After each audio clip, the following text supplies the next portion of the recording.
Chapter 76, Beasts. The sky brightened and darkened at the same time.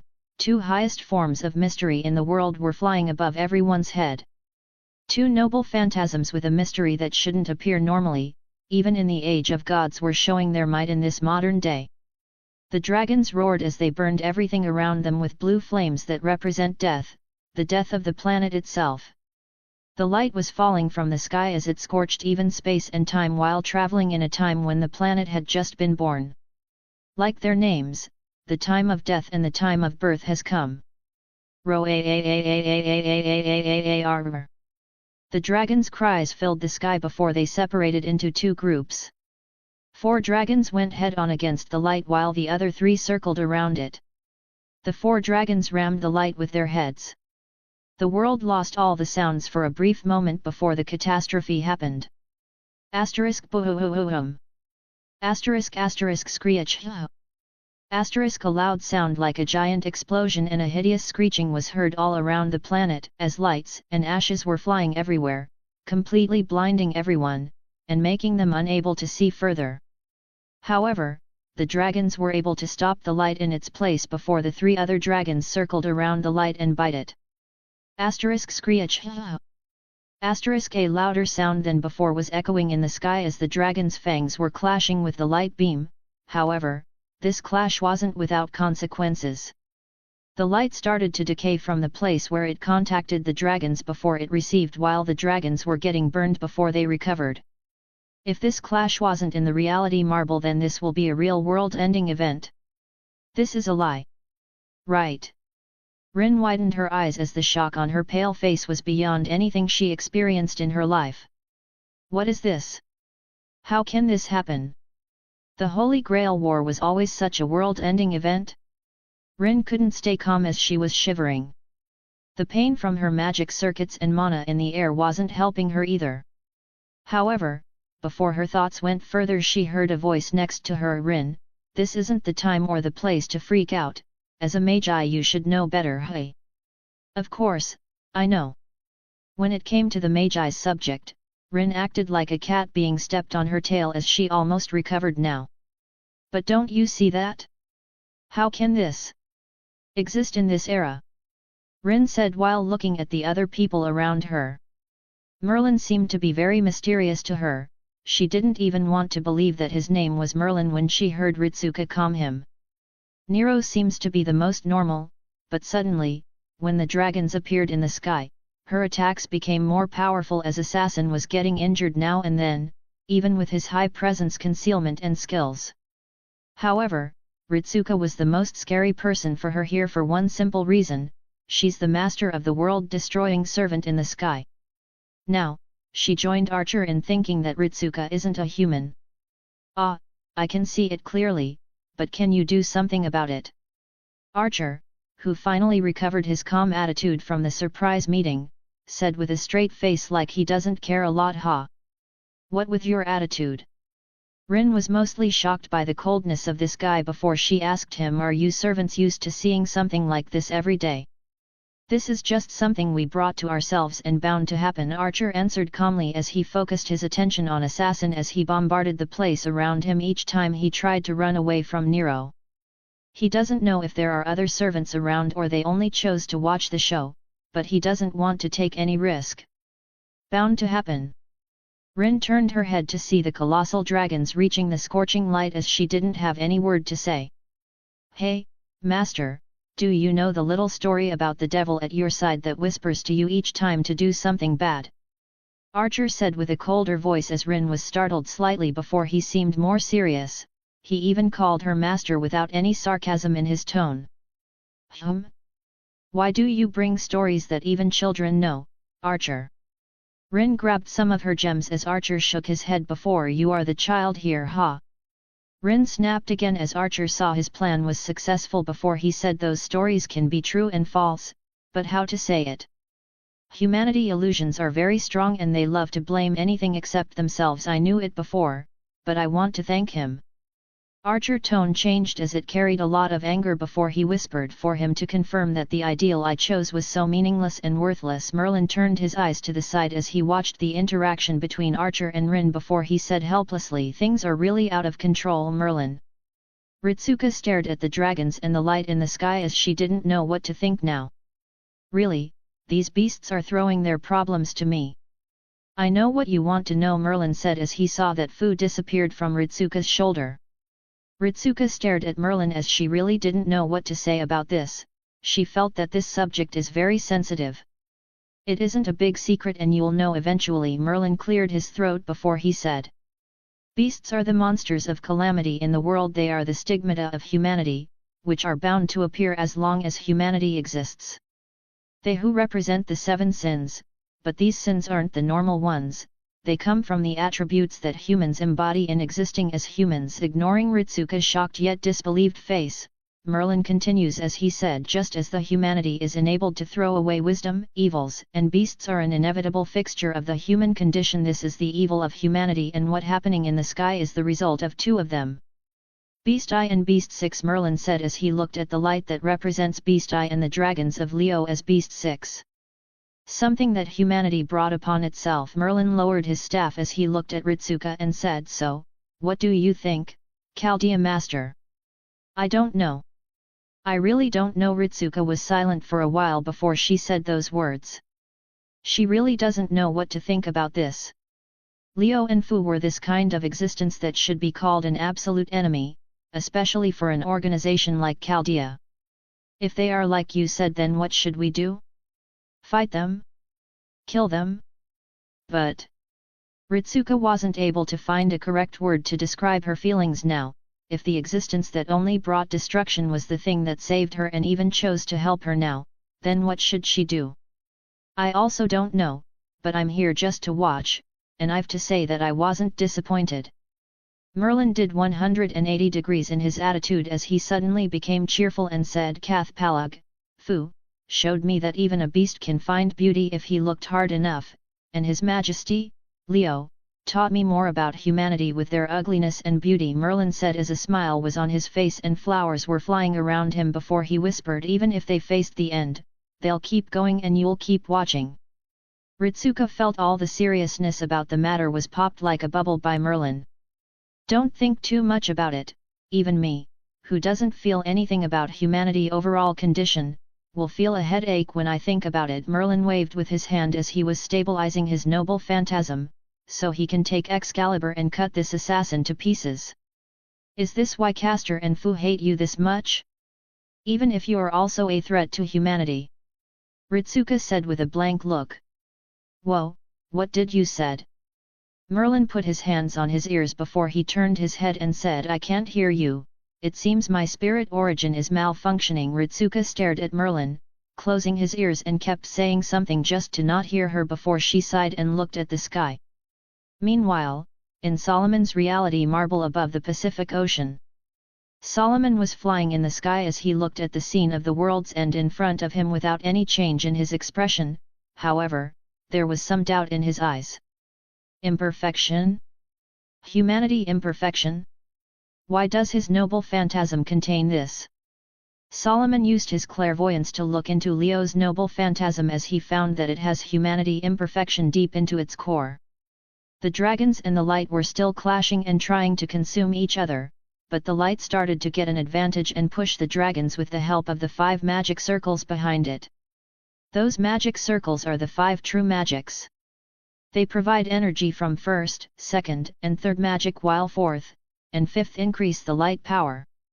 Solomon saw this as he increased the power of the magic, but before he did that he saw with his clairvoyance that Leo disappeared from his previous location. Boom. With a flap of his wings, Leo reached Solomon instantly before he picked his spear and stabbed to the front. Raising his fist covered with true magic, Solomon punched the spear instantly as a huge shock wave of magical energy hit the surrounding. Clang. Leo's spear and Solomon's magic were pushing each other as the dragons started to push the light back because Solomon lost focus. However, Solomon widened his eyes when he saw Leo's horns and halo shining with the dragon's horns as a bad feeling came to his heart. Suddenly, Solomon punched with his other hand and pushed himself away before he blocked Leo's wing as he frowned because of the shape and colors in the wings.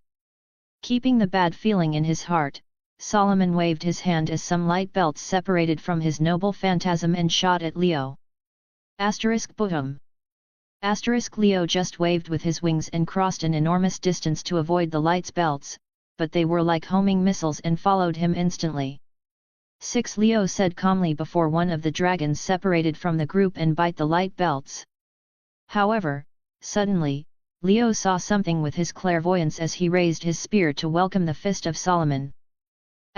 Boom! Another collision happened as the reality marble was shaking, but this time, Solomon's rings and Leo's horns with halo were shining with sparks like some things that shouldn't meet each other. Pushing the mana on his hand, Solomon did a quick spin before he blew away Leo's spear and started a barrage of punches. Clang, clang, clang, clang, clang, the spear and fists were exchanging hits with each other before Solomon did a feint and punched Leo to the gut, which launched him away. Leo flew away as he lost his balance and Solomon was rushing with his fist again, but suddenly, a green light appeared from Leo's necklace before he appeared behind Solomon and stabbed with his spear towards Solomon's spirit origin. Imperfection in perfection. Solomon glanced at this attack before a multicolored light glowed on him. Blue flames were burning on the spear as Leo stabbed Solomon, but he disappeared instantly, which made him say second true magic. Hey! First, your rings, and now this second true magic is the operation of parallel worlds, which allows its user to travel and use parallel worlds. Solomon can't use his incomplete form of this magic to travel between parallel worlds, but he can teleport in a way that Leo can't track him. Solomon appeared far away from Leo as he looked at the scene around him before he said the information was too lacking. There is a huge change in Beast 6 data. Start to collect the new data. Solomon's voice sounded like a machine for a moment when he was checking his Magecraft data before he said Beast 6 seems to have the power to amplify his abilities. This battle won't lead any. However, before he finished his words, Leo's dragon appeared above him and opened his mouth full of flames, which made Solomon dodge quickly. Oh, I'm sorry, but did you just say you want to run? Leo appeared next to Solomon as his magical energy was more explosive, even his eyes were flaming with anger. After I let go of my beast side, used my edgy noble phantasm, and said a full monologue of edgy words, Leo seemed angrier about something that made Solomon confused even in his rational mode. I even evolved into an edge emperor and you want to run? Leo said as his attacks became more fierce and his dragons were roaring. Beasts are edgy creatures by nature. They are born to be chunny and edgy according to what Leo felt during these days. Their view of humanity and philosophy can write a 100k pages about humanity and their symbolism with them, which make them an excellent villain material. Leo, as a true beast, he became edgy by nature, and has the authority to be edgy and chunny without being cringy according to this world rules, especially when Beast 6 is one of the biggest edgelord in this world. He even evolves to an edge emperor. Leo doesn't care about this a lot, but when he uses his noble phantasm and says edgy lines, he wants to finish the job. However, Solomon wants to run now. Solomon started at Leo before he teleported away and started to use the second magic to leave this reality marble while trapping Leo here for a few seconds. Leo saw this as he put a spear throwing position and called Tusk to activate the spin and the golden rectangle. With Tusk power, the spear started to spin in Leo's hand and a golden rectangle appeared in front of him before his necklace glowed, which made a green color on the rectangle and the spear. Even the dragon's blue flames started to spin and pushed the light further. My edginess doesn't allow this. With that scream filled with anger, Leo threw his spear at Solomon that almost teleported away. Crack.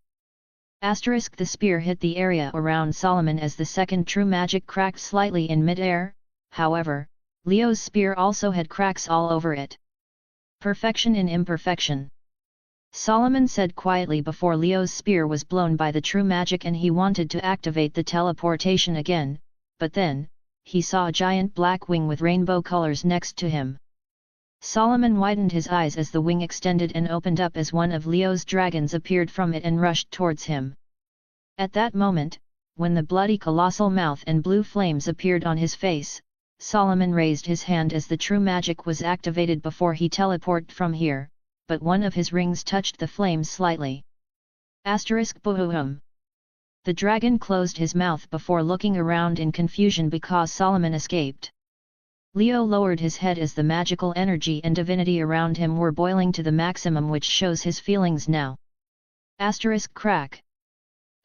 Without the support of Solomon, the noble phantasm was cracked by the dragons and decayed into ashes, but Leo wasn't happy at all. Raising his head and looking at the sky with empty eyes, Leo took a deep breath before he screamed, "Curse you, Solomon!" Beast screams of hatred were echoing in the reality marble as the dragons were roaring and destroying everything around them. Meanwhile, in the imaginary number space, GOOOOSE opened his eyes as he had a weird feeling of understanding someone's pain now. Today events show clearly that beasts will always hate all the casters with grand class relation, be it Merlin or Solomon.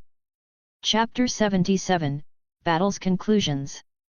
Blue fire was burning and ashes were flying around as everything, be it physical or spiritual, was turning into ashes and disappearing from this world. The dragons were roaring as they seemed very angry about something as they were trying to destroy the reality marble around, but the temple that can reverse the concept of death was still hanging with a thread, even if it was almost broken. Leo was floating in the sky and his face as only one expression, which was anger and annoyance because Solomon sealed him here for a few seconds before he ran. *Cracks. *Cracks. The sky of the reality marble started cracking as it announced this temple's end and the alternative reality is being corrected by the world now. Leo saw this as he went down and stopped his spell. His necklace closed, which made his halo and wings disappear. This gave him a severe headache as he held his head slightly.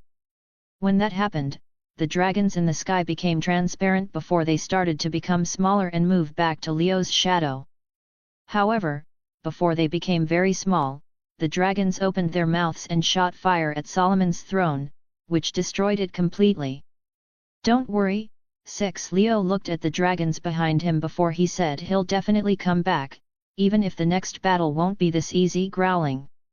An inhuman and incomprehensive sound appeared from the dragons, which showed a clear anger, and that anger was pointing at Solomon. 6 is the mindless monster called Beast 6. Or at least what left of him after all what happened to him. What is left has become the will of Leo's third noble phantasm. "I know, and he won't do as he pleases," Leo said as he put his hand on one of the dragons' heads and said, "No one has the right to judge them. Even me." Although Leo was annoyed and all the jokes, edge, and stuff, Solomon really stepped on the reverse scales of the whole existence of Beast 6 with his words and plan. Each beast represents something and they take that thing to their core, which won't disappear even if they were defeated by humanity, and Solomon just tried to deny it. No wonder GOOOOSE hates him so much. "Your beast's problems are complicated." Drake, who is used to the concept of pure and simple dragons of DXD, has a headache while looking at the dragons of type Moon. Dragons didn't have much intelligence, but clearly, they were saying that Drake's simple dragon is boring. Drake felt personally attacked and started to know why Leo doesn't like this world. 6 didn't care about Drake as he recovered his flames and made sure nothing of them stayed in this place before disappearing into Leo's shadow. Leo stared at 6's actions as he only let out a helpless sigh for some reason before looking down to see the water turn into ashes slightly. King Crimson appeared behind Leo as a red glow was on them before they disappeared from this place. Meanwhile, at the mountain range near Fuaki, Heracles and Alcides were fighting head-to-head with the desire to kill each other. They both didn't show mercy and each hit was aiming at the vitals. Alcides leaped back before he shot a few arrows at Heracles. Each arrow was filled with mana and divinity that can pierce Heracles' defense easily. However, Heracles' anger seems to increase to a degree that gives him some sanity as long as it is about killing Alcides, which says a lot about type Moon and people that want to kill themselves from different times in it. Heracles smashed one arrow in his axe before using the axe as a support and rotated his body in the air, which made him dodge the arrows before using one of them as a platform and blasted toward Alcides. Even Ilia widened her eyes at these movements as the world was spinning around her because of Heracles' speed. Alcides didn't flinch against this rush before he shot one last arrow and grabbed his bow to attack. Heracles did the same as he blocked the arrow with his bare hand. That hand was pierced easily by the arrow, however, Heracles was able to reach Alcides as he raised his axe with all his might. Boom. Heracles and Alcides screamed as they were clashing with their own weapons before a huge shock wave appeared from their mana. In the battle of pure power, each servant had the same huge mana supplies, but Heracles' anger seems to explode even more as he was able to throw Alcides away. In mid-air, Alcides stabilized himself before shooting an arrow with all his might as that arrow was far stronger than the previous ones, however, it wasn't aimed at Heracles. Heracles saw the arrow was aiming towards his master and he didn't have time to lift his axe. Boom. The area exploded with magical energy because of the arrow. Cough, cough. Berserker Ilia coughed because of the dust before she saw Heracles' head in front of her, which blocked the arrow aiming at her head. After a moment, a red light flashed on his body and Heracles' noble phantasm started to revive him because he just died now. Do you think you can protect someone? Alcides seemed very angry at this action of Heracles before he said, remember that you killed them with your own hand, we killed them with our own hands. Heracles didn't seem to care about Alcides' words, but he kept his distance this time because it can put Ilia in danger. You! Alcides put another arrow on his bow and aimed at Ilia, but Heracles pushed her behind his body, so all that Alcides can shoot is him. Keeping the aiming position, Alcides looked at the eyes of himself and how he pushed his master behind him before more anger appeared on his face behind the cloth. At this moment, the dragons in the sky destroyed the light and the mana reaction in the surroundings started to lower down. Archer, the party is over, let's back down for now. Suddenly, Alcides heard his master's voice in his head, which made him frown. Don't frown on me, if you really want to fight then use your other noble phantasms than wasting time comparing skills with yourself. Alcides' master didn't waste more time before he left the telepathic call, but his words made Alcides a little angry, even if he knows that's true. Consider yourself lucky, but keep it in mind. I'll kill you with my own hands and erase that name of yours from history, Alcides said as he took his bow back before turning into his spiritual form and leaving. Heracles didn't stop his other self from leaving as he picked his dizzy master and left this place. Sigh. It seems that the alternative choice was slightly lacking in one of the buildings in Fuyuki City, Alcides' master said as he was leaving this area. When he summoned Alcides, he used an alternative curse he bought from the multiverse space to give him an Avenger class abilities. However, compared with a completely ruthless Alcides, he retained some of his morals.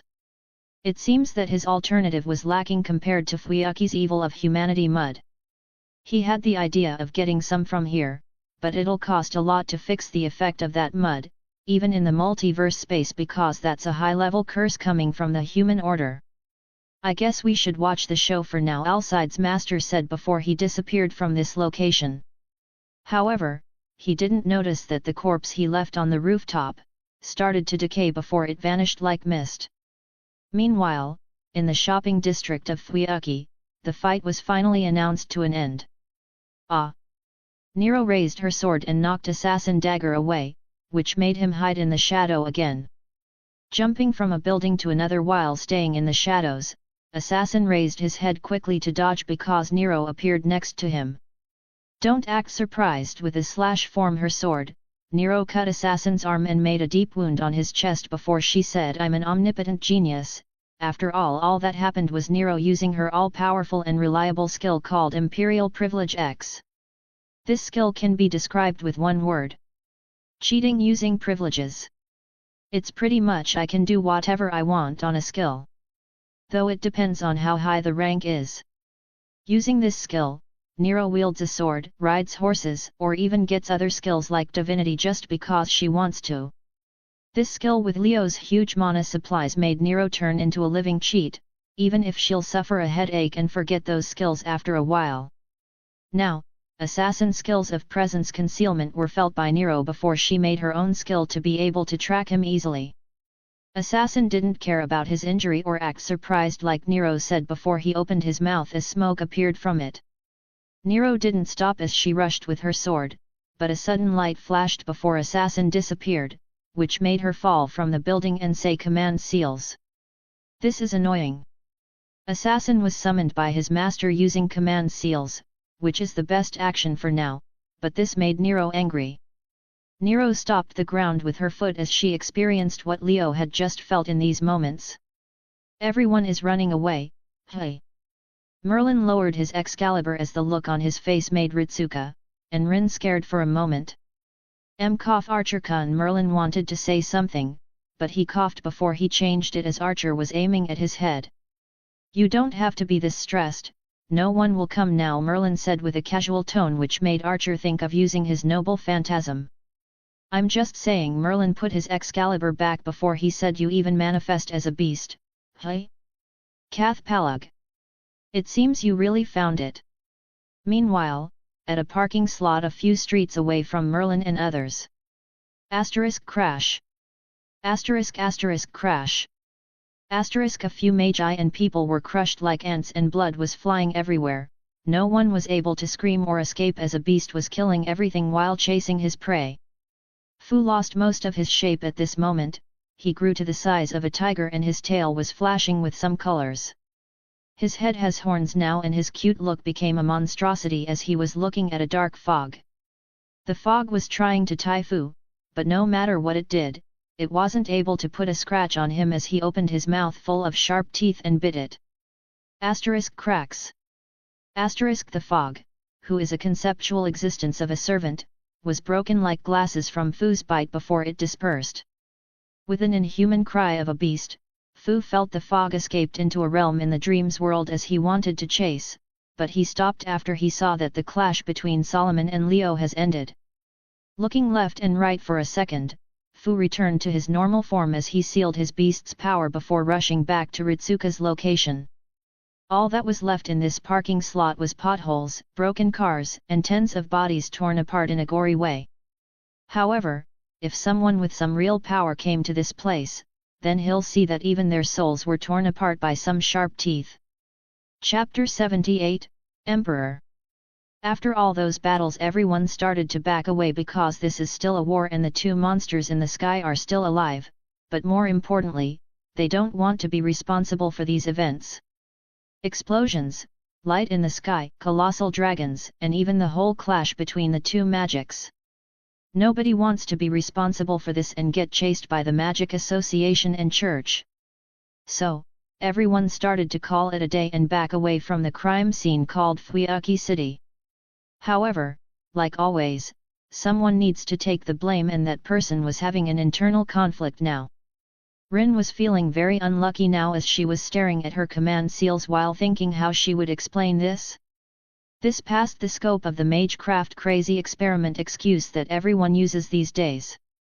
Looking at her expression, Archer was able to read her easily as he turned his head away and avoided eye contact. Sorry, Rin. But these are beasts and grand we are talking about. They don't play according to the rules. Archer imagined Rin's panic when she tried to explain today before the church began to erase everyone's memories as an idea popped in his head. Church? Doesn't mean they'll also go to the priest, Kyrie. Suddenly, Archer felt some joy which made him wonder if he should have a moment of silence for his master or laugh at Kyrie. Finally it ended. This level of activity is too much for a small magus like me. Merlin put his hand on his chest as he breathed a sigh of relief after everything ended. No, I think this is just the beginning. Ritsuka looked at Merlin's flower field disappearing as she said the cruel truth. Why do you have to hurt me like this? Merlin looked at Ritsuka with blank eyes as even the magus of flowers was gloomy now. Wait, what do you mean it's just the beginning? Rin was one step away from grabbing Ritsuka's collar and shaking her, but she preferred to keep her life. Hey, Archer, this can't be true, right? Rin turned to Archer that only avoided her eye contact which made her feel that the world became grey and everything ruined. Of course, it's only the start. A voice was heard from above before Nero did a flip in the air and landed gracefully on the ground.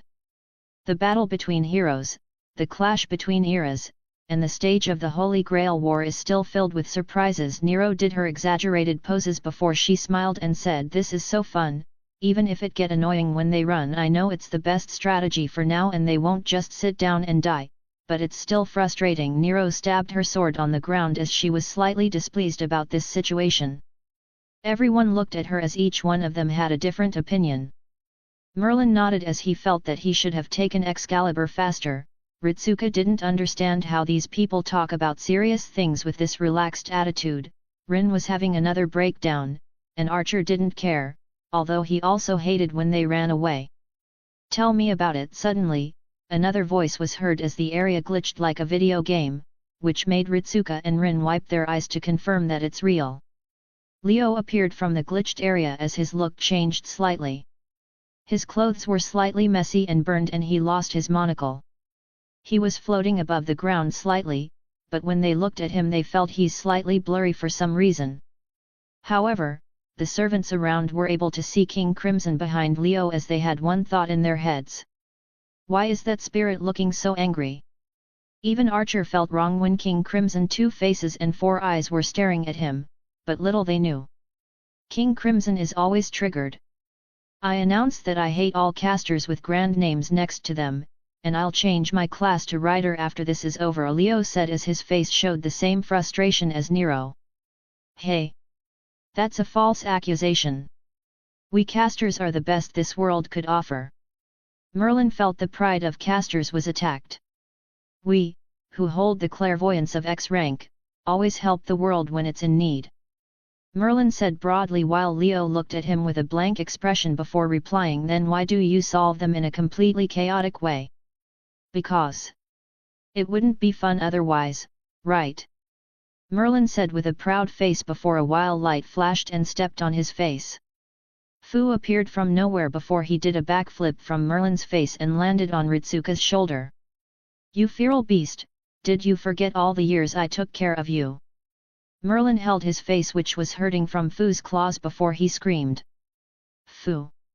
Fu turned his head away as he didn't want to talk to Merlin, but he noticed that Ritsuka was slightly stiff. Fu tilted his head while tapping Ritsuka's face which made her flinch before she said, "Ah. I'm okay, Fu, thank you." Fu was still confused, but he didn't feel anything as a beast and Ritsuka's shoulder relaxed now. He told her. Leo glanced at Ritsuka's reaction when Fu landed on her shoulder before he looked at Merlin, but he didn't say anything. "Oh, my praetor came back from his battle, allow me to congratulate you on your splendid fight," Nero said as he moved closer to Leo, but he only floated away. Nero blinked her eyes before she took another step and Leo floated away. Soon the steps turned into a run as Nero was chasing Leo. "Why are you running from me?" Nero said as she almost took her sword to force Leo to stop. "For your own safety," Leo said calmly as the chase continued while everyone was watching with a blank face. Even Rin wondered if this is the scary guy from earlier. However, when Leo dodged Nero again, a gravel fell from the building where Nero and Assassin were fighting and reached Leo. It didn't even last an instant before it became ashes. "I told you to stop," Leo sighed before he moved away from Nero and said, "I'm not in my best condition now." Are you stuck in a different era or a time axis?" Merlin looked at Leo's condition before he said, "That era isn't pretty at all." "Hey. Yeah, it's not." Leo didn't want to talk about it before he said, "It'll be fixed soon, just don't touch me or prepare to be sent into an era of death. With great power always come consequences, especially in this world." When using his noble phantasm to accelerate time into the land of steel, Leo's body accelerates as well because he is connected to 6, so he can use the blue flames in close combat. However, this usage makes the perception of time about him completely chaotic, so he needs some time for this effect to be gone. King Crimson's ability to erase time is also good to lower the effect and make it pass quickly, so Leo kept him active. "So, don't get close to me and especially yo." Leo didn't finish his words before Nero took his hand and held it. Leo looked at his hand being held by Nero before raising his head and staring at Nero's smug face. It seems you are still underestimating me, Praetor, but I, Nero Claudius, is bu, ouch. Nero wanted to brag about that time or eras can't separate her and her Praetor before she took a hand knife to the head by Leo. Don't try to be proud of this. I know you're using the 7 crowns. Leo looked at Nero closer before he said, don't you know how much effect it's causing on you? When the first attack happened, Merlin helped the people around first and Nero did nothing, even if she was called a tyrant and cruel in history, but Nero isn't the type to stand and let people die.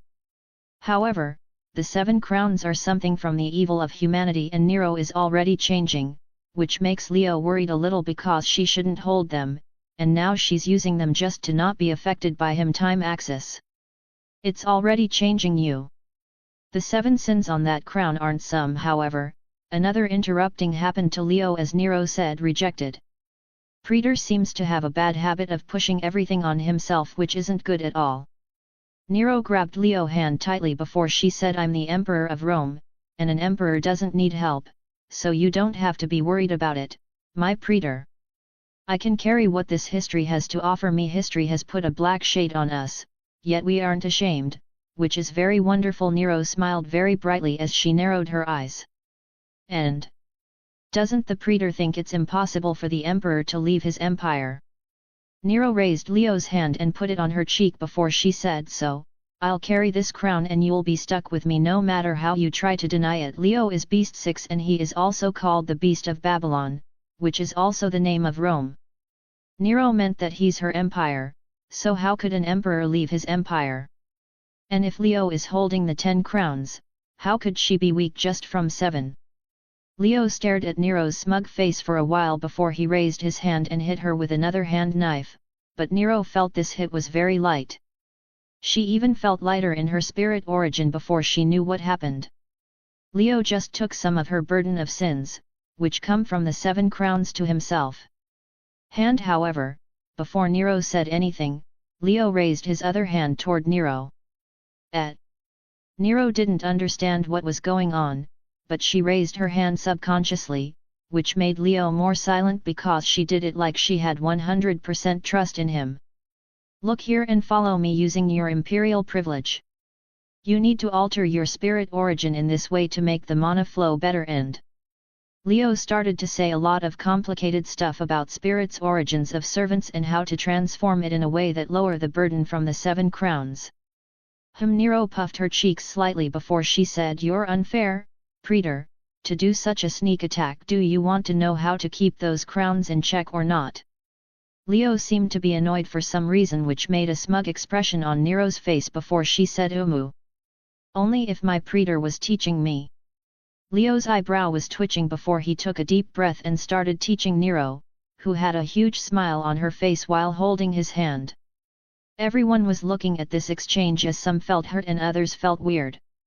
She's good. Merlin had to admit Nero's natural skills in opening hearts, even if she had a quest item, 7 crowns, to help her. Ritsuko looked at this as she didn't know what to feel about something called the evil of humanity acting like this while patting Fu, which is also an evil of humanity.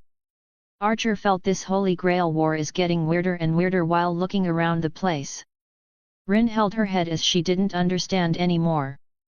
Servants were flirting in front of her after they almost destroyed the world. All in all, they can only agree that this Holy Grail war is very weird. Chapter 79, Situation. Back in the nuclear city of Fuyuki, as everyone was doing one single thing, which was running away. There's a hidden rule in the supernatural side in this world, a rule that is supposed to be very obvious and everyone should follow it, which is keeping the mystery a secret.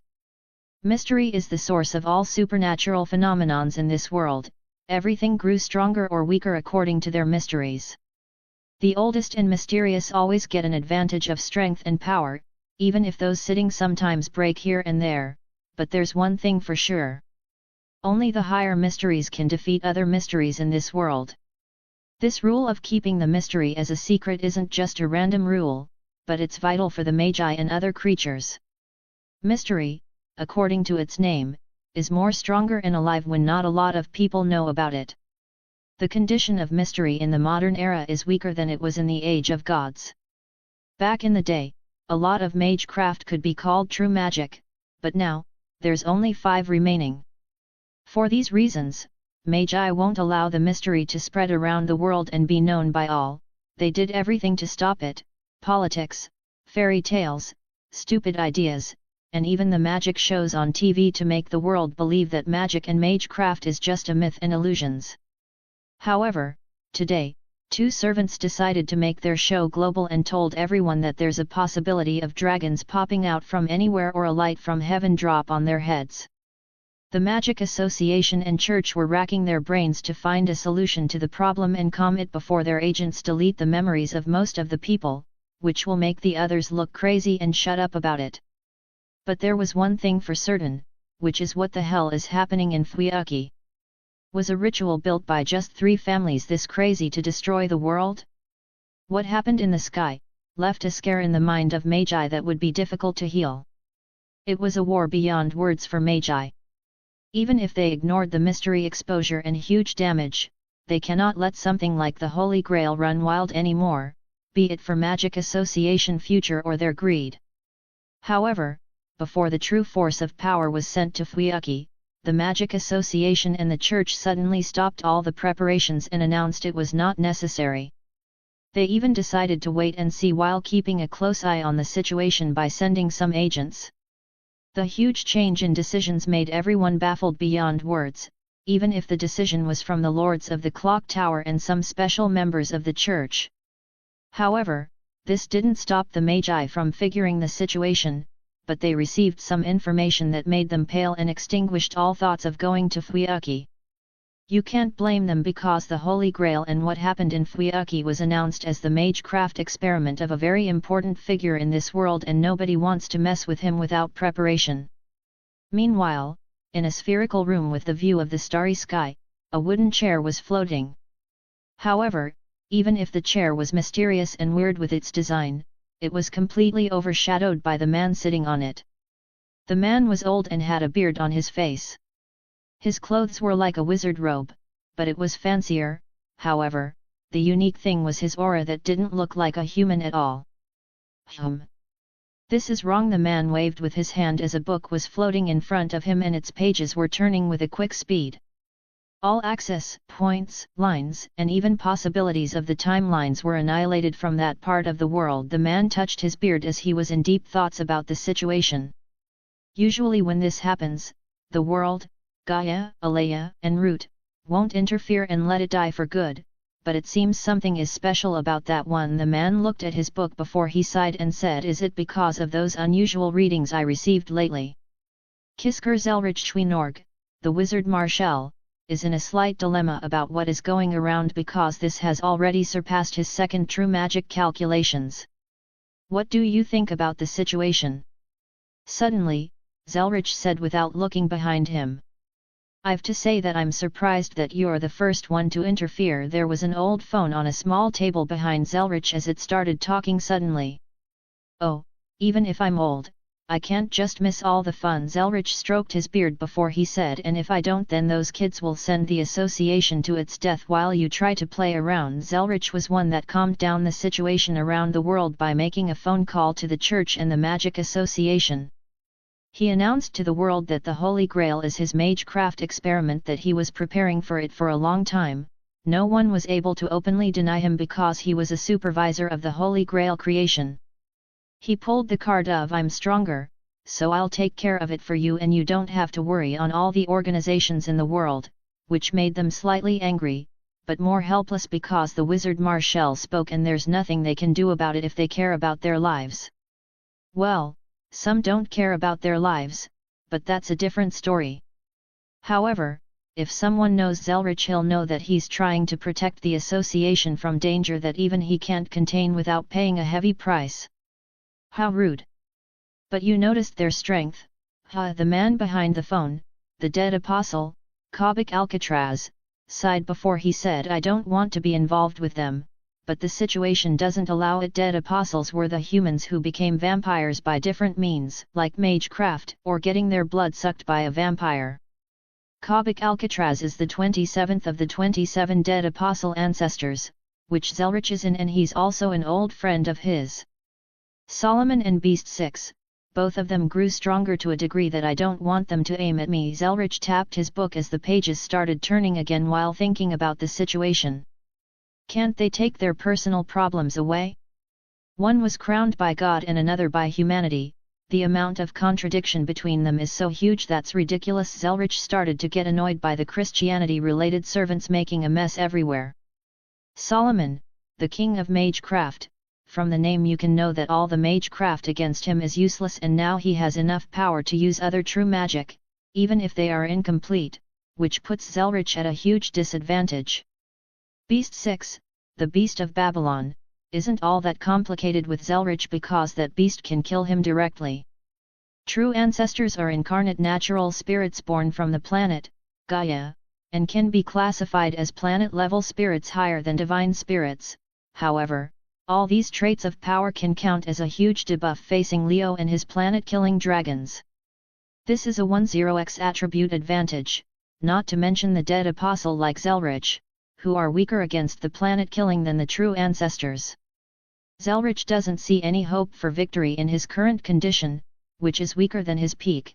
Even having clones in parallel worlds is useless if Beast 6's second noble phantasm was involved, and it's a checkmate across all parallel worlds if the first noble phantasm caught him. His youth form has a better chance, but those three noble phantasms are still a great danger. After all, he was a human at some point. I know humanity had the hobby of dooming itself, but for them to allow something like that to exist. I'm totally speechless, Kabak said as he wondered how much humanity illusions and evil can reach to create 7 beasts of calamity. There have been some changes in Beast 6, but those 3 noble phantasm are all linked to each other. They can even be counted as a single noble phantasm revolving around the crown, which is very annoying if I might say. Zelrich remembered Solomon and his rings that can protect him from the Beast 6's second noble phantasm as he was speechless again. So, did you just come here for chatting because we can do that over a cup of tea, or you're here because of the spider? Zelrich said as Kabak was silent for a while. Spider might be a silly nickname, but that's the nickname of one of the strongest things in this world, the ultimate one, type Mercury, who's sleeping in South America, waiting for the land of steel to arrive.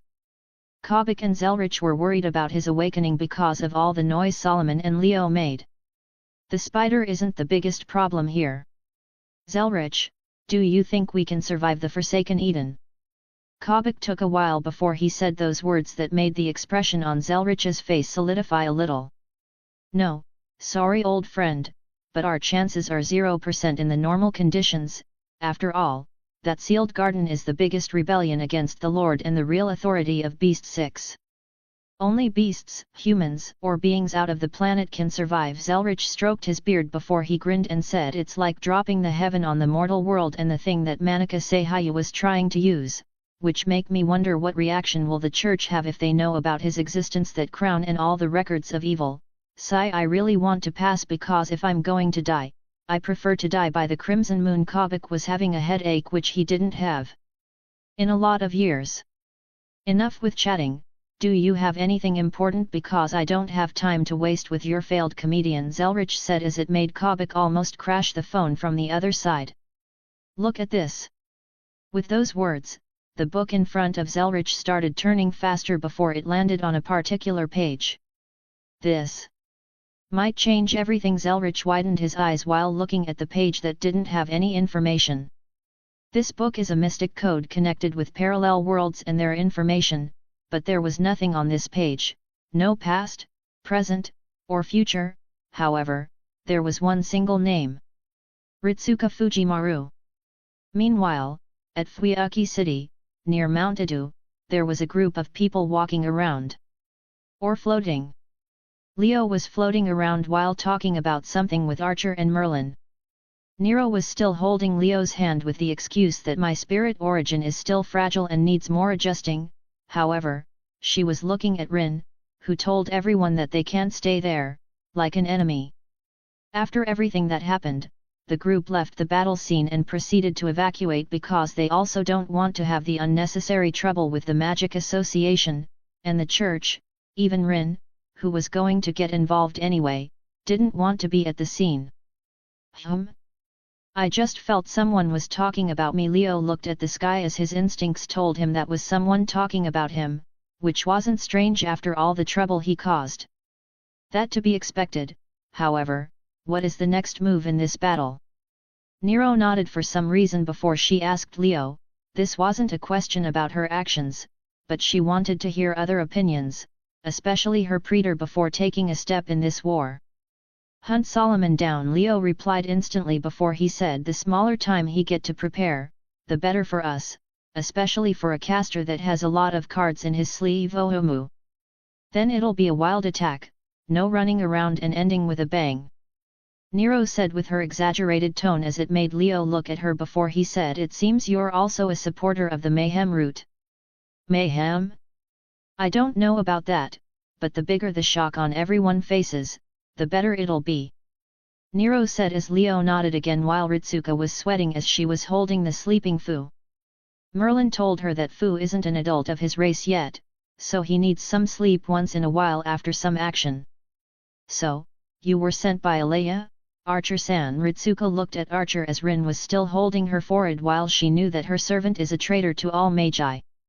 At first, it was a normal summon, but then, it became a mission, Archer said calmly while choosing to ignore Ritsuka's familiarity with him before he looked at Rin and said, don't worry, Master, I'm still your servant, but humanity's survival come first in my job. It was just a Holy Grail war, it was supposed to be a battle for the honor of my family. Why did the survival of humanity become involved? Rin was having another mental breakdown, maybe that information should be given to her. Slowly as Ritsuka was tapping her shoulder. I see, then the information from Alea should come from the Fourth Holy Grail War. Merlin remembered the time when even he lost most of his clairvoyance effect on this world before he said, there has been a different summon of a caster from the last Holy Grail War, but I know nothing except it was close to Berserker, Lancelot. Caster, you say? Leo tried to look with his clairvoyance, but like Merlin said, he couldn't see a thing, like something was blocking his vision. Yeah, there was a problem in the last Holy Grail, Alea said. It's connected to the Matta's house. Archer stopped for a moment before he said, according to calculations of human order, there has been a loss in connection with a human there before it was fixed almost instantly, but Alea kept it in mind. Mattu? Archer, what do you mean? Suddenly, Rin woke up from her mental breakdown and asked Archer, who sighed because he knew this would happen. Leaving Archer with a raging Rin, Merlin looked at Leo before he said, can't you look at the records? I can, but I won't, because looking at humanity's sins and flaws all day hurt my brain. Leo rejected the idea before his expression became blank and he said, and I'm disappointed by her, Root, disappointed by the Roots. Hey!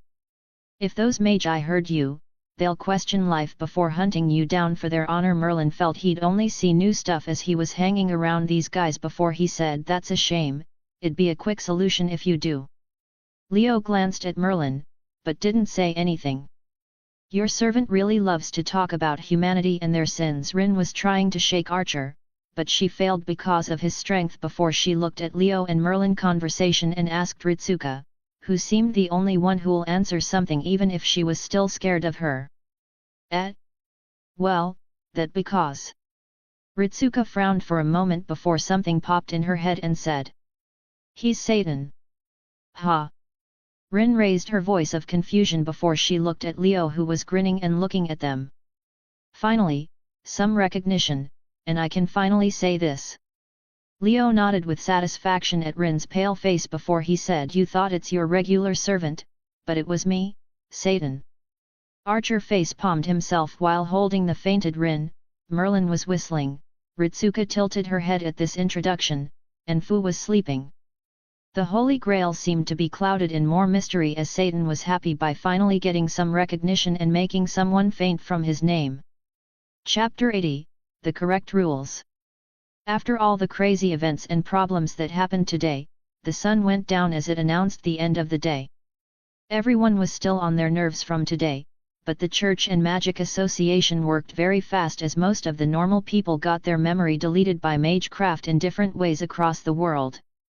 They used devices, bounded fields, familiars, long-range spells, even the creatures against humanity like dead apostles didn't interfere in the process.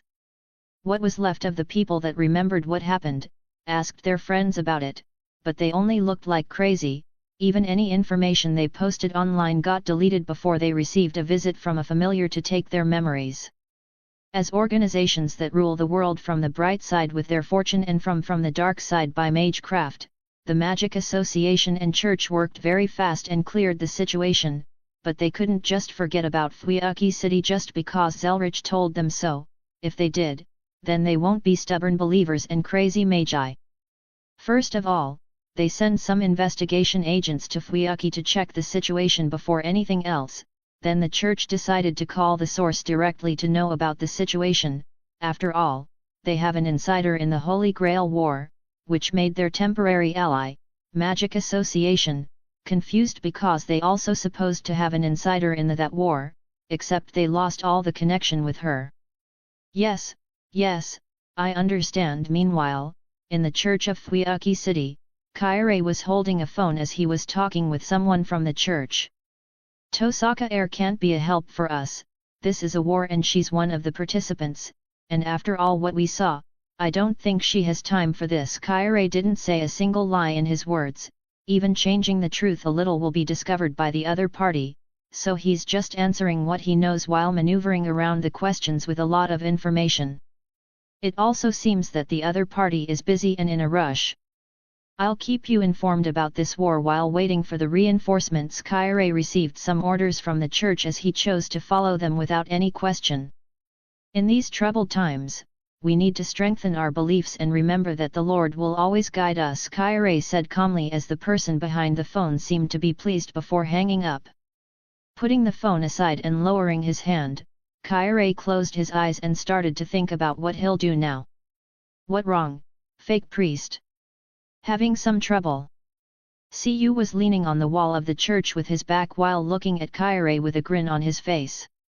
Or maybe someone will see what you did. Cu's sarcastic tone continued as he was making fun of Kairi, even if he knew that he wouldn't achieve any effect. He's angry about the fact that everything that happened, from servants' battle to world destruction and this master of his, didn't allow him to go and join the fun. Cu felt that he missed the party of a century that even the Age of Gods didn't have, so he isn't feeling well now. Like Cu thought, Kairi didn't change his expression when he heard his words before he looked at the window as the snow that was melted by Solomon's light beam, started falling again. Lancer, go and check the surroundings, Kairi said before he walked away and entered the back of the church. He needs to do something quickly, especially when he can't call Gilgamesh now. Cu looked at Kairi leaving before he clicked his tongue and left the church. He doesn't want to stay here a single second and he might find some servants to talk about life, fight, in this night. Meanwhile, in Leo's mansion that was covered in green light and a ton of magecraft spells to block clairvoyance. Leo, Merlin, and Archer were in the same room as a slightly heavy atmosphere was around. After reaching the mansion, Leo went to secure his mansion from the stalker, Solomon, with his power as he modified the mansion slightly to block the clairvoyance effects, even if he doesn't know if this will be able to block Solomon's one. Merlin also runs around while throwing some spells here and there and looking at the different beasts in Leo's mansion. All beasts with spirits powers liked Merlin. Windcat, Diachu, even Pakia who is always in the mansion hidden space, liked Merlin. Well, as a magus who knows spirits a lot, this wasn't surprising. Archer went into a random room and put the fainted Rin on a bed before leaving and closing the door behind him. Archer is working with the logic of if they wanted to kill us, they would have done it a while ago, so it's okay for now. Nero wanted to look around the mansion, especially when she went and saw Leo's beasts running around, so she dragged Ritsuka with her, even if Leo felt that she is planning something. But when he saw her looking at Diachu Dio's face without freaking out, he didn't have anything to say. Now, can we talk about the important things? Archer crossed his arms and looked at the two clairvoyance assholes in the room. Oh? Are you sure you want to enter this subject? Leo sat on one of the chairs in the room as he held the sleeping Fu in his arms. He's now sending some of his mana to Fu to help him recover faster while petting his head, so no one can know about his hobby. Perfect plan, as expected from Satan. Of course, wasting any more time will reflect badly on us, especially when we are working together now. Archer shrugged his shoulders as he didn't seem nervous at all. Did you recover your calm this quickly? You're not fun at all. Leo sighed as his words made Archer's eyebrow twitch. Although your actions until now are not of the devil, but I have to say that you're really an asshole. Archer said the truth about the situation, even if his words always seem to carry sarcasm in them. Of course, I'm an asshole, Leo said calmly as Archer and Merlin looked at him with the look of "Are you okay?" What with your look? If I'm going to be a jerk and an asshole, then I'll admit it directly. It's not like I'll say I'm a good guy or a gentleman. Leo summoned his coffee cup before he said, even if I'm Satan, I have standards and shit. Sigh, what a weird day. Archer sighed at one of the most bizarre days in his life. It seems you are not only calm, but even taking it easy. Hey. Leo felt his dignity as Satan and a beast is being questioned by these people around him. Why wouldn't I be? It is not like you'll just kill us randomly, and I also want to thank you for showing me that my ideal was a complete lost cause. Archer sighed again as he said while closing his eyes. Ideal? You mean the justice partner?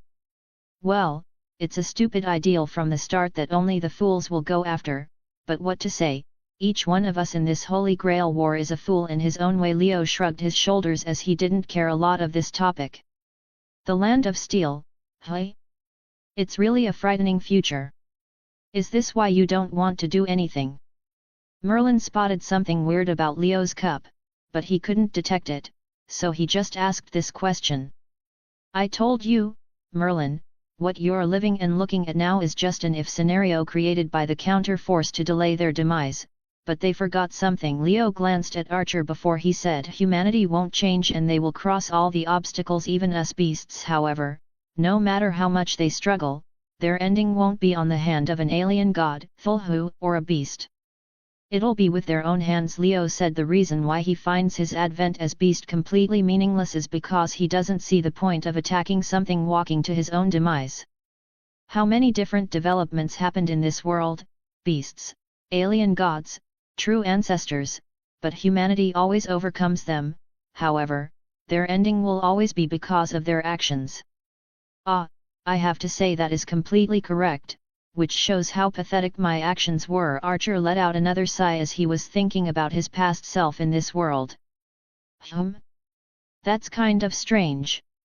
Your actions and ideal is indeed stupid and meaningless, but at least it's not pathetic. Leo said some words that made Archer open his eyes and look at him with a weird gaze. In that journey of yours, you gathered a lot of sins, but you also had a ton of blessings, even if you want to deny it. Kings and heroes, who the history was cheering for, all of them built their legends with blood on their hands. Leo looked at his reflection on the cup as he seemed to be able to see a young man walking in the desert. I don't think this makes you all that different from them. Leo took a sip from his coffee and looked at Archer's surprised eyes as he chuckled a little. Don't get me wrong, you and even them are completely sinners, who should visit me in hell to talk about life. After all, in my species, angel and beast, way of looking at things, a sin is a sin no matter how much you try to justify it. Leo chuckled again as he felt this topic is more interesting than looking at the flaws of humanity all the time. Archer stared at Leo for a moment before he leaned back on the wall with his eyes closed and said, "Oh? Then what does this make you?" "Me? I'm the biggest and worst sinner of you all, so cry all you want because I'm number one here," Leo said as he had some pride in this thing, which is very weird. "Who'd cry for that? I'm just particularly annoyed for thinking that the devil is more pleasing than gods now," Archer said with an annoyed tone in his voice which made Leo laugh. "It seems that I'm doing my job properly in the end," Leo said as he took another sip from his coffee. Now, what do we know about the Fourth Holy Grail War situation?" Merlin saw the interesting conversation end, so he took the topic into another direction. "Not much, even Alea doesn't have a lot of information because her direct connection was cancelled, except some faint connection with humanity. Archer said what his boss Alea told him because he's the only one that can have a direct connection with it. Even with clairvoyance we don't know anything, be it in the present, future, and past. Some big things are happening in the back and I don't like it. Leo looked at Merlin before he said, and how you don't know anything? I'm pretty sure you were stalking your king in that war from Avalon. Of course, I was still watching over her, but it was like a dark screen appear when something irregular happened there, but the situation didn't change much, which surprised me. Merlin was confused because of that for a moment before an idea popped in his head before he said, I remember her in the king's talk. Sigh, it was a disaster, I must say, but I wonder what you'll say in her condition, huh? I'm not a king, so why should I care, but you should have taught that king of yours to launch her noble phantasm in other people's face more. Who the hell will tell me what I'll do or not? Leo waved his hand as he didn't want to think about the stupid King Arthur of Merlin. Merlin couldn't help but nod at these words. A king is a king, each one is different and each one has his majesty. If you're a king, you can't allow another king to tell you that your way is wrong. The moment his king started doubting herself because of the other two kings' words, she lost that battle, their respect, and even her identity as a king in their eyes. Leo didn't know that his asshole thinking is working very well with the king system of this world, but Merlin was focusing on something more important. Does that cup have the concept of infinity? Merlin looked at the sign of the snake biting its tail on the cup. Ah, this? Well, I took this concept from the Ouroboros dragon, but I didn't know what to do with it, so I just put it here temporarily. It was worth it though. Leo told the story behind his infinite coffee cup. Archer stared at these two talking about the infinite concept as his eyebrow was twitching when he heard that Leo got it in exchange for some sweets before he said, can we return to the topic?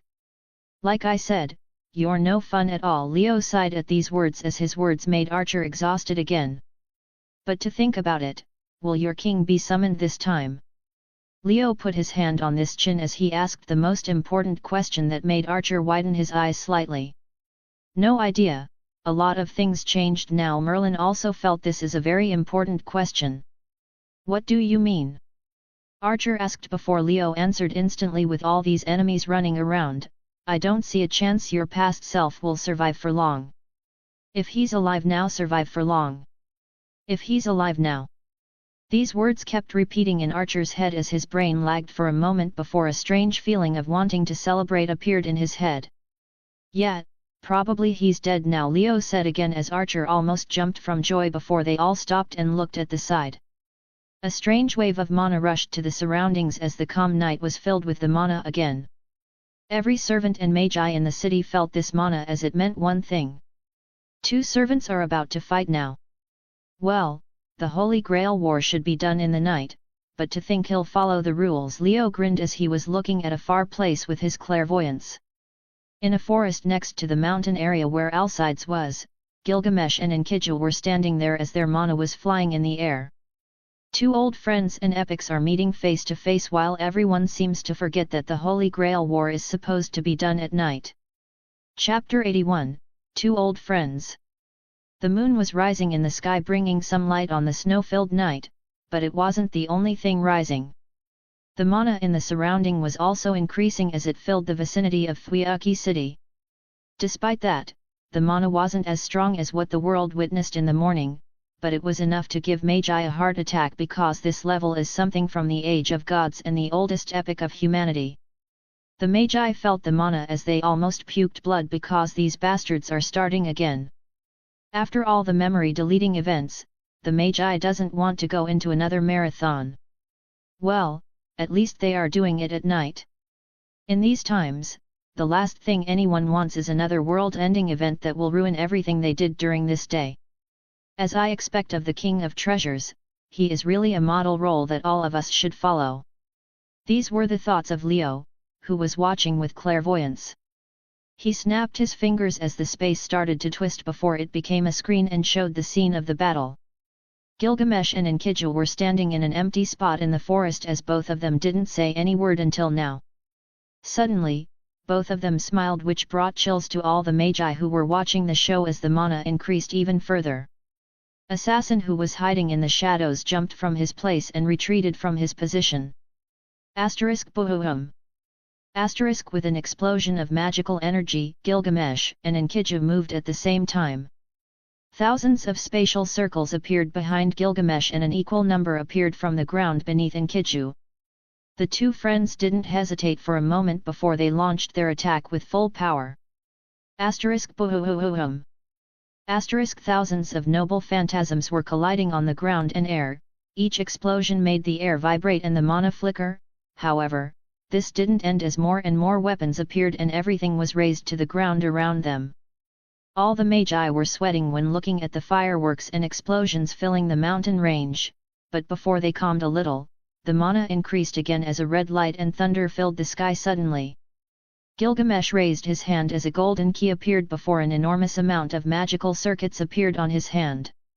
All the circuits started gathering again before they became something like a drill, but in fact, that's a sword. A sword that existed before the concept of the sword was made. It's the Sword of Rupture, an anti-world noble phantasm. Roar with all your might, raising to the sky. Gilgamesh used all that he could from power as the sword started to spin at an alarming rate and a red storm was destroying everything. It doesn't matter where he attacks or where he swings, no one can escape his attack because his target is the world itself. Well, this is a little worrying. Leo stood up from his chair and walked towards the corner as he started to draw something on the floor. King Gilgamesh is going all out, even using This is indeed a little worrying, Merlin said as he was curious about what was Leo doing with that magical circle that he drew. Maybe, I thought I had to interfere with the reunion of the Clay Club, but it seems that unnecessary, Leo said as he looked at the screen and saw Enkidu open his arms. The chains of heaven. Really, it seems even their noble phantasms are to clean each other's problems. Archer glanced at the screen as he heard footsteps coming from the door as Nero and Ritsuka rushed inside. Meanwhile, Enkidu opened his arms to the sky as thunder rushed from the ground and gathered around him. The earth cried out as mana was rushing from everywhere towards Enkidu as an equal power to Gilgamesh appeared on him. I'm happy, Gil, even if it's only this time. I'll go all out. Veins and trees started to grow around Enkidu as he started to lose his human form. At this moment, even Archer felt some of the power of the planet, Gaia, and the power of the human order, Alea, gathered on one thing in this world. I'm a weapon. Use me as you will. O humans, let us restrain the gods above, Enuma Elish. With those words, Enkidu lost all his human form and turned into a huge tree with chains rushing towards Gilgamesh in the sky. Gilgamesh grinned at this scene before he pointed at the chains and said, the star of creation that split heaven and earth, Enuma Elish. A huge storm that ripped the sky apart rushed to the ground as everything was getting destroyed by it. The world was screaming, but only a tree stood against that disaster as it blasted right through it without any hindrance. The star of creation collided with the chains of heaven as the damage to the surrounding suddenly started to disappear. Ea's power that was supposed to destroy the world, started to melt down against the chain of heaven and become restrained, but the chains were also collapsing slightly. A huge sound, but no explosion happened as the two noble phantasm cancelled each other. The light filled the sky before it became fragments and fell to the ground. A huge hole was on the ground that almost destroyed two mountains was the only thing left from this clash. The power of the counter force and the void collided on this day as both of the users started at each other again. Gilgamesh was flying in the sky and looking at Enkidu, who returned into his human form with a smile on his face. I'm relieved. I was surprised by this nostalgia figure, but it seems you're not as young inside. Gilgamesh looked at Enkidu as was still rotating. But for you to focus on stopping the damage, you're as selfish as always. This makes me think that you only wanted to protect the forest more than having a battle with me. Gilgamesh smiled more before he said with a sigh, that's just like you, though this is an empty land filled with only mongrels and rats, at least, you're able to distinguish between lives now, Gilgamesh said as started to rotate faster again. Enkidu heard Gilgamesh's words as he only shook his head before he said, I'm not qualified to say that. I'm just a weapon that follow his master's orders, still saying those things, even after dying. You haven't changed at all. Gilgamesh looked at his old friend's face as he said those words casually. And you, after all those years, still reborn as a tyrant, but I have to say. That thing in your body has changed you. Enkidu's expression changed for the first time as he was able to see what Gilgamesh's body was made of. A dark mud filled with all the malice of the world. Humph! Even if it's this world evil, the king can carry it all. Gilgamesh said as another red storm was generating on Ea. Is that so? Even if it's changing your judgment of things? A king shouldn't be this gloomy and tyrannical in his actions, Enkidu said with a smile as it made Gilgamesh laugh a lot. Even in the middle of our reunion, you would still want to tell how a king should do his business? You really never change. Fahahahaha. Gilgamesh laughed even more as Enkidu was still smiling because he was happy to meet his old friend. Suddenly, both Gilgamesh and Enkidu flinched as they stared at the side because a new element had been added to this battle. A light flashed around before Enkidu was teleported from this place and a visible rage appeared on Gilgamesh's face. Meanwhile, at the other part of the mountain, a man with a cigarette in his mouth was staring at the battle between Enkidu and Gilgamesh. This man is Enkidu's master, as he was slightly uneasy about this battle happening at this time, but Gilgamesh rushed towards them without any warning, so he had no other choice. I already lost Team B for that servant in the morning, and now Team A is running low because of rider sneak attacks. Enkidu's master looked at his watch as it showed some light spots around Fuyuki City. They lost Team B yesterday, and on this day, he lost some members of Team A against some white creature when they were tracking rider. Suddenly, Enkidu's master widened his eyes before a gun appeared in his hand and shot behind him. The gun, even if it looked simple, shot a thick beam of laser that destroyed an arrow coming from behind and burned everything in its path. With my command seals, Lancer teleports to me now. Enkidu's master said without any hesitation as light flashed and Enkidu appeared next to him. Enkidu glanced at his master for an instant before his hand turned into a blade and shot down a couple of arrows. It seems everyone is in here. How nice. The voice of a man came from the forest before Alcide's master was walking casually toward Enkidu and his master. Hello there, Guild Master Alex.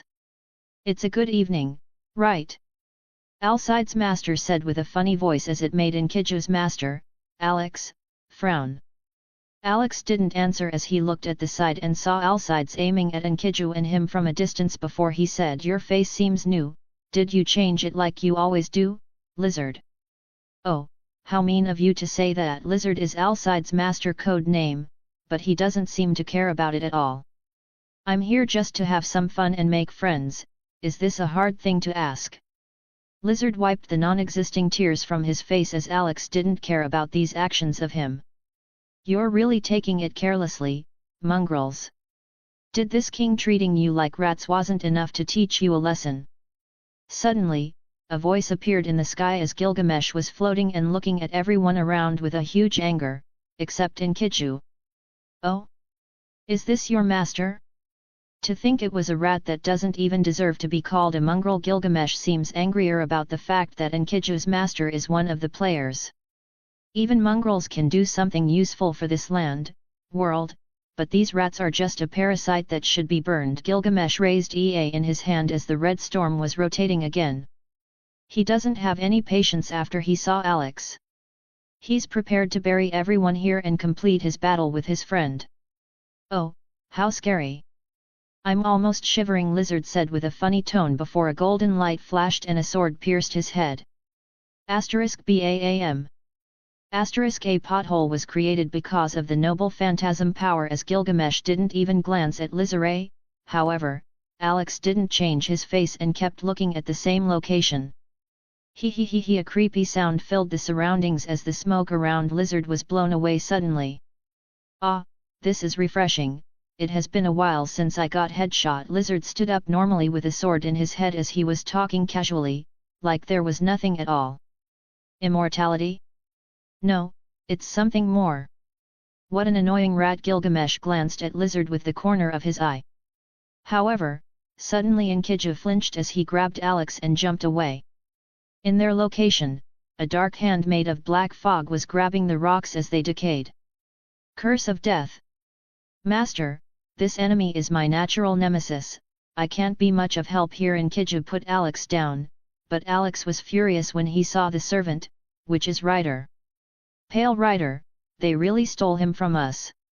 Damn it, what is happening in this mission? Alex looked at the living Curse of Death, who is called Pale Rider, as he wanted to retreat now. This was a sneak attack, which means the Master of Rider is watching and he can't afford to be surrounded by all these enemies. One after another, you mongrels! Gilgamesh glared at Pale Rider that also wanted to ruin his reunion with his friend. This is getting more interesting with each moment passing by. Lizard blood started floating suddenly as he looked at Pale Rider join the battle now. The atmosphere was flamboyant as everyone was preparing with a fierce battle or trying to retreat immediately from this point of chaos. However, in Leo's mansion, Leo was looking at the spatial screen and his clairvoyance that became a black screen when the players appeared. So, how can I review this and give 1 star for this shitty service? Leo said casually as he was working on his magical circle. Everyone in the room looked at him as they felt the huge difference between the atmosphere here. Are they having the same Holy Grail war? Chapter 82, Assassin. The mountain range was filled with mana as the atmosphere of war was at its peak. The 2 oldest epics of humanity were battling on that land with other intruders here and there. The power of Ea and Enkiju gave the Magi around another heart attack, but at least the damage and even the show was less flashy than Leo and Solomon. That was only because Ea and the Chains of Heaven are meant to cancel each other completely as a symbol of Gilgamesh and Enkiju. Ea with its power, rip apart the world around with its winds that dislocate time and space, while Enkiju stitch it together with the power of the counter force and recover the world to its normal state. This is only possible because, in Type Moon, the world is made of textures, a layer after a layer. However, the world in this condition cannot afford all those layers, so even Ea can affect it badly if Enkiju didn't interfere. Leo didn't choose to interfere because he knew about Enkiju and currently, he was preparing something more important than messing with his fellow edgy guys in this world. Despite that, he never said that he'll not mess with them. I take it back. This doesn't look good at all. Leo looked at his completely blocked clairvoyance as he decided that an alternative plan is necessary. The magic circle was already finished as it was glowing slightly, however, Leo wasn't completely satisfied as his clothes started to shoot some runes on the magic circle. A summoning circle? Do you plan to summon more servants? Merlin walked next to Leo as he observed the magic circle. It was the regular servants summoning ritual, but for Merlin, it was slightly different because of the runes and Leo's unusual mana. No, I don't need more headache with servants, Leo said as he was discussing with Venom which part they should focus on. Let's use answers, directly to make the ritual stable. Leo put the most dangerous proposal directly, which made Venom flinch before he said the runes we have are using Tuaru rules as a base, which means if we use that rune, then Odin from this world will be informed immediately by our actions. Answers is one of the runes that means the is, arsenal god, and Odin.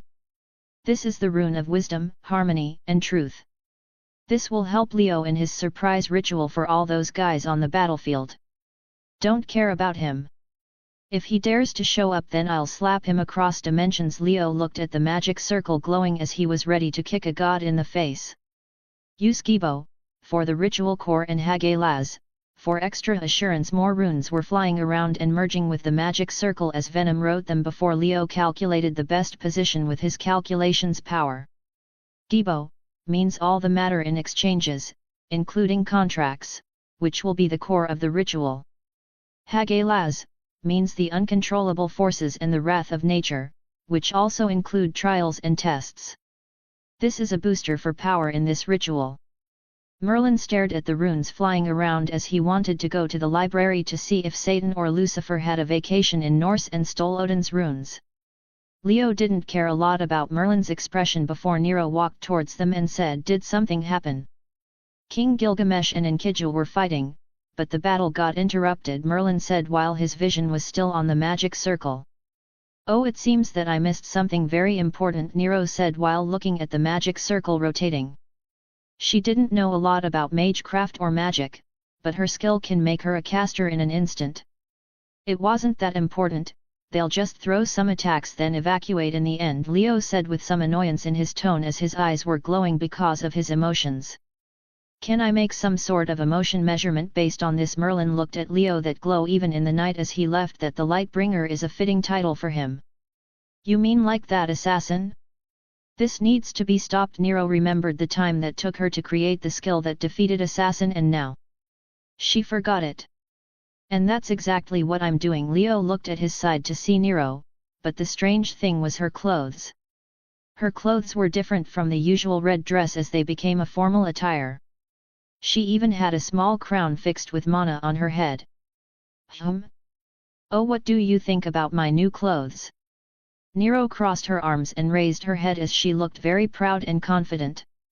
Well, it's good, I guess. Leo said with a lack of interest as he felt something from the magic circle. Apparently, no shocked expression, Nero put her hand on her chin while thinking that she needed something more amazing. It's different from what you think. You're the type of person who'll be beautiful in any type of clothes, Leo said calmly as he looked at Nero that had a half-surprised and happy expression on her face. Of course, I'm the flower of Olympia, after all, Nero said with pride, which made Leo stare at her blankly. However, you should stop if your goal is to shock me or impress me. Nothing can make me completely shocked or make my heart skip a beat. I'm an angel. After all, Leo waved his hand as he said his true ideas directly. Moreover, I'm a scientific angel before a devil or Lucifer. Leo closed his eyes slightly as it was something he did to relax his mind from the world around him. Tuaru angels' way of thinking and acting is completely different from humans or anything else in this world. Something like looks or emotions is nothing important to them, even humans are like a rock thrown at the side of the road. A scientific angel is kinda the same as humans, and creatures are just carbon-based life forms and nothing more.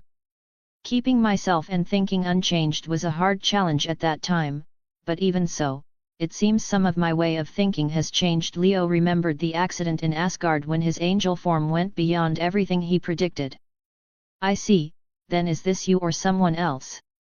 Nero tilted her head while looking up and down at Leo. Huh? Do you want to start some stupid plot about doubting my identity now? I'm me and I'll always be myself, nothing more. Leo's eyebrow was twitching just from the idea that he'll start a stupid doubting story now. Then it's okay. No matter what happened, you can never be someone else except yourself, even if you tried to lie to yourself. Nero nodded with her head before he smiled and looked at Leo in the eyes. Good to know. Leo looked at her for a second before he walked towards the magic circle and started his great plan of chaos. Emperor Nero, maybe you should take a step back from there. At the farther spot in the room, Merlin was sitting there while pulling Ritsuka away. He didn't want to be caught in an explosion from that magic circle. Archer didn't say anything as he went to spiritual form and rushed to his master.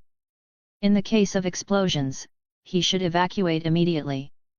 Leo stared at this action with the corner of his eye before he sighed and extended his hand. Light spots started to fly around his hand before the sound of chains echoed in the room as a small chain started to emerge from nothing. The chain was around Leo's right hand, glowing with a white color before a book appeared from the void. The book looked normal and not fancy in any form, but just its existence made the room atmosphere heavy. The book cover was also shocking to any magi in this world, with runes revolving around a Kabbalah tree of life, which all its 10 spots were glowing. Merlin put his hand on Ritsuka's eyes before he averted his gaze from the book. That's something he clearly shouldn't see. What are you doing, Merlin? Ritsuka felt Merlin's hand on her face as she was puzzled by his actions. Just bear with it for a moment, Ritsuka-chan, Merlin said with his usual calming voice as Ritsuka didn't question it any further. Nero also averted her gaze from the book, but she didn't take a step back, which made Leo wonder if she really wanted to take an explosion to the face because this ritual has a high probability to explode. Sigh, why is this world rules all this complicated? As a scientific angel, I should be throwing neutron stars at people. Anyway, let's do this. Leo activated his mana as he sends it to Venom before he said activate the ritual. Venom, with Leo's words, the magic circle started rotating and glowing brightly. Sparks and electricity were flashing around as the magic circle now was working at its maximum power. This is a servant's summoning ritual, but Leo chooses to use it in a very different way. He's using it to hack the Holy Grail system and track a particular servant. All the servants are connected to the Holy Grail mana reserve to exist in this world, which means, finding a way to enter that place can allow anyone to track or sneak into the spirit core of any servant here, as long as Leo has enough power to do so. However, before Leo started his plan, he took a glance at the magic circle before his book opened up and started to release some light spots. The light spots fell in the magic circle at the position of the runes before something was getting ignited.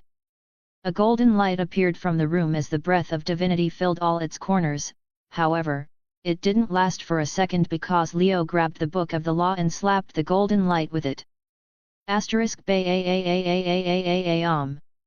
Asterisk, a very loud slap echoed in the room as the golden light was shattered and the magic circle went to work normally.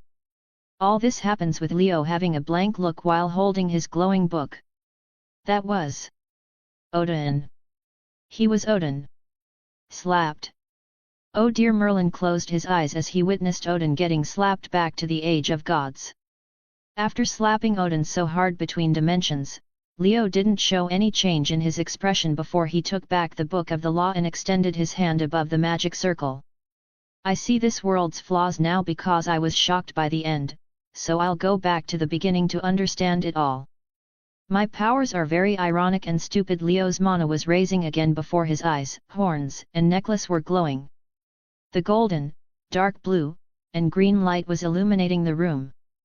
After a moment, the green light moved towards Leo's right hand and stopped there.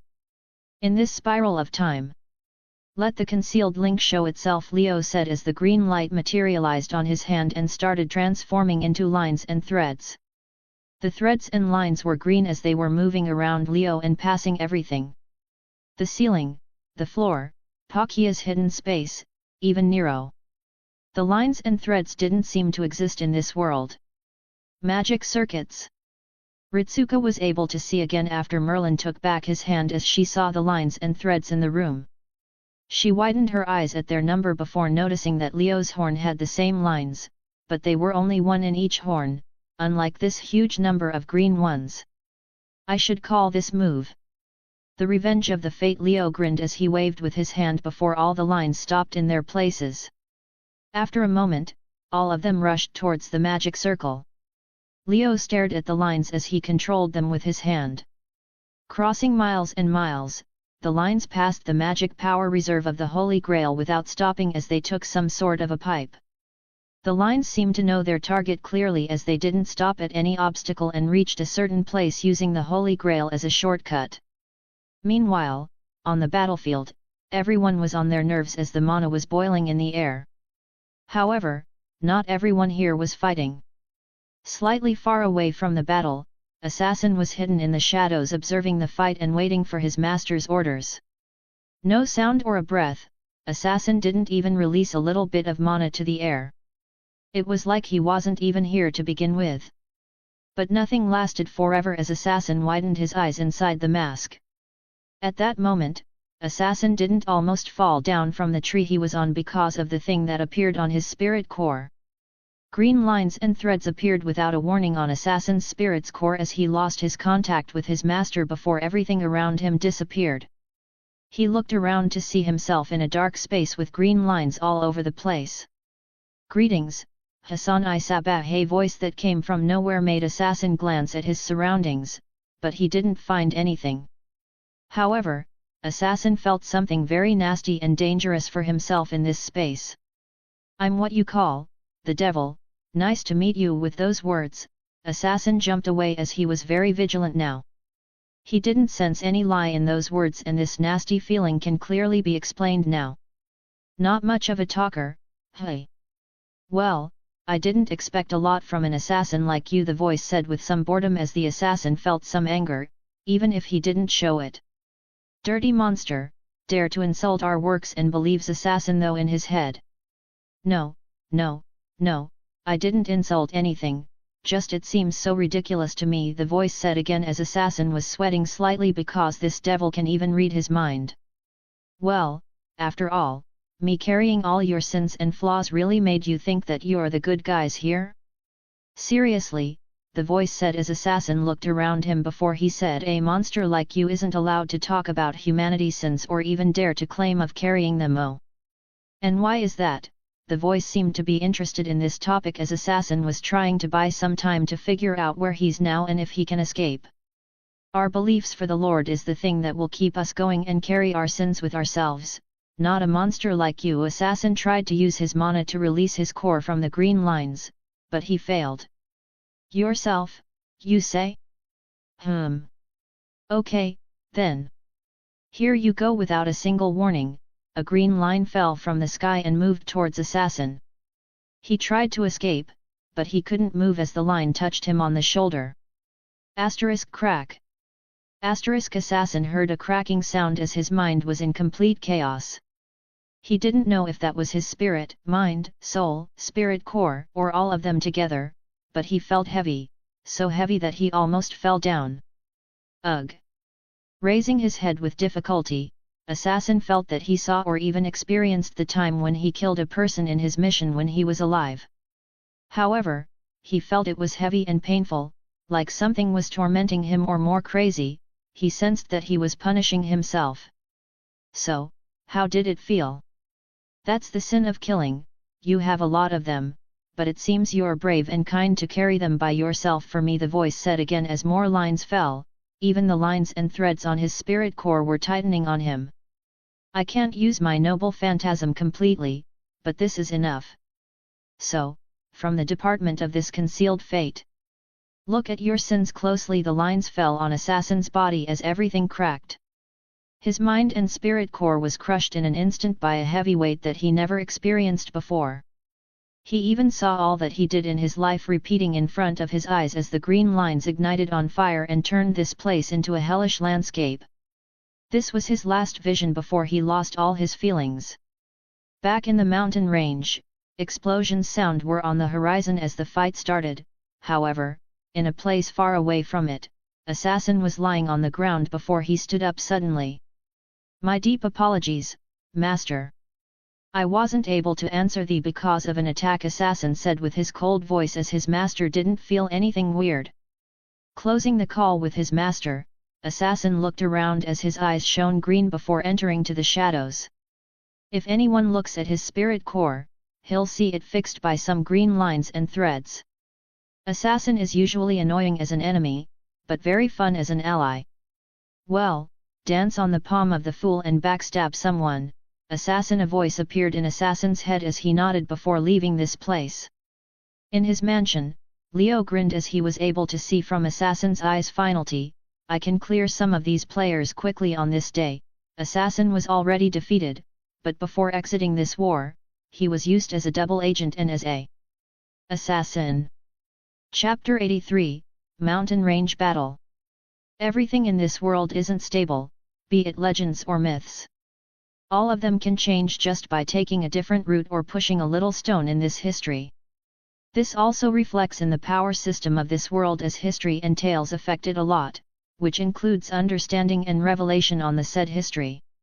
Servants are one of the most affected parties in the world because history can create servants even if that history was a lie and just a fantasy written by humans.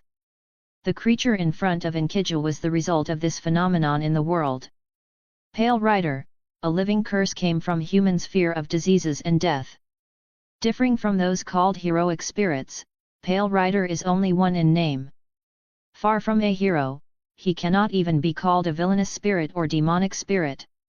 He is disease, that which has existed since time immemorial and that which will continue to exist far into the future. He can even be called the horseman of calamity as it brought the disaster to the world. He was even the one that let loose of the Black Death that killed 50 million. Something like this can even be called a false god of death without a divinity, which can affect Enkidu greatly. Pale Rider was just standing there as the fog gathered in the shape of a person. He had no face or anything that can describe his thoughts, but Enkidu, who was gathering his mana to attack, felt that Pale Rider eyes were only on him. Master! Enkidu said calmly as he was waiting for orders. Battle or retreat, they all are in the hands of his master. However, without a single warning, Pale Rider exploded with a thick fog that started to cover the surroundings. *Boo-hoo-hoo-hoo-om. Dark fog that was darker than the night sky filled the mountain range as everything was getting killed by various diseases and curses. All the area turned into a swamp of miasma, which made Enkidu frown. Suddenly, hundreds of shadows and claws appeared from the fog. Each claw and shadow was carrying a strong curse while rushing toward Enkidu. Enkidu jumped from the way while shooting weapons made by mana with each step he took on the ground, but those weapons weren't able to stop Pale Rider for long as the claws were advancing in Enkidu and Alex's direction. Alex stared at the raging fog before he took a bottle from his space pocket and threw it. Pale Rider didn't even react as the bottle hit the fog and exploded with a bright light. The fog produced a corrosion sound as it started to become clearer, which meant Pale Rider took some damage, even if he recovered immediately. The holy water that clears curses can only tickle it. Hey! I didn't think someone could steal a servant in front of our eyes. Alex took his gun that turned into a shotgun and shot a laser beam that only managed to clear some fog because of the heat. Lancer, keep this chase going. His master's goal is you apparently, Alex said as he started to mess with his watch. It's time to find this mother. Checking his scanning and observing items, Alex was determined to at least know the identity of Pale Rider's master. Enkidu didn't say anything as more mana was drawn from the surrounding before he used it to attack Pale Rider. A huge cloud of plagues and curses rushed to all the surroundings as it made the escape impossible for now. Pale Rider is a disease, something that can ride anything from animals, humans, water, even wind, so his speed is beyond Enkidu. The cloud didn't stop as it became a tornado and started to circle Enkidu, which gave him no chance to escape. Without changing his expression, Enkidu landed on the ground as weapons started to rise and surrounding him at the same time as Pale Rider rushed. Looking at the cloud of curses, Enkidu kicked the ground as the mana and weapons covered his body before the clash. A sound like boiling filled the fog as Enkidu's mana and weapons were dissolving in the fog. However, at that moment, Enkidu detonated all his weapons as a giant explosion hit Pale Rider. *Boom.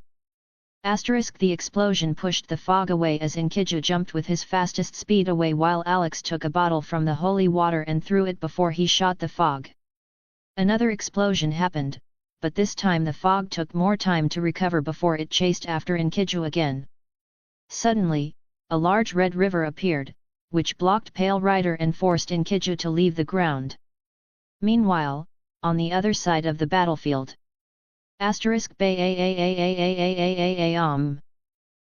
Gilgamesh opened his gate of Babylon and shot Lizard and Alcides without mercy. All weapons were flying as they brightened the area like stars in the sky. The weapons were all noble phantasms with different ranks. Each one of them was filled with mana and flying with a speed beyond the speed of sound while aiming at Alcides and Lizard.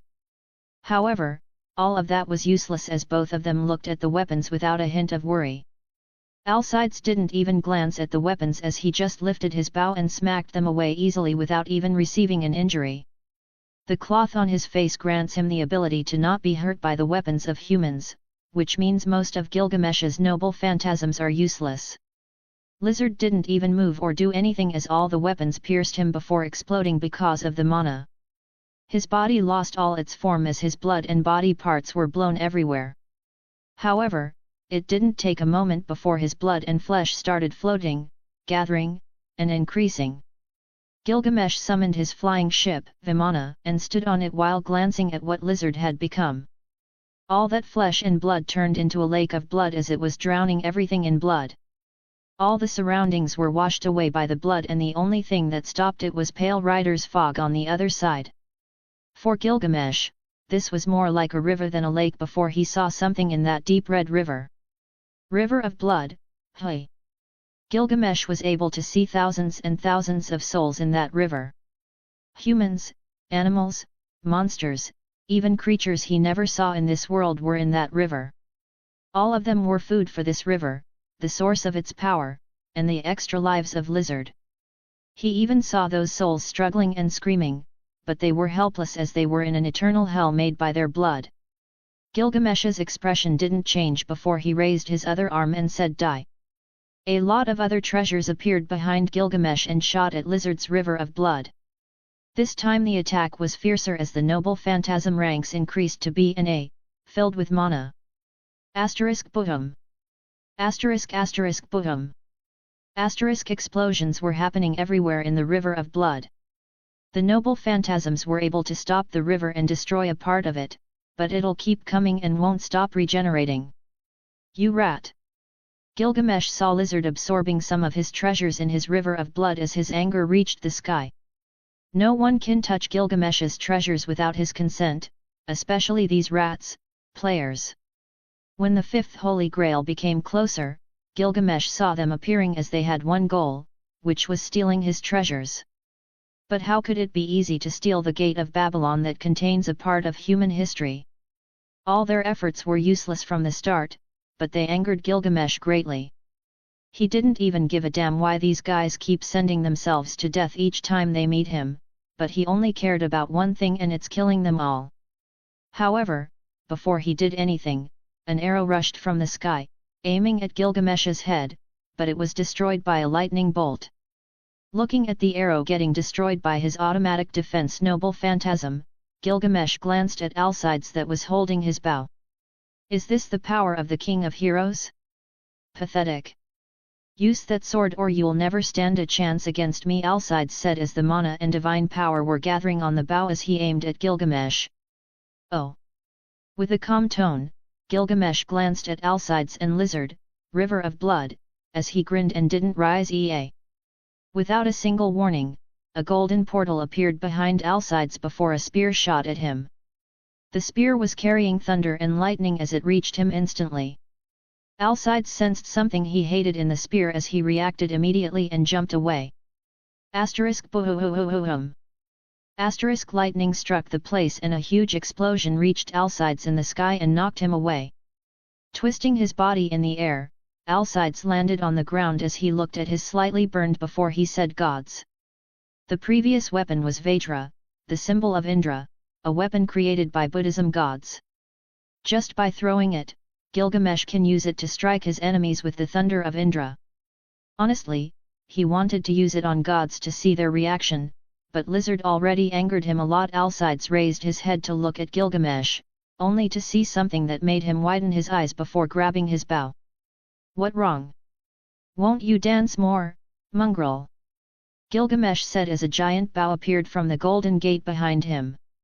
It's something that Alcides knows very well because it's his noble phantasm, 9 lives. 9 arrows were shot by the bow as they turned into dark blue lasers flying in the air. Alcides didn't waste any time as he also shot his 9 lives. Boom. Boom. Boom. Explosions filled the sky as Gilgamesh lost vision on Alcides, but his mirror noble phantasm allowed him to see all the battlefield clearly. Tapping the ship with his leg, Vimana did a sharp turn in the air and dodged all the red beams and blood waves coming Gilgamesh. The river of blood in the ground was raging as it turned into a lot of streams, rushing to Gilgamesh in the air, and trying to drag him down. Gilgamesh controlled Vimana in the air before he glanced at the river of blood and activated the gate of Babylon with extra power. A giant golden portal appeared in the sky before it opened as a behemoth emerged from the capital of gold. A giant sword started to fall from the portal and drag the wind with it as the air was shaking because of the storm. This is Igalima, a gigantic sword that can be used just to crush enemies because of its huge size and weight. Fa-ha-ha-ha-ha-ha-ha-ha. Gilgamesh was laughing as the Igalima falling speed increased before it reached the ground. Boom. The huge impact made the whole area tremble as the river of blood exploded because of the winds and lose all its previous formation. Having a noble phantasm for every situation. To be honest, this way of playing real shows the difference between fun to play and pay to play fighter here. Gilgamesh uses the power of money to crush everything. Meanwhile, while the battle was at its apex in the mountain range, Cu was on top of a building in Fuyuki staring at the explosions from afar with a blank look on his face. Again. Nobody invited me. Those empty words were carried by the wind as it told Cu's story of never finding any servant after looking for almost 3 hours. He even released his mana to attract them, but nothing worked as he stood there with his spear. Alone. There's no helping it, hey. Plan B, Cu said as he jumped from the building and rushed towards any amount of mana he can find in this city. After what happened in this city, any magi staying in this city has a high chance to be a master, so he even used some of Rune's magecraft to track some obvious sources of mana. However, he didn't know that in the shadows around him, a mask appeared in the shadows, glowing with a green light before it vanished. Chapter 84, Caster. The night was filled with mana because of the fight in the mountain range. For every noble phantasm and attack, the mana reaction in the surrounding was stirred up as the masters frowned at this battle. Although it's not the end of the world type of battle, all the fighters were very strong and might be one of the stronger caliber opponents in this war. This made the war's difficult increase more, even if it was already abyss rank because of what happened. Above the rooftops of Fuyuki, Cu was running and jumping in his spiritual form. His moves were very fast and agile as he crossed a long distance with just a little movement. Because of the mana in the air, the mana reaction was very confusing and hard to detect anything precisely. A regular magi will have a hard time trying to figure something in this mess, but Cu was able to advance without any problem. His rune magecraft, even if it's weaker in his lancer class, can calm the mana around him, which allows him to detect mana signals without a problem. Although he thinks it's too much trouble to use them, he doesn't mind as long as he gets rid of this boredom. However, for Cu, his instinct was the most important. He has a feeling that going in this way is the best route to find servants. After a while, most of the regular buildings started to decrease and what left was some fancy mansions. This area was the south end of Miyama town, a suburban area of Fuyuki that contains old houses and traditional buildings. But in this area, the houses are Western style and fancier. Now, where is it? Landing on the rooftop of one of the mansions, Cu looked around as he felt the mana in the air before jumping again.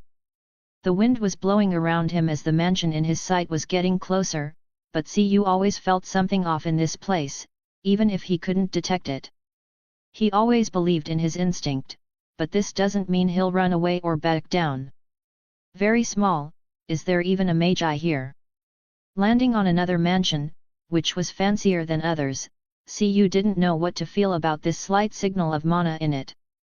Maybe it was just a regular magi, who's not involved in the war. These were Cu's thoughts before he entered the mansion using his spirit form. The spirit form allows servants to pass through normal solid objects if there wasn't a barrier or a spell on them. This also made Cu more suspicious of this place because there wasn't even a small barrier. His instinct and logic were telling him two different things, but Cu entered a way, so he might check the source of mana. After all, his master is a coward and won't allow him to run into the other fight. He even told him to retreat once his noble phantasm was revealed. Nothing, hey. Cu traveled in the mansion until he reached its basement. It was dark and large for a normal basement. Cu glanced left and right as he was trying to determine the mana place, but he was frowning slightly. Everything is normal, but why do I have a disgusting feeling from this place? Keeping this feeling in mind, Cu took one step forward and exited from his spiritual form. At that moment, something like a mechanism in the basement was activated before two skeleton-shaped creatures appeared and rushed towards Cu. Whistle. Cu kicked the two skeletons into fragments while whistling and moving around. That was all, hey. It's very weird. Cu felt the little mana disappearing with the skeletons before he said no barriers, no enemies, small trap, and clear basement, which has a disgusting feeling in it. Either it's a stupid guy or someone who wants to hide his tracks by making the others think he's stupid. Cu said his thoughts before he grabbed his spear and started to write some runes on the ground. He has nothing better to do, so he might just try and figure out what is going on. Using his runes to give him a vision of truth and taste of every mana in this place, Cu felt this place is really disgusting, like a bug's nest just from the mana remnant in it. This mana and way it has been erased. 3 magi were using this place, the first 2 didn't hide their traces or they couldn't. Cu felt 3 types of mana. One was normal, the second was like a bug, and the third one almost didn't exist. If it wasn't for his runes, instinct, and divinity, Cu will never be able to sense the third one before he said, and this type of mana. Caster, hey. Well, I guess it wasn't a useless trip in the end, even if I didn't fight anyone, Cu said with a helpless sigh as he was preparing to leave, but he didn't see the shadows in the basement moving around as Assassin was following all his movements. Presence Concealment X isn't a joke. This skill allows Assassin to be one with the world in the shadows and avoid all detection abilities. He'll only be revealed when he attacks, as it drops to A+. Although some special abilities and skills can reveal him, those aren't common things, which show how unlucky he was in this war. Master, I believe that I found the presence of the other caster. Assassin called him Master in his head. Excellent, this is a great discovery. Where did you find it? Assassin's Master said through the link as Assassin said, I followed Lancer. He was the one who found it. Give me the location. And did you notice something strange? Assassin heard his master words as his eyes flashed green for a moment before he said, Matter resident. There wasn't anything strange. Good, continue the investigation and follow Lancer for the moment, Assassin's Master said before he left the spiritual link. Assassin stared at the area around before he disappeared into the shadows. However, he didn't follow Lancer and went in a completely different way. Meanwhile, in a hotel in the middle of Thuaki City. Good, finally we can have some foothold in this mission. A man wearing a black robe looked at the window as he quit his link with his servant. Caster and Matu, it must have something to do with Pale Rider stealing, the man said as he looked at his hand watch. This was something he used to communicate with his leader Alex during the mission. He got a clear order to wait until Alex figured out Pale Rider's master before they did any action. Is the leader in that battle, Vice Leader? Suddenly, the door of the room was opened as a man in a soldier outfit asked. Yes, we lost a lot of our members, even more than we intended, but it's okay if we can recover the loss with the mission rewards. The robed man didn't look at the soldiers as he said, the nightmare space doesn't allow weakness. The soldier nodded as he didn't say any other word. He knew this was supposed to happen in the mission, but it went more extreme than they intended. The nightmare space is the place where they take their missions and upgrade their power. It's a place where the law of jungle rules. Failures and weakness means death. These words always pushed the player to risk themselves to improve, even if it was mean to throw themselves at danger, because it's better to die trying than dying on the hand of the nightmare space. Their guild, Silver Lightning, planned to enter this world and lower the members' number. The survival of fitness was the rule of this mission. This was something that most of the members didn't know.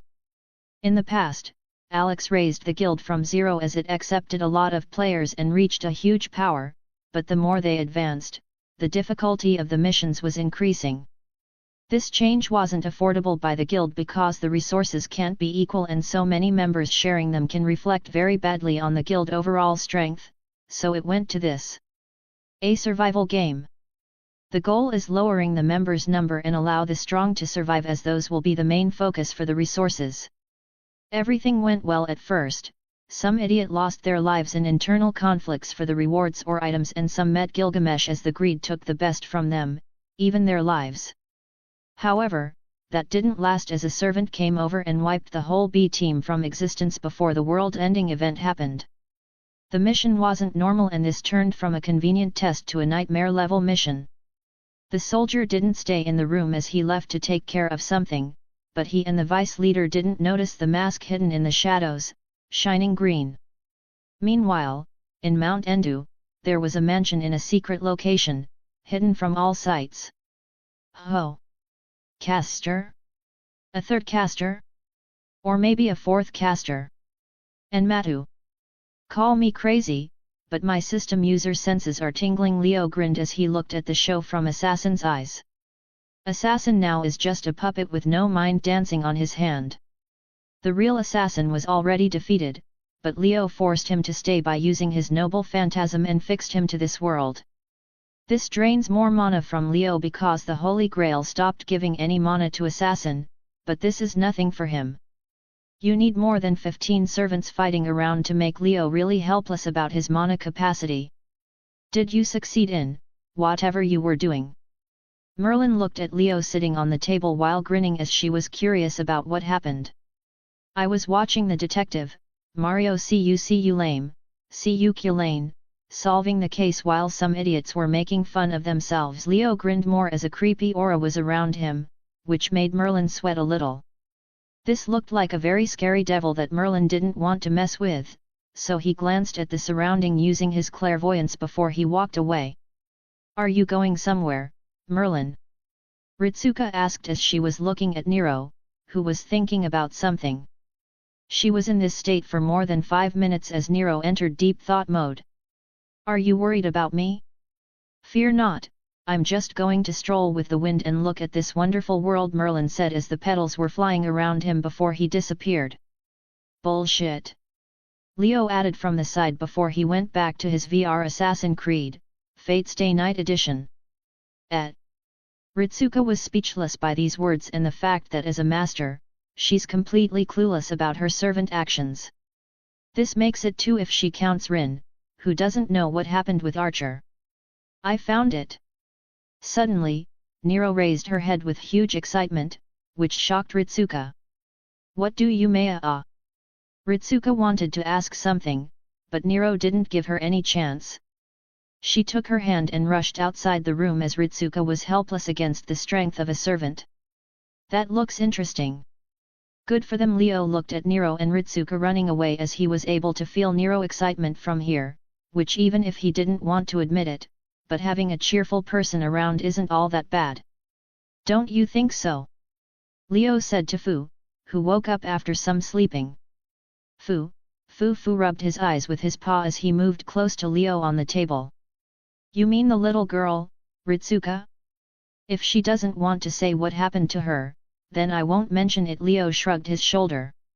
He was never the type that loves to dig up people's private things, especially if he at least knows this person and if that thing was important for the said person. Fu shook his ears as he said something to Leo. Mashu Kyrie Light? Is this the person you're willing to fight for? Even recovering your beast power? How to say, you're really interesting and... Congratulations on finding this cause. Leo caressed Fu's head and ears as he smiled a little while looking at this fluffy white killing machine finding something worthy to live for.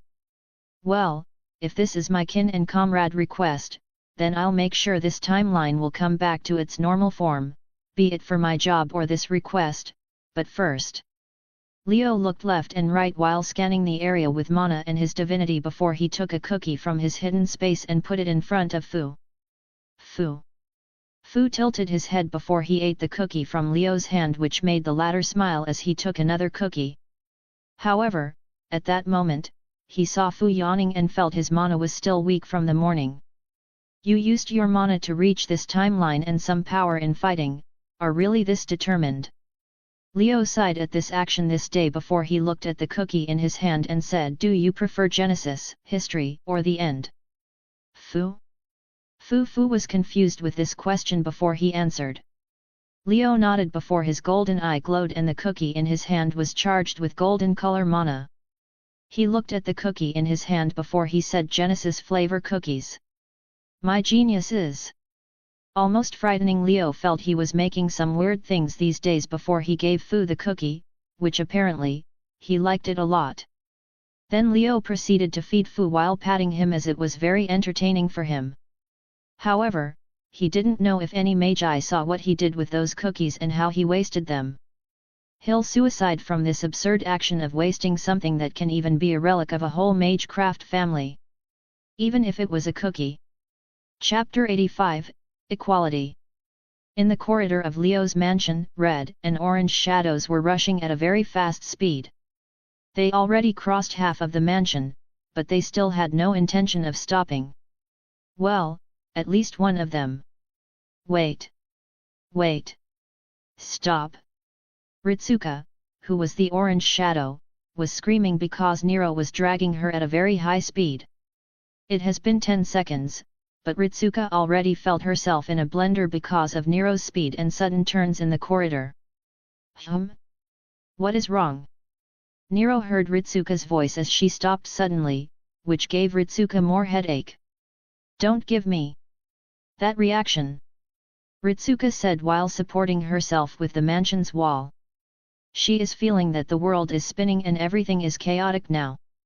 Ah, I forget you're still a normal human and a very weak magi, Nero said casually as it made Ritsuka glare at her and take a deep breath. Why did you drag me suddenly? Ritsuka fixed her hair before she looked at Nero, who was in a good mood. Because I got a great idea that I need to do immediately. Nero pointed at the sky while saying with an exaggerated tone in her voice. Then why did you drag me?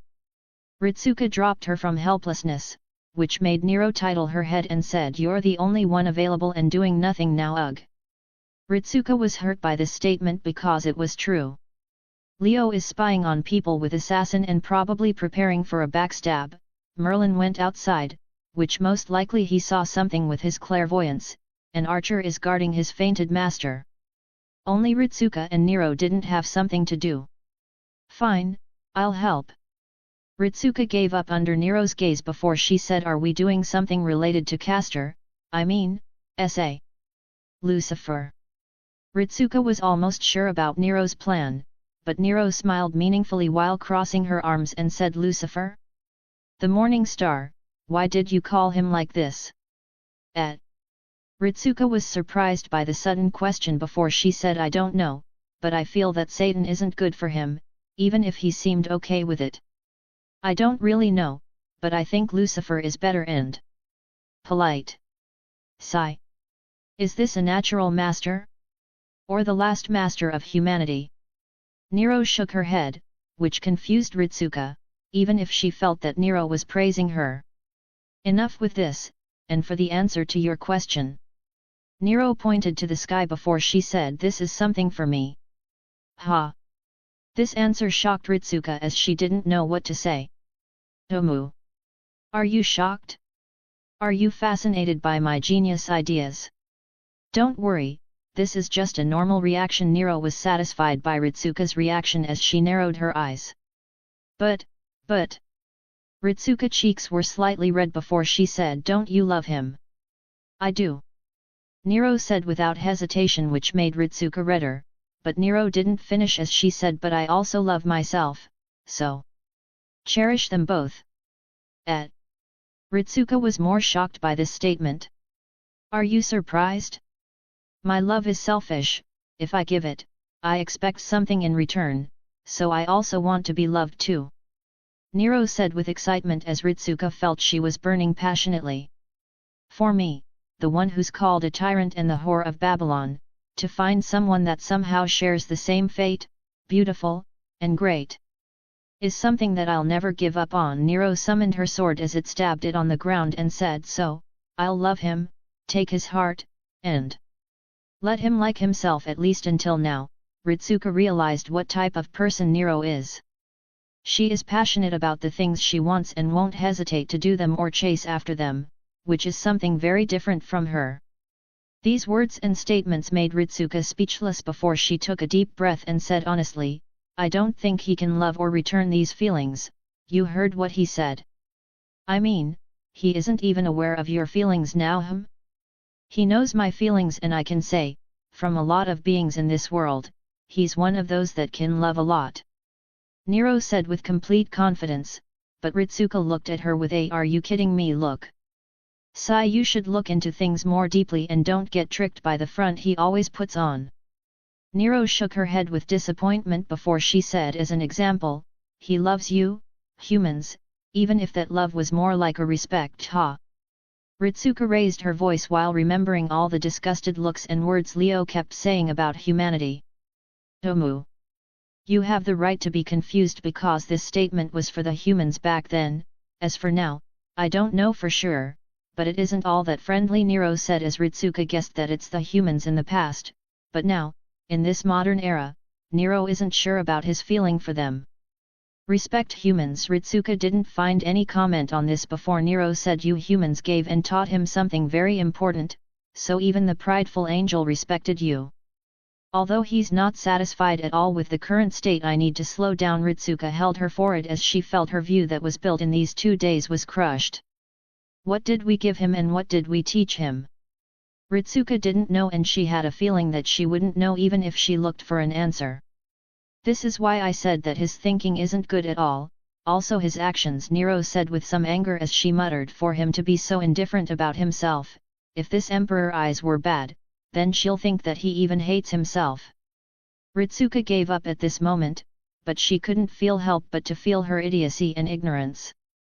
If someone like Masha was here, then she can see the best in people easily, like she did with her. Don't put that look. Nero snapped at Ritsuka, which shocked the latter a lot. Don't try to think, if that person or maybe that person will do better than me.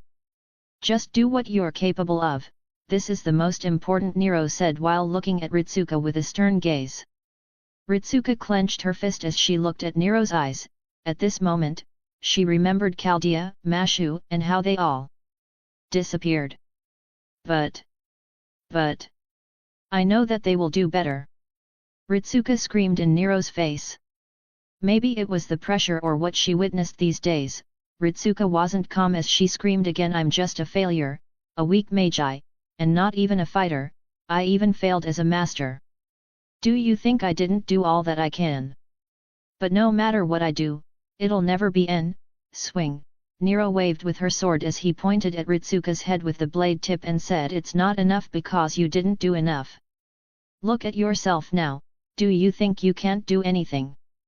Suddenly, Ritsuka was speechless, but Nero didn't stop as she took back her sword and said, everyone is not equal. Do you know? The genius you're wishing to be isn't something with talent. No, talent is still desirable, but it's just icing on the cake. The real genius is someone who understands the difference between him and others. When people compare themselves, they tend to fix the idea that they fundamentally equal. Nero shook her head before she said sadly, that isn't right. Everyone is different.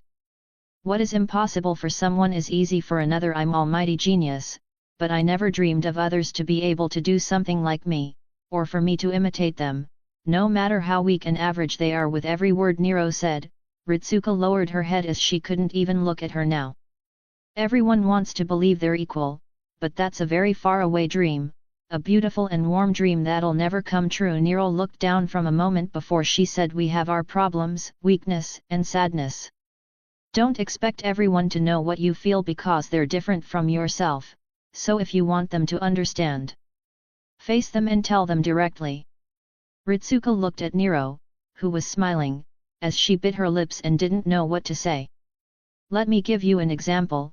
Your servant also believed one day he's equal to his creator, but an angel isn't equal to God, no matter how he lied to himself. Nero's words shocked Ritsuka as she continued, now, he let go of God's plan and that idea.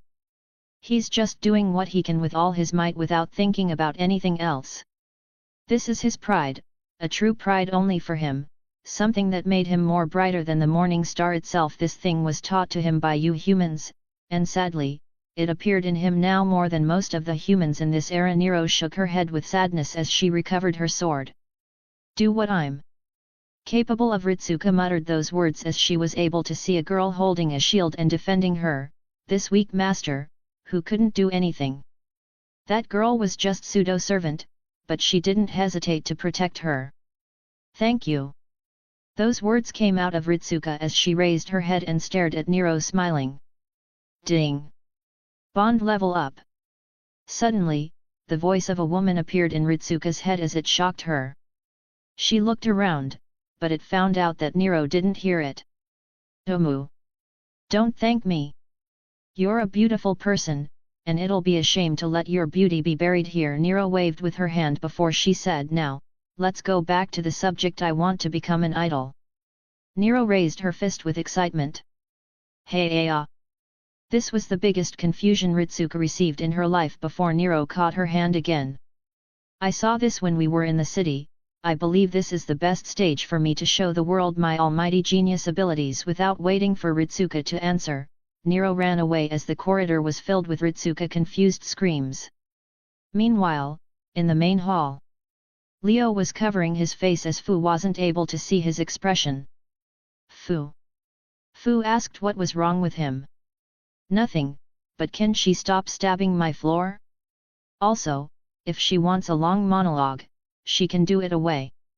"How does she know all that?" Leo sighed before he muttered. That was embarrassing. This guy felt his mansion was stabbed by Nero as he looked with clairvoyance to see her monologues, which he wished if he didn't see them. Removing his hand from his face, Leo decided to stop using his clairvoyance this casually.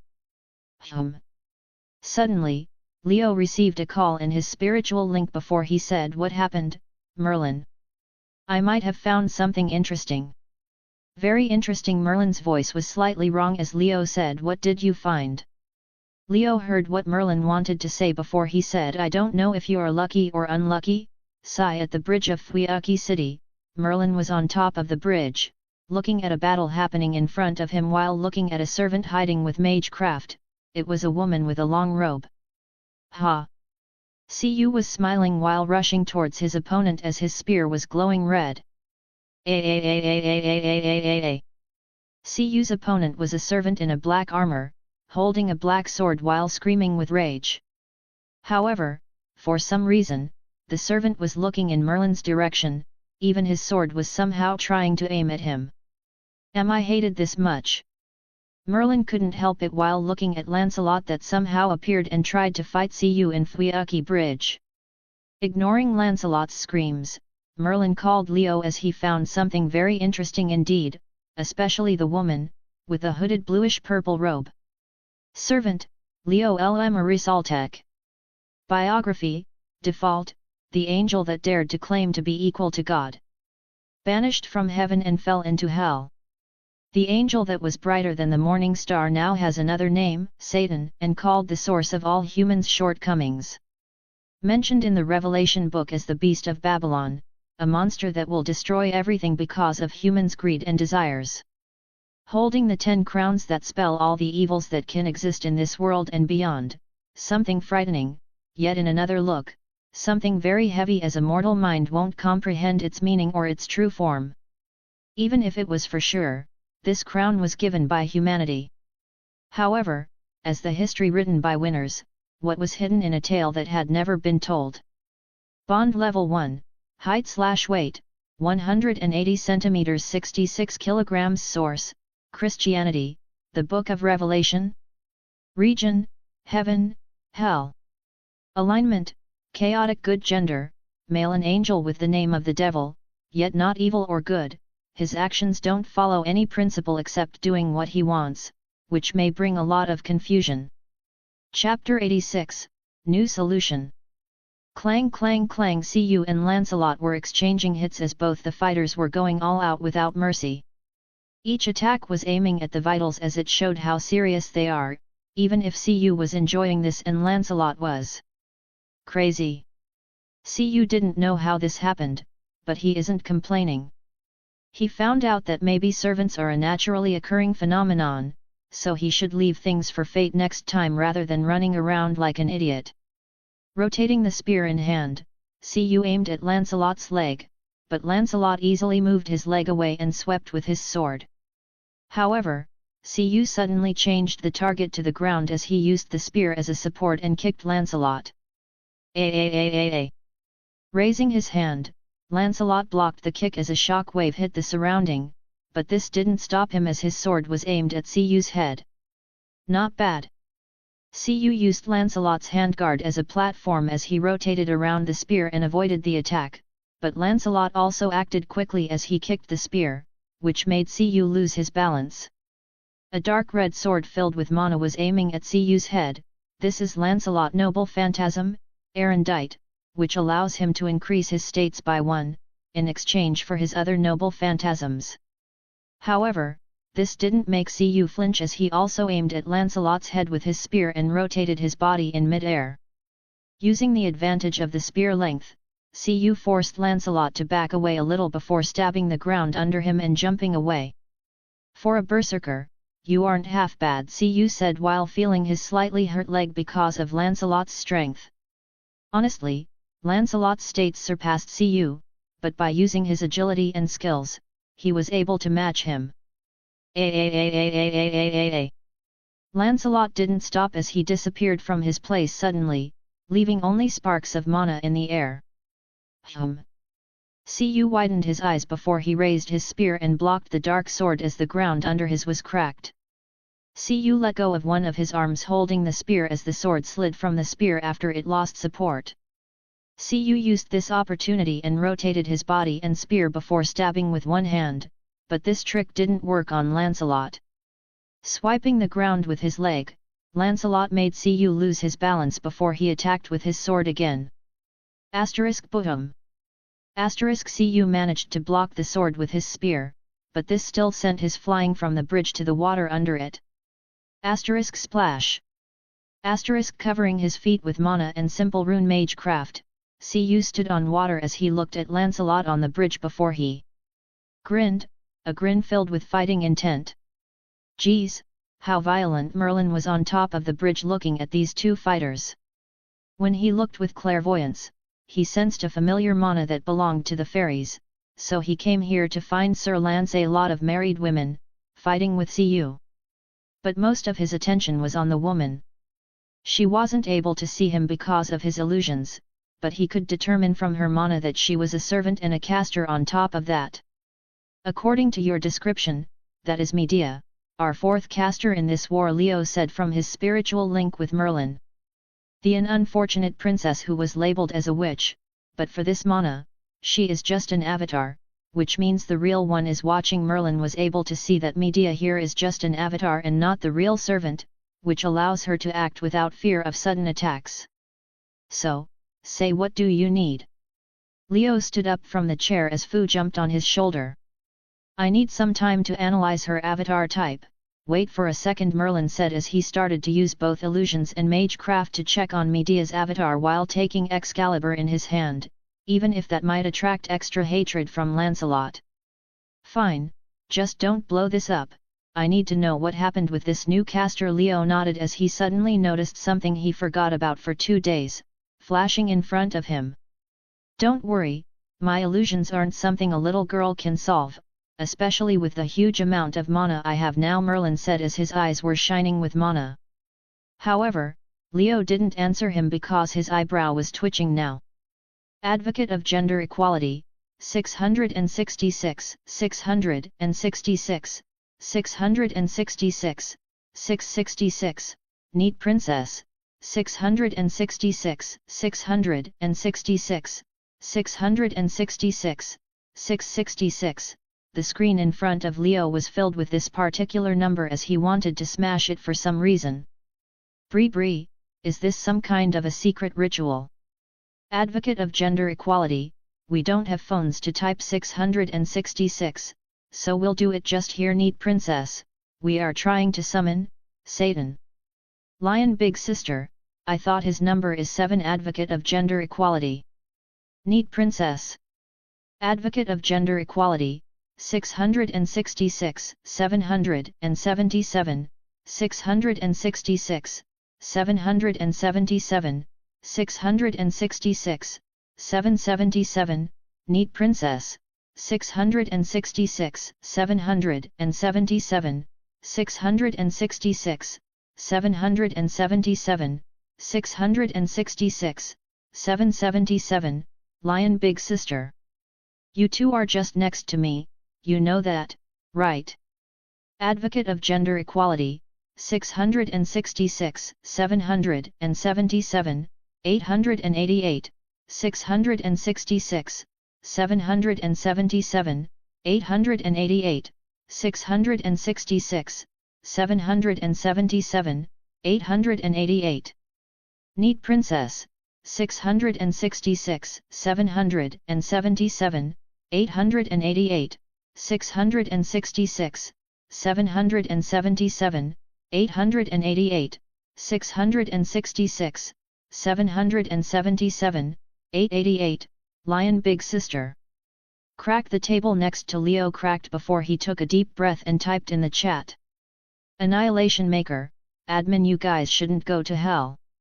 Go to heaven and you can turn it into hell just fine. Advocate of gender equality, sorry, but they told me that I can't satisfy my urges in heaven, so I prefer my mortal land. Neat Princess, oh, you appeared quickly, I thought that I need to start calling you Tsundere a couple of times. Annihilation Maker, admin, yup, I didn't miss you at all. Advocate of gender equality, same. Neat Princess, same. The chat room witnessed the degenerate trio gathering together again as Misaka stared blankly and Leon left the chat room before it was too late.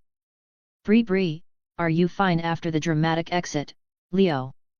Annihilation Maker, admin, my life was only pain and suffering in an abyss of despair. I hate this world. Bree, it seems you're still okay. Neat Princess, so, how is the abyss? Type Moon. Annihilation Maker, admin. Like the abyss. Advocate of gender equality, that's type Moon for ye. Everyone needs to suffer, one way or another. Bree, there's these kinds of worlds.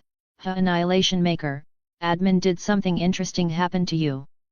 Neat Princess, nothing much, there have been something interesting, but more importantly, Kazuma became God, Dio, advocate of gender equality, oi. Annihilation Maker, admin, You know that gods in Konosuba can't do anything sexual because they will lose their divine power, right? Mister, I need my urges. Advocate of gender equality, sigh, there's no helping it, I'll reject my humanity in another day. Annihilation Maker, admin, pathetic, Dio's sword needs to defeat the Joestar's swords and you're a bad host. Advocate of gender equality, oh, yeah. Then tell me what happened to you and let us see if you're not pathetic. Leo grabbed the chat screen and put it in above him slightly before he took a picture and sent it in the chat. Annihilation Maker, admin, picture of Leo with glowing eyes and horns while Fu is sitting on his shoulder. Advocate of gender equality. Neat Princess, oh, my. Did you become a light bulb now? Advocate of gender equality, I refuse to suffer alone. That's Fu, right? Then you must have done the gotcha, tell me you're suffering. Leo stopped in his place as he remembered Merlin and his female form trick as the table that recovered was cracked again. Annihilation Maker, admin, is offline. Advocate of gender equality, coward. Leaving the chat, Leo received another call from Merlin. I found it. She's trying to break Lancer contract with her noble phantasm, but she can't be completely sure because Lancer might never give her a chance. Just tell me what you need, Leo said as he was looking at the explosions from the window. A distraction, a big and quick distraction, so I can cut her to pieces with Excalibur and find her true location. Merlin raised Excalibur as it glowed and made his smiling face scary. So, dropping a nuke on your location. Leo put his idea as it met an instant rejection from Merlin. No. Do you want to kill me? You're in the category of people who don't die when they are killed though. Fine. I'll just nuke the other guys. Sigh, I need to think about damaging this world in every move I do, this sucks. Leo sighed as he grabbed his spear from space and walked away. Moving towards the balcony and jumping on the rooftop, Leo stared at the battle in the mountain range before he said, now, how should I calculate this? I need at least a double kill or I'll be mad. Leo stood on the rooftop as the wind was moving his clothes and hair as his mana was rising before he entered the chat room again because it was flashing non-stop. Advocate of gender equality 666, 666, 666, Advocate of gender equality, oh, you're here, then tell me what you got, coward. Annihilation Maker, admin later, I'm now busy with calculating the damage that I'll cause, so I won't blow up this timeline. Neat Princess, is the situation all that bad? Leo tightened his grip on the spear as he was channeling mana to explode the drop a nuke. Annihilation Maker, admin, it's bad. Although Root didn't say it, I have all the reasons to think that she's losing control over her world in this timeline. This can explain why the chat room can only send one member while there's a huge number of players and enemies. Bree. Does that mean this world might face the same thing? I mean, the two missions are close to each other. Advocate of gender equality, don't jinx it. But type moon stuff, hey. That really sounds like a pain. Neat princess. Problem in destruction, hey. Maybe you need something that'll destroy and fix the world at the same time. Annihilation maker, admin. What? Neat princess, you know in Gensokyo, we have a lot of stupidly broken and crazy abilities while living in a boundary, which is kinda fragile, so everyone usually uses cards to battle. However, some abilities destroy the enemies, but help the area around. Neat princess, something like your pollution-free nukes, but it's for the world in total. For example, Inkiju's noble phantasm can do the same thing. Leo stood on the rooftop looking at his red spear while feeling like an idiot. Why didn't he think of this before? This sounds so stupid yet reasonable that his anger against Solomon decreased slightly. It must be the edge. Yes, the edginess didn't let me do it. Leo blamed his edginess. Annihilation maker, admin. It pained me to say it, but thank you, you have my gratitude. Neat princess, don't worry about it, it isn't so. Kaguya stopped typing because she received something from Leo. It was the octopus chef as she almost fell down. Neat princess, you asshole. You finally remembered. Annihilation maker, admin. I don't know what you're talking about, and if you want to say something, say it now because I have a big project. Leo said as his necklace was glowing and Drake woke up because they were about to make something crazy. Advocate of gender equality, yeah, she called you, PFFF, Kazuma was laughing for some reason, which made Leo interested. Neat princess, ah, right. You made my Mudcup unable to evolve, didn't you? Kaguya's dream of becoming the very best was crushed as she found that Mudcup wasn't able to evolve.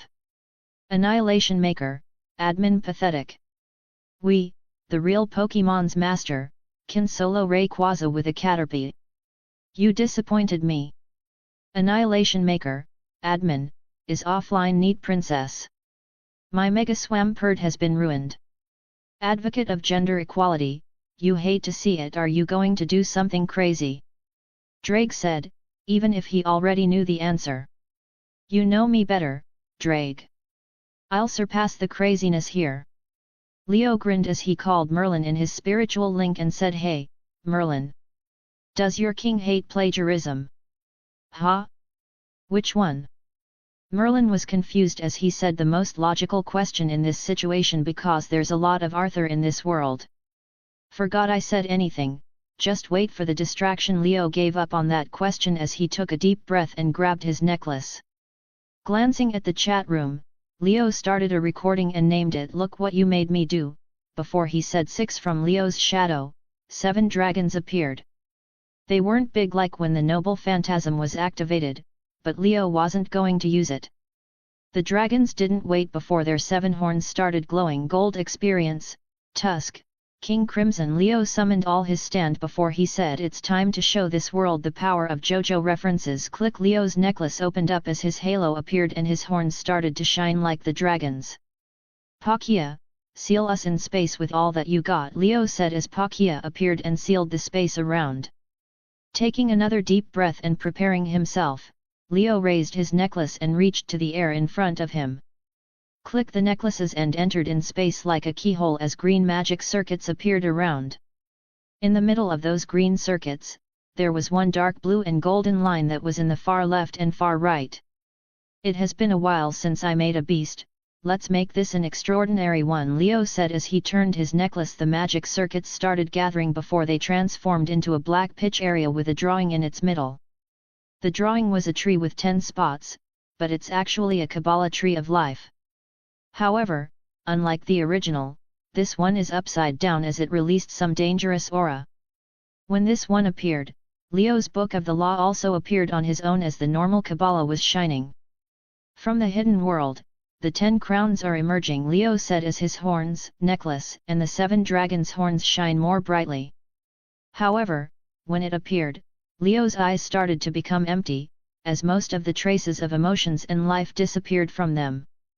No matter how I see it, I can't understand. But for the Annihilation Maker to become this thing. Just what is wrong with this and that to Aru world? Drake was having some internal conflict while looking at the inverse Kabbalah before he remembered that he also changed slightly because of them. The Qliphoth is the completely opposite tree to the Sephiroth, covering another side of the world. A/N, for more information, go to the end of the chapter, Venom Leo said quietly as Venom extended his arm and started to throw all the 18 runes around Leo's arm. These runes will act as a stabilizer so it doesn't explode in his face. Leo didn't say anything now as he raised the spear in his hand and pushed it towards the Qliphoth. The spear in a part of Leo's hand sank into the darkness, but Leo didn't care as he moved to the second part. Conceptual boost. Leo's used his boost to increase his power 2 times before his stance started to work. Golden experience rushed towards the tree as the vitality and mana in the air was drawn towards him. Tusk started to rotate with the necklace, and King Crimson skipped time. At this moment, everyone in Fuyuki noticed something wrong.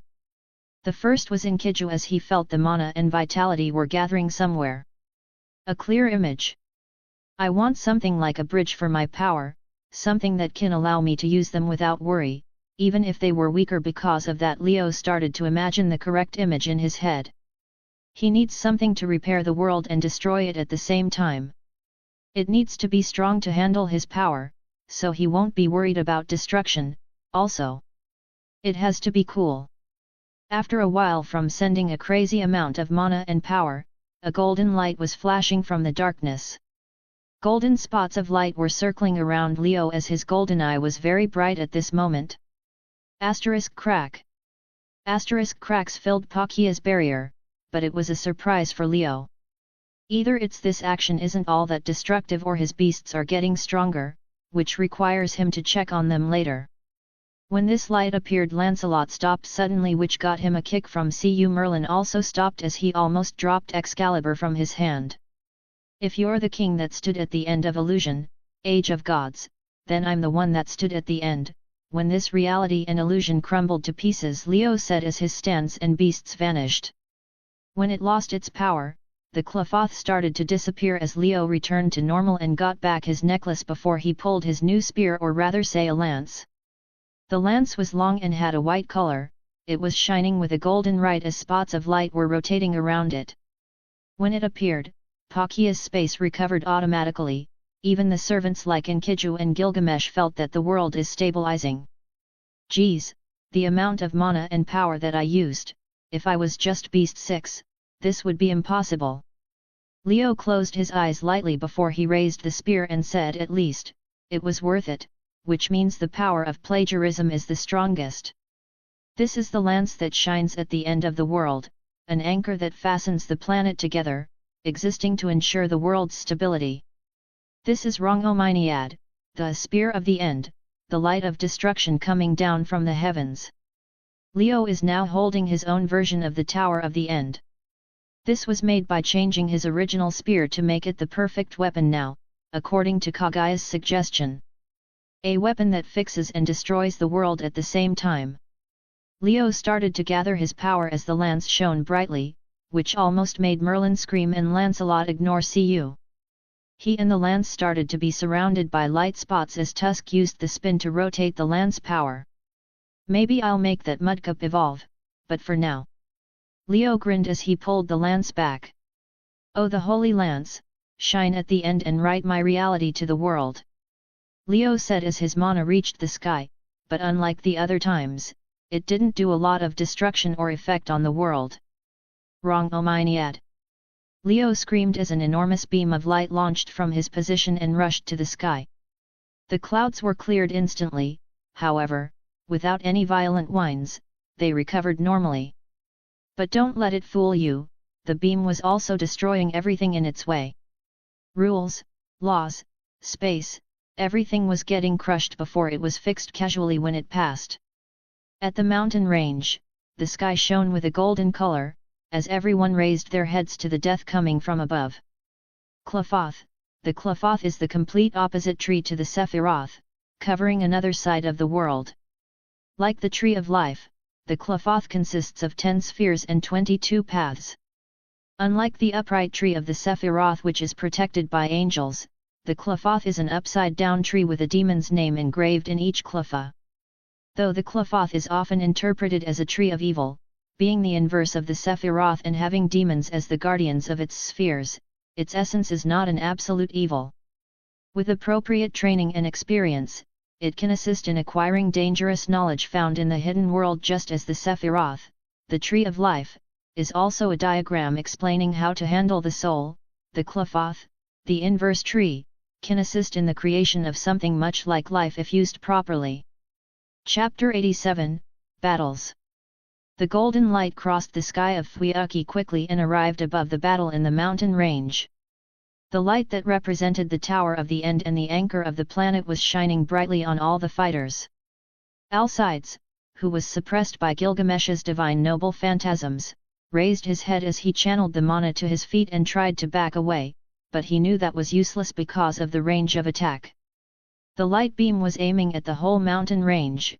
It even made the space solidified because of its stabilizing power, as it didn't leave much hope to escape, even with teleportation. Lizard, who was in his river of blood form, stared at the beam before he started to leak into the ground in an attempt to avoid a lot of damage. The light of the beam was already hurting him because of its holy properties, but this didn't stop him from his last action as a part of the river moved towards Alcides. Pale Rider had the same reaction as Lizard because of the light. As a curse, he isn't fine with the holy attribute as his fog was boiling. Suddenly, some light flashed on him, but it died quickly. That was Pale Rider's master trying to summon him, but it seems that the beam user is determined to make some servants exit the war now. Gilgamesh and Enkidu raised their heads at the same time as their mana was raising. They both know that getting a direct hit by this beam is a game over, as they didn't hesitate. Drawing the mana from the surroundings, Enkidu forced his noble phantasm to be activated quickly. Gilgamesh was in the same condition as he gathered the mana from all the noble phantasm he previously threw before he used all of them on Ea. The sword was rotating as the red storm was distorting the world around him. Enuma Elish. Both Enkidu and Gilgamesh used their noble phantasm. A red storm and chains rushed towards the beam, but because of the quick activation, they were weaker. However, it's enough to not be killed directly. The beam was rotating above the sky as it met with the storm and chains before an explosion occurred on the mountain range. Boom. A blinding light filled the sky as the storm and chains tried to stop the beam, but it was useless except weakening it in Enkidu and Gilgamesh direction before it hit the ground. On that day, a pillar of light shone on Japan, as the Tower of the End destroyed, yet fixed everything around it, except the enemy. Boom. Gilgamesh fell down from Vimana as the ship was destroyed because of the beam. He wasn't able to keep his balance, even his treasures were destroyed, but at least, they were able to do their job and protect him.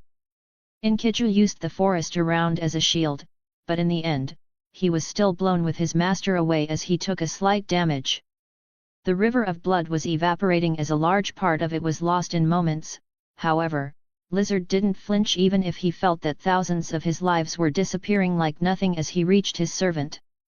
Pale Rider was the most unlucky as he took the beam to the face and melted like snow in the summer, without any struggle, even if he doesn't know pain. Pale Rider vanished from this world under the pillar of light. Alcides was also in a bad situation as he used all his power to protect himself, but he couldn't stop the beam. His cloth couldn't stop the beam because it isn't something from human origin, and his arrows vanished like nothing. Even so, Alcides continued to struggle. He used his noble phantasm to lower the beam power, but suddenly, he fell into the river of blood as he felt his spirit core was melting. At that moment, anger filled his face because he was betrayed, but he couldn't do anything as he lost all his feelings before disappearing. Alcides exited the war because he was betrayed by his master. The pillar of light died down as it left light spots in the air and a huge pothole in the mountain range telling about what happened, but even so, this area now was the most stable in the whole world for the moment. Leo on top of his mansion, stared at the mountain range as he lowered his lance slowly before he said, "Did you think you'll have a fair fight? Or maybe a legendary battle where you put everything before leaving? Think again. Well, it was a double kill. I wish to shoot again, but my reserves of mana are in a critical condition." Leo shook his head in disappointment as he slightly moved the lance in his hand. The golden grains of light was still circling around Leo as it made a beautiful picture with the snow from the sky. Although he still can shoot 1 or 2 times, but for Leo, the critical condition means when he can't fight Solomon if he suddenly shows up, so he prefers to keep his mana at a certain limit. "What the hell, what that? Do you want to give me a heart attack?" Suddenly, Leo heard Merlin's voice in his head. Why?" Leo asked before Merlin exploded again. "I thought that goddess came here. The first thing that she'll do is to impale and stab me without mercy. She would even attack Avalon with Rongominiat if necessary. That looks like your problem to me. Now, did you get that caster's avatar?" Leo said as he didn't care about Merlin interferes from Lancer Artoria. "Yeah, I got it," Merlin said as he stabbed Medea to the chest as she had a shocked expression. He didn't wait for any reaction before he waved Excalibur again and tore her avatar to pieces. Medea's avatar didn't know what hit her until she felt the pain in her chest, but that was too late as Merlin gathered the mana from the avatar, which he'll use to detect her location in the future before he said, "Third-rate caster dare to challenge a grand candidate. Tell me a better joke, she can't even solo a saber in melee." Lancelot screamed with madness as he looked at the pillar of light until it disappeared from his sight. Although he's still fighting Cu, he didn't give him any attention except letting his body and instinct do the job. "Oi! You bastard!" Cu was finally enraged by looking at Lancelot, ignoring him completely before he grabbed his spear and took a stabbing position. Veins appeared on Cu's head as the mana was rushing towards Gibalg as it glowed red before wind pushed everything away from him. Gibalg. Because of the constant ignoring, Cu was very mad that he rushed directly with his noble phantasm. A red beam shot from the spear as it moved in the air before attacking Lancelot. Lancelot didn't move a lot as he used his sword to block the spear, and it was easy as he defended himself perfectly without receiving damage, but Cu grinned. The picture stopped like it was being paused before everything changed. *PFFFF. With the sound of flesh getting pierced, Cu's spear stabbed Lancelot in the heart before he raised him and threw him away at the river shore. Cu's noble phantasm allows him to reverse causality, which makes him always hit the opponent's heart. Also, the spear is cursed in a way that makes the wounds it caused become very hard to heal as long as the spear remains in the world.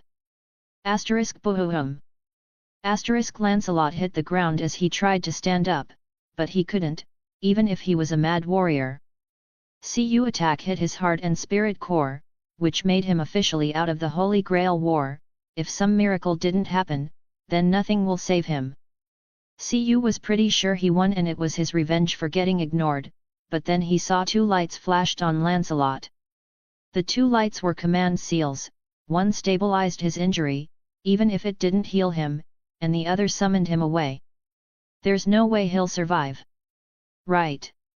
Cu wasn't even sure about this move to waste 2 command seals if Lancelot's master didn't have a plan before he spotted Merlin. Merlin also looked at Cu and smiled before he disappeared with a storm of petals. Illusions? Annoying guy. Cu clicked his tongue before he went into his spiritual form and left the place. He already used his noble phantasm and according to his master, he needed to retreat. Meanwhile, at the hotel where the multiverse players from the Silver Lightning Guild stayed, a shadow was moving around. The shadow didn't produce any sound or movement in the surrounding, but the number of corpses around him told that he was on a killing spree. "Where is he?" A man holding a sword said before a wizard behind him snapped and said, "Shut up. Focus, don't give him opportunities. I know, but he key."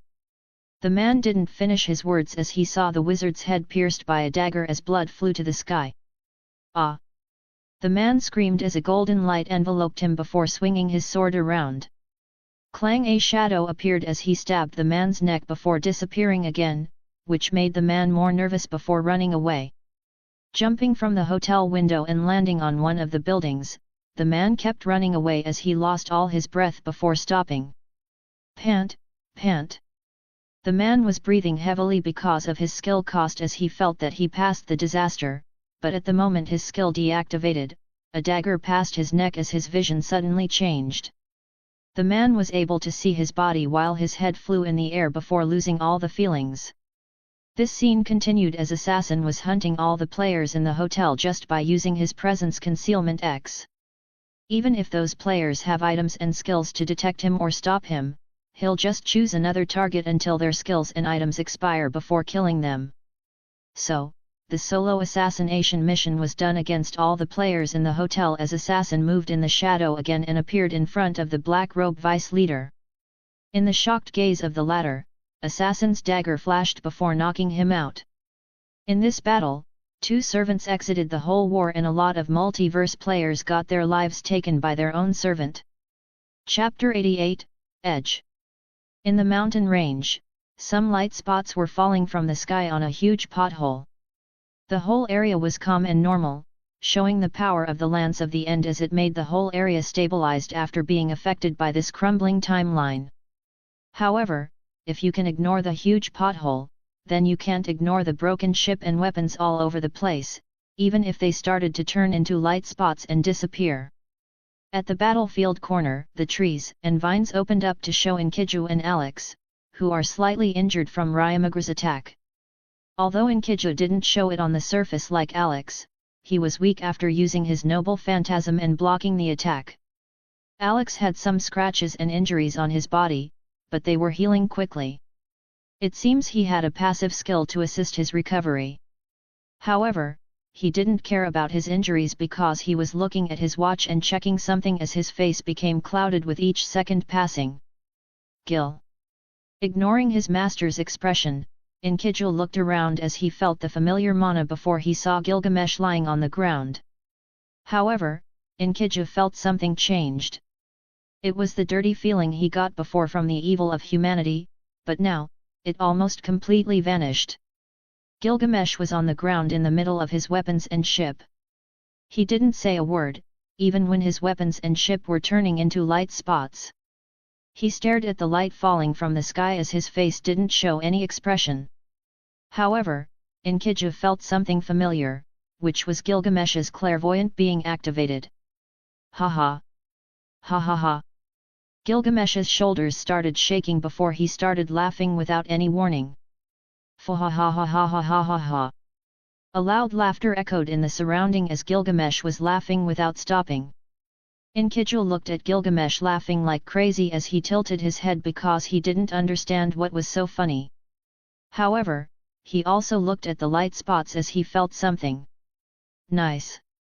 Inkiju didn't know how to describe it. The light was carrying a cold stone divinity from a faraway place, but in that coldness, he felt some weird warmth. It was not the divinity, but the thing carried by it. Something bright and nostalgic that Inkiju missed in humanity. Even if he was just attacked, Inkiju wasn't the type of person or weapon that get mad easily. However, the light made him smile a little as he felt that Gilgamesh was excited for some reason. Damn it! Alex didn't care about Gilgamesh's laughter as he smashed his watch.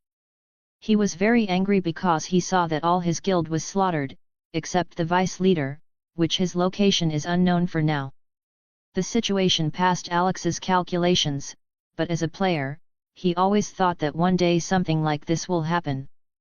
Calming himself with a few deep breaths, Alex grabbed a weird item from his dimensional pocket before he said forget about him, Lancer. Let's go. Inkiju glanced at Gilgamesh for a moment before he walked next to Alex. Alex saw this as he activated the device, which made them teleport from this position. He can fight Gilgamesh now, but that's just idiotic because everyone knows this location now, especially the light beam guy might attack again. Everyone left the mountain range, leaving Gilgamesh laughing like a maniac. His laughter continued for a while before it went down slowly before he grinned. At this era and time, in this disgusting modern era that was rotten by these mongrels. For me to see something like this. Fa ha ha ha ha ha ha. Gilgamesh said before he exploded with laughter again as he stood up from the ground. I thought this was a mongrel, but it's something that passed this king's eyes. Gilgamesh grinned more as what was okay from his weapons recovered inside the gate of Babylon. However, no one can destroy my treasures without consequence. Gilgamesh put his hands in his pockets before he looked at the sky again. Very well, count this as a generosity from the king until we meet. With those words, Gilgamesh used one of his treasures and left this place. If Enkidu was in here, he'll see instantly that Gilgamesh's interest was fully awakened and he won't stop until he gets bored or satisfies with it. Meanwhile, Leo, who on top of his mansion, got some sort of chill as he looked left and right, but he didn't sense anything weird. Was it Solomon? Leo thought, but he didn't know that he became a target of another king. Anyway, I need to take care of something. Leo wanted to finish the last part of this operation, but then he heard Merlin's voice in his head. Master, I'll continue my stroll if you need me. Merlin sent that message before he left.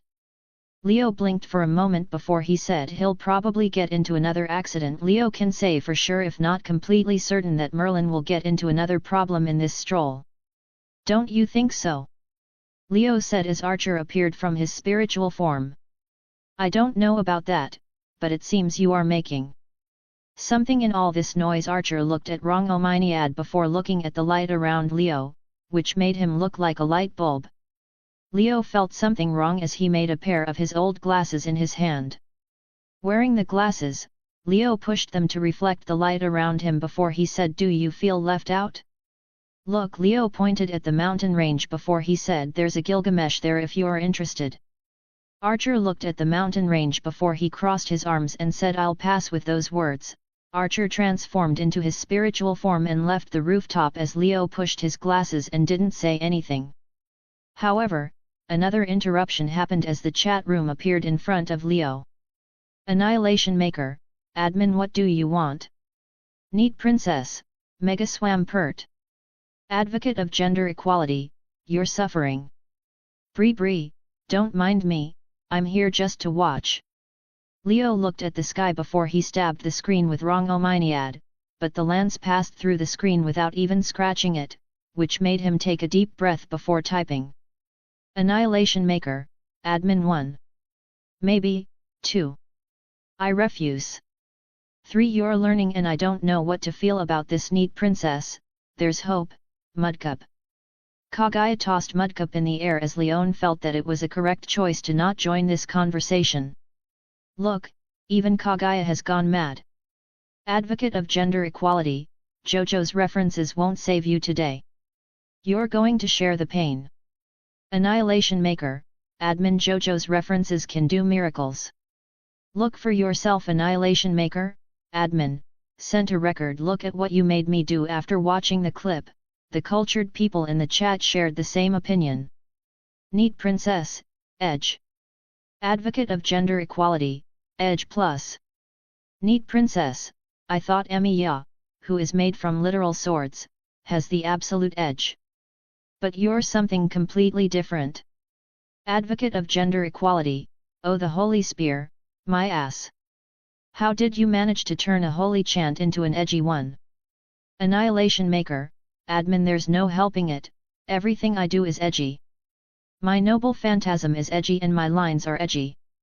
I even discovered that edge equals power here, which make me lose more hope for this world. Neat Princess, and if you want to copy something, then do it correctly.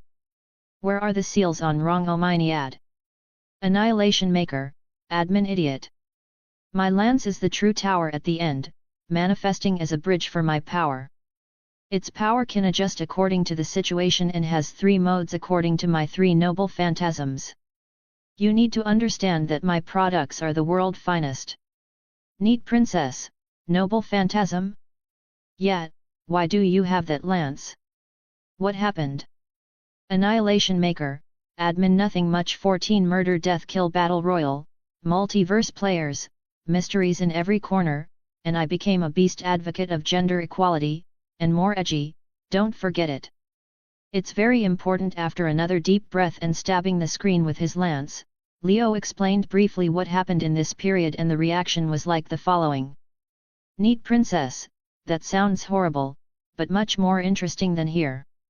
After this week we only managed to find one anomaly, which I'm not sure about. Annihilation Maker, admin a week. Time difference between worlds? And what anomaly did you find? Advocate of gender equality, old man, Whitebeard, was walking in the town before a group of 3 screamed Whitebeard, because the old man suddenly appeared. However, when the old man caught them, they vanished from the world after they said horror space or something like that. Bree, they only left something like a stick before it also disappeared. I'll send you a picture. Leo looked at the screen as he saw something like a stick with some sci-fi vibes on the ground. Neat princess, the mission also changed to stop these people from planting those sticks. I'll send the full story later, but now, there's something more important. Neat princess, if you're a beast, that means you're a servant. Come here and let me sacrifice you to the gacha. Annihilation Maker, admin, do you think it's easy to be a beast?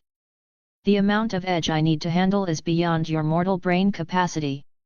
Do you even know what I represent? This beginning, history, and end. Damn it. I did it again. Advocate of gender equality, calm down with the edge, buddy. And tell me what you got. Annihilation Maker, admin, is offline. Advocate of gender equality, he ran again. Leo closed the chat as he jumped down from the rooftop and entered his house. I wanted to ask about Saitama, but he's probably fine. Leo felt he shouldn't be worried about someone like Saitama before he looked at the room door. Ritsuka was pale and holding the wall with her hand while muttering, I'm alive. She didn't last long before she fell to the ground as Leo was confused by this situation, even if he was a beast and an angel. However, Leo didn't know that the embodiment of chaos was defeated by the grand singing of Rome's emperor. Chapter 89, Story.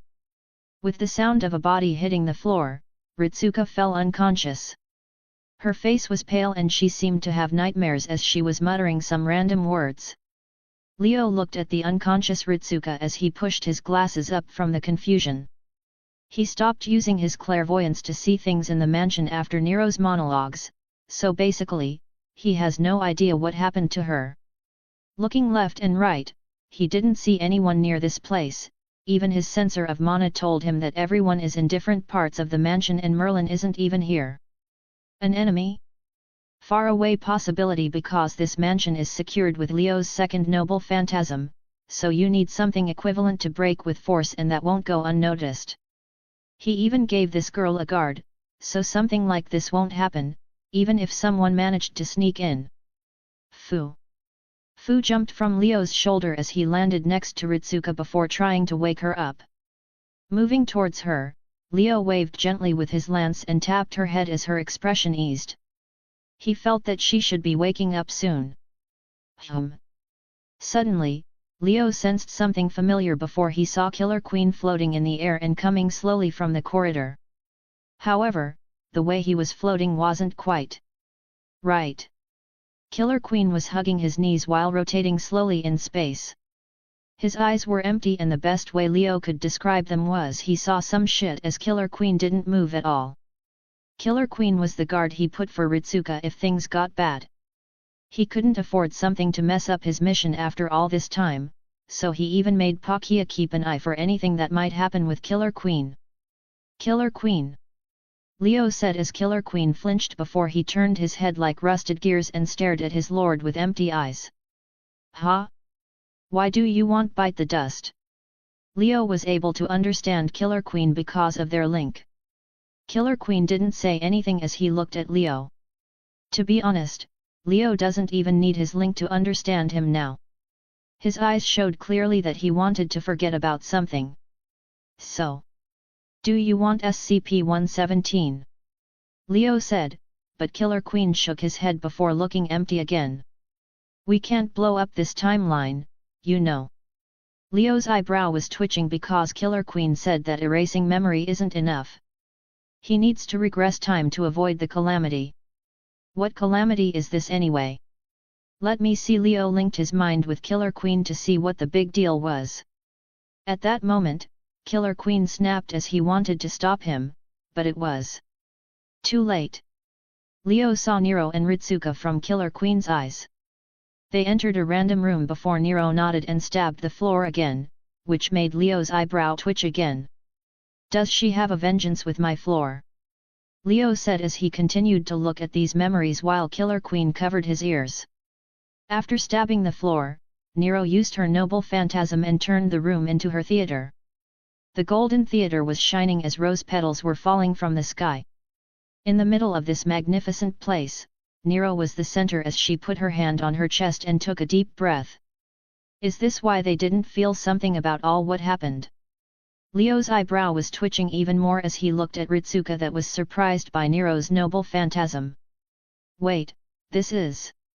Leo widened his eyes as he wanted to stop the link, but it was too late as the grand singing started.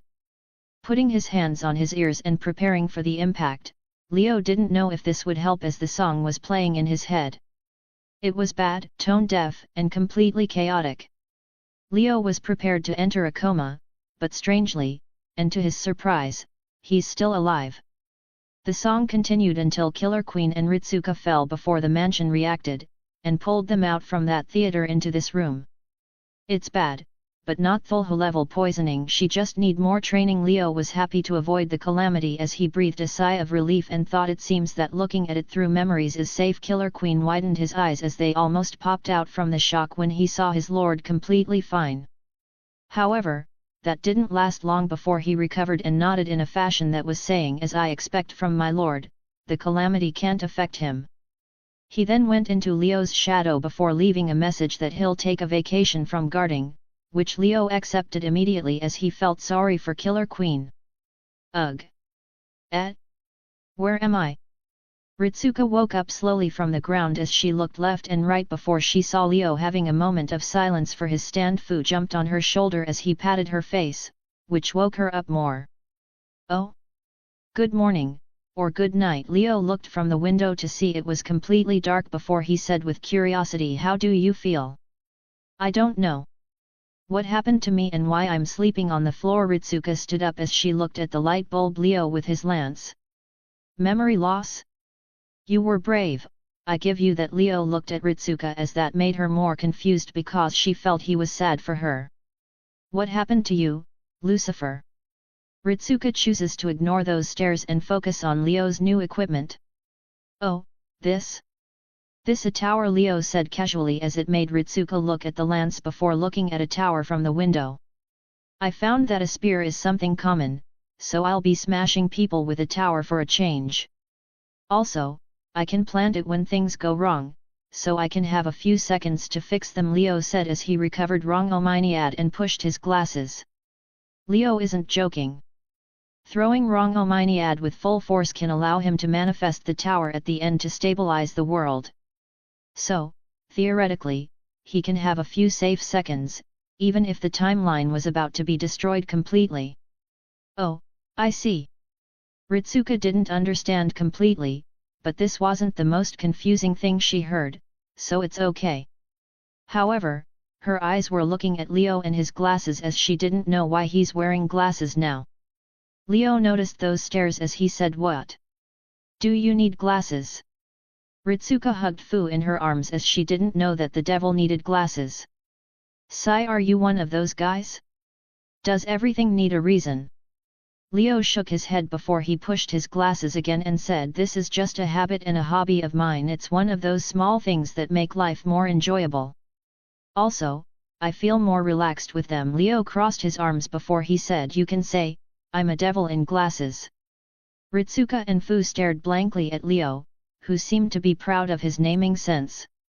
However, why are you interested in my style suddenly? Leo stared at Ritsuka with suspicion, which made her panic. No, it was just curiosity. Ritsuka started to wave her hands around as Fu almost fell.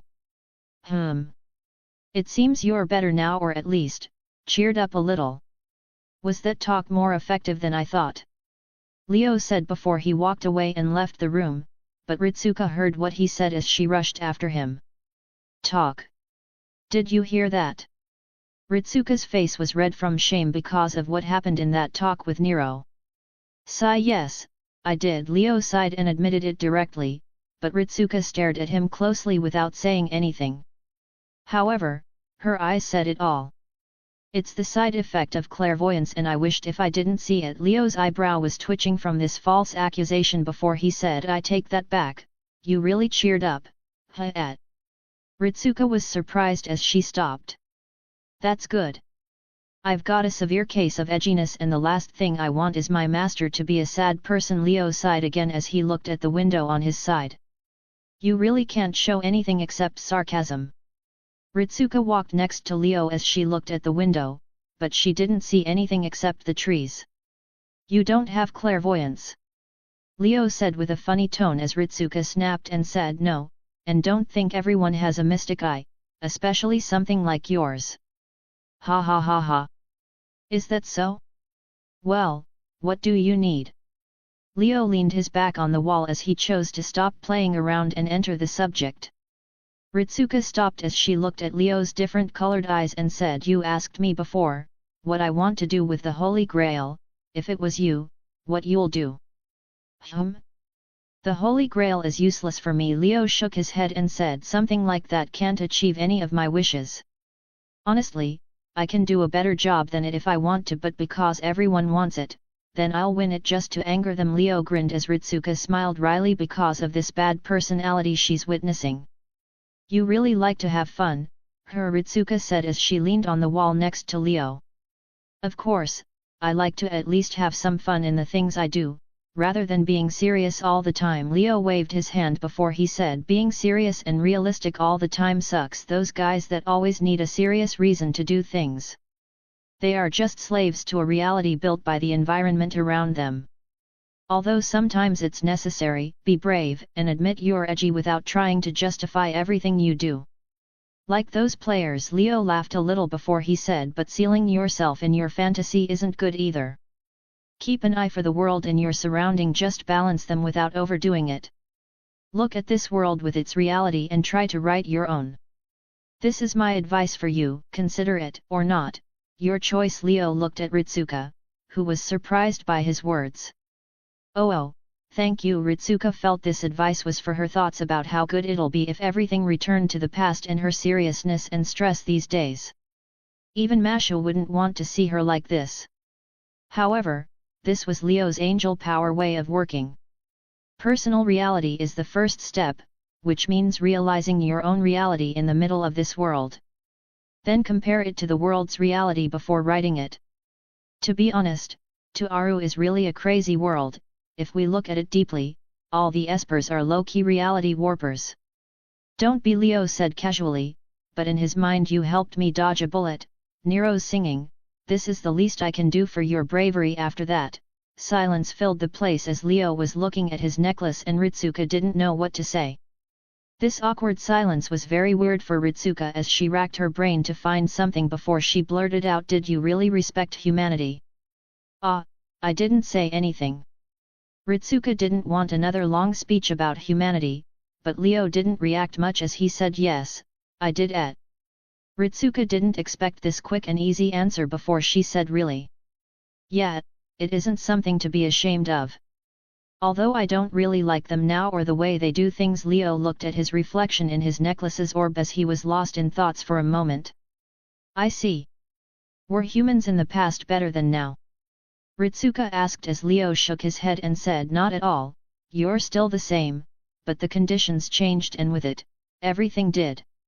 Ritsuka started thinking about these words as Leo facepalmed himself before saying, don't take everything I say seriously, especially if I'm a beast and you're a human. Ideas change from a person to another, so make your own vision and judgment. Leo looked at Ritsuka, who was still thinking deeply, before he sighed and raised his arm. I'm already edgy today, so let me just finish it. Look here. Leo got Ritsuka's attention before black light flashed and a paper and a pen appeared in his hands.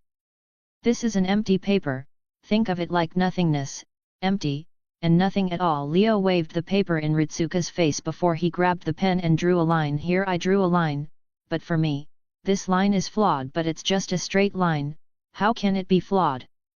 Ritsuka saw a line drawn with a very high accuracy. This isn't because it's straight or not.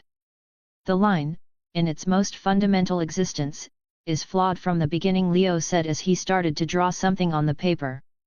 Then from one, come many.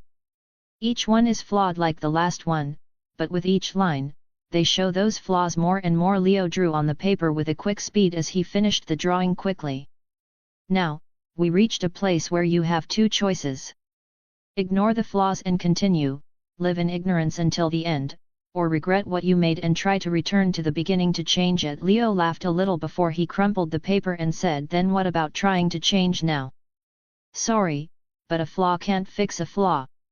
You'll just put a cover on something broken and nothing more. Leo remembered what DXD's world has said about he'll just put a cover on something broken when he suggested fixing the plot, which made him laugh at himself a little before throwing the paper down. Ritsuka looked at Leo before he picked up the paper. Looking at the drawing for a moment, Ritsuka said, why do you need to change? If you're flawed, then be it. Live with what you have. If the flaws were a part of me, then I'll gladly accept it. Also, do you call this flawed? Ritsuka looked at Leo's drawing about some sort of a humanoid white creature with an anchor sign on his chest before she said, you can draw this well and you say it's flawed. Leo looked at Ritsuka waving his drawing in his face before he burst into laughter. Pfffff. Ha ha ha ha ha. What is funny? Ritsuka snapped, but Leo didn't care as he laughed more before he wiped his tears and said, look at you, trying to act cool. You need more than that to impress me, little girl. Ugh. Ritsuka clenched the paper in her hand while glaring at Leo, which made him laugh again. But I've to admit that it was a good answer. So as a prize, I'll tell you a story, Leo said as he cleared his throat, and Ritsuka was staring blankly at him because she didn't want a story now. One day, in a huge place, there was a huge boundless light.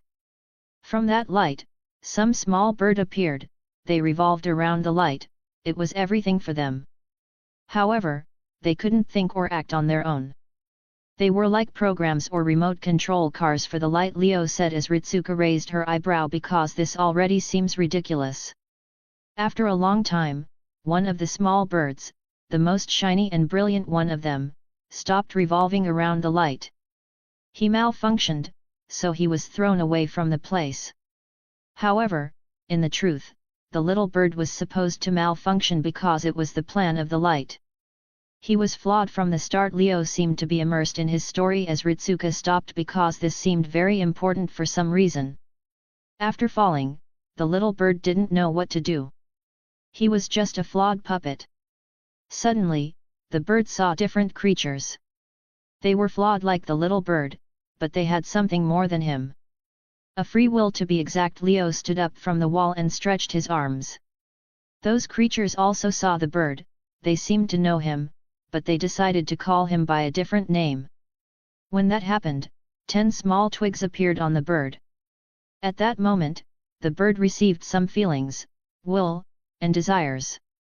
He got a free will. Leo subconsciously touched his necklace before he said the little bird knew that he got this from those creatures, so he, who didn't look into anything except the light, respected them, even if the thing they gave wasn't good at all.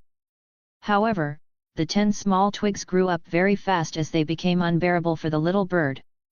They crushed him with their weight and turned him into 7 small snakes as his free will crumbled into madness. Ritsuka could swear at this moment that she saw Leo's shadow become 7 dragons before it returned to normal. Geez, what the amount of bullshit that I kept saying. Leo shook his head before he said sorry, but the two similar origins resonating and past life memories are confusing. You know, right? Yeah, I know. Ritsuka said subconsciously before she covered her mouth, but Leo was grinning before he said, oh? It seems we have something in common. Yes, we both love to keep secrets. Ritsuka recovered as she said with a smile, which made Leo sigh and say, are they all learning these days? This is boring. Leo shook his head before walking away.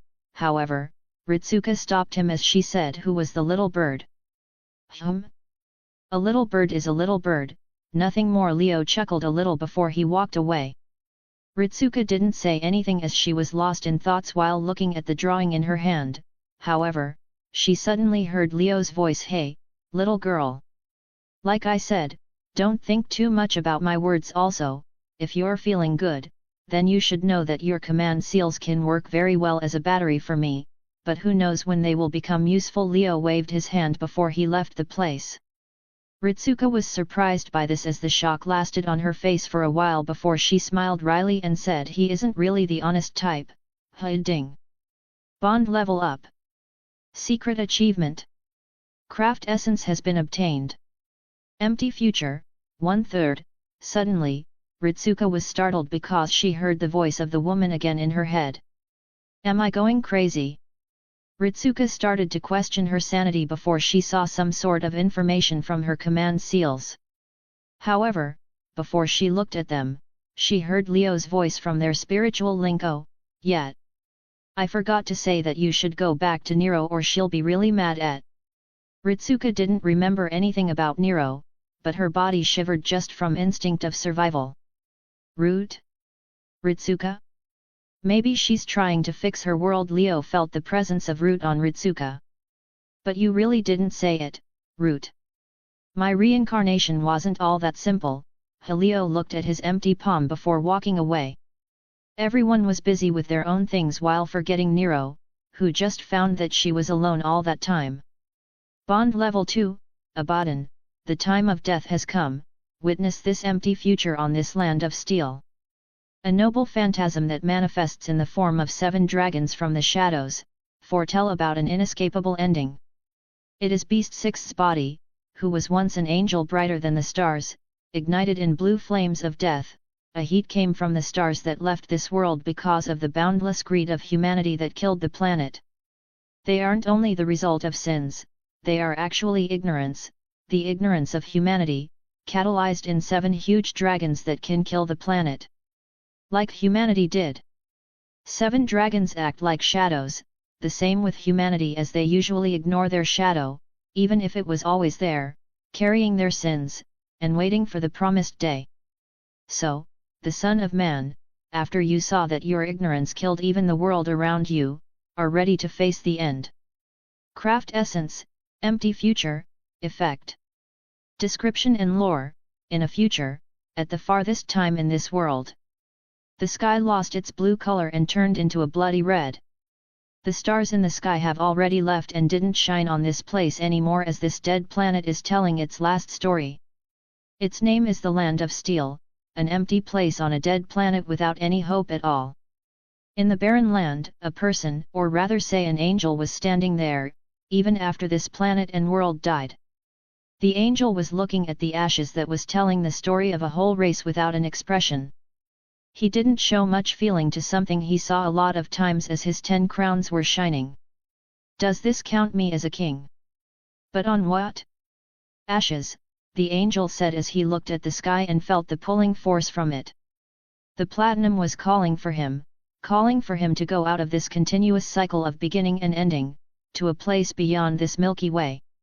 However, the weight from the 10 crowns kept the angel in its place, attached to this world. This evil turned into an anchor and the last thing keeping the angel in this world, which made the angel speechless. Is it time? The angel sighed again as everything around him was vanishing. The angel still didn't feel anything about this as he closed his eyes before the darkness devoured all. It's time for the cycle to repeat, from its beginning into its destined ending. Chapter 90, Konosuba Side Part 2. The sun was shining brightly on a large green field. The wind was blowing gently on the grass as the weather was perfect to relax.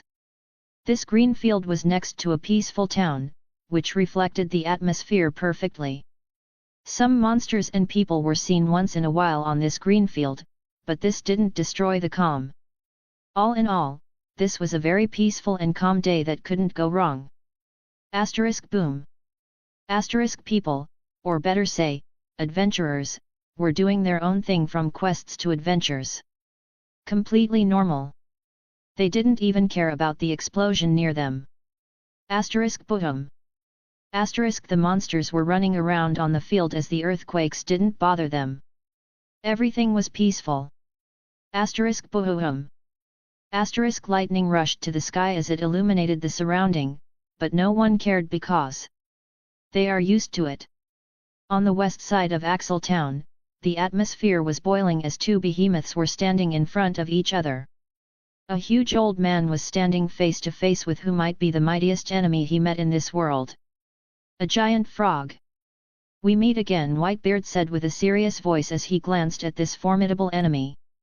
"Ribbit," the frog replied as he tilted his head because, in all his life as a frog, he never saw this scary-looking old man. However, Whitebeard didn't wait as he clenched his fist before punching the frog to its belly. Boom! An earthquake hit the place as the ground around Whitebeard cracked, but all that power only managed to push the frog on step back. Releasing a breath, Whitebeard squinted his eyes as he raised his fist again. He'd never admit defeat to a frog. During this week, he found these opponents. They were strong and able to stop his fist without taking damage, but then, he learned that these frogs are a small fry. Whitebeard almost caused a gigantic earthquake that day. So, in the name of Whitebeard, he swore that he'll defeat these frogs with only his fist. No haki or devil fruit, only his fist alone. Ribbit. The giant frog tilted his head while looking at Whitebeard and his fighting spirit. However, for the Whitebeard, who the blood rushed to his head, all he could see in that frog's action was, "Is this all what you got?" A vein appeared on Whitebeard's head before he punched the frog again. Meanwhile, a group of people was looking at the legendary battle between Whitebeard and the frog with blank looks on their faces. Humph! Even this goddess wasn't able to defeat those monsters with her god blow. "Do you think you can surpass me?" Aqua crossed her arms as she had a proud look on her face while looking at Whitebeard. "Do you think this is something to be proud of as a goddess?" Kazuma, Kagaya, Misaka stared at Aqua with blank faces as they were speechless about the situation. "How sad, it seems that I, Kagaya Aorai-san, need to show you how this is done," Kagaya said as she was holding Mudcup in her arms before floating to another frog. "First, you need to take advantage of the surprise element." Kagaya raised Mudcup in her arms before she aimed at the frog. "These are frogs, right? A small fry, right?" Kazuma looked at this careful planning with a face that was losing hope in the world. However, he'll lose more hope if he saw Misaka shivering when looking at the frogs, as she also had a serious face. "Now," Kagaya said as she threw Mudcup towards the frog before she said, "Mudcup, use hydro pump." "Mudcup!" Mudcup cried before he charged something in his mouth and shot a huge volume of water at the frog. The frog was blasted by a huge volume of water launched under great pressure from Mudcup's mouth. Because of the water, the area became muddy as Mudcup landed near the frog. "Use mud slap on its eyes." Kagaya gave another instruction as Mudcup waved with his fin and shot some mud from the ground. The frog was trying to stand up, but the damage from the water weakened him a lot as he took the mud to the face and lost his vision. "End it." Aqua tail. Kagaya didn't even finish her words as Mudcup jumped above the frog as his fin was flashing blue before water started rotating on it. The frog didn't even raise his head as Mudcup hit him with his fin that carried a raging wave of water. Boom! The frog head was smashed to the ground before Mudcup did a flip and landed on it calmly. "Humph! Did you see it? This is how you..." However, Kagaya didn't finish her words because Mudcup was about to say his Pokemon's cry before the frog raised his head suddenly and threw him in the air. Mudcup finished his cry as the frog swallowed him in front of everyone. "Mudcup!" Kagaya screamed like a certain Joestar before she rushed to the frog with an energy bomb in her hand. Kazuma's face became like Saitama as he couldn't think from the depth of his mind of a word to say about this. Looking to his left, he saw Misaka and all the burned frogs next to her, but that didn't make him feel better because he saw what happened to her 3 days ago. It's been a week since the group arrived in this world. Everything was normal. Yeah, right. Nothing was normal at all. After getting cards and helping to explain Whitebeard's height with some spells from Kagaya and his natural charm, Kazuma just said to Aqua that these are other worlds people came to save the world at the request of another god, world's wills. Aqua was suspicious for 3 seconds before her attention was distracted by Kazuma saying to her ear, with this, you can return faster. After explaining to Aqua, the group got their adventurers cards and the chaos started. Every day, every single day, an explosion or an earthquake happened in Axel Town. Kazuma already lost hope in this group from the moment when he saw Whitebeard swear to defeat frogs with his fists. Then things got better. They didn't. The second troublemaker arrived as Leone did what she knew the best. Tricking everyone in Axel one way or another, as Kazuma was praying to Eris every day for her to not get caught because she'll drag him into another debt. After that, Misaka's frog accident happened on the 4th day here. Flashback 3 days ago. Are these really monsters? Misaka looked at the frogs as she couldn't attack them for some reason. Of course, they are monsters. Aqua was far away from Misaka as she was screaming at her. But, they look like a Gakoda. Misaka couldn't bring herself to kill these frogs as she looked them in the eyes. Ribbit. The frog tilted his head as Misaka did the same before she changed the direction, and the frog also did. Both of them stared at each other for a while as Misaka smiled and looked at Aqua. They aren't really BA. Misaka didn't finish her words as the frog bit her before raising his head and trying to swallow her. The lightning struck Axel's field that day more than it ever did in the whole history of the town as Misaka kept whispering they are not Gakoda on that day. Flashback end. After that, Misaka will kill any frog when they enter a 10 meters radius around her, which makes her the haven to Aqua when they go to the fields. Sigh. Kazuma sighed as he facepalmed himself while Aqua tilted her head and said, what happened to you?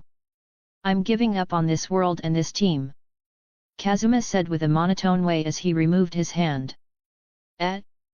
What are you saying? You know that you can count on this goddess. Aqua felt offended as she puffed her chest and stared at Kazuma. Hey! Kazuma was surprised by this statement before he said, count on someone who can barely count. Who do you think I am? Aqua raised her fist, which made Kazuma sigh and say, that's right. You're a goddess, after all. Yet, you can count on me, Aqua said with a smile, which made Kazuma smile a little, even if that was more like a helpless smile. However, it didn't last long because Aqua slipped on a puddle from Mudcup's hydro pump. Kazuma was more speechless now as he sighed before looking at Kagaya, who saved Mudcup from the frog and said, I'm going back to the guild. Who wants to come with me? Me, I'm going back now. Misaka looked at the frogs as she didn't have any motivation to stay here. I'm coming back too. Kagaya cleaned Mudcup with her spells before she floated away. I'm staying here. I've something to do, Whitebeard said with a serious voice while staring at the 3 frogs in front of him. Kazuma looked at Whitebeard's back as he felt that was cool, but then, he saw who was his opponent as he facepalmed himself. Again. Hey, wait for me. Aqua stood up from the ground as she rushed after the group. After a walk in Axel, the group reached the guild building and entered inside. The guild is still the same with its atmosphere and adventurers, but there was something new. Cheers! Leone raised her cup in the air as the adventurers around also did the same. Cheers! There was a party going on in the guild as Leone was the center and all the adventurers were partying. This situation made Kazuma squint his eyes again as this troublemaker, even if he has to admire her social skills. Leone didn't take more than a week to know the adventurers around and have connections to Axel's guild. How terrifying, but this is an information-gathering assassin. Ah, hello.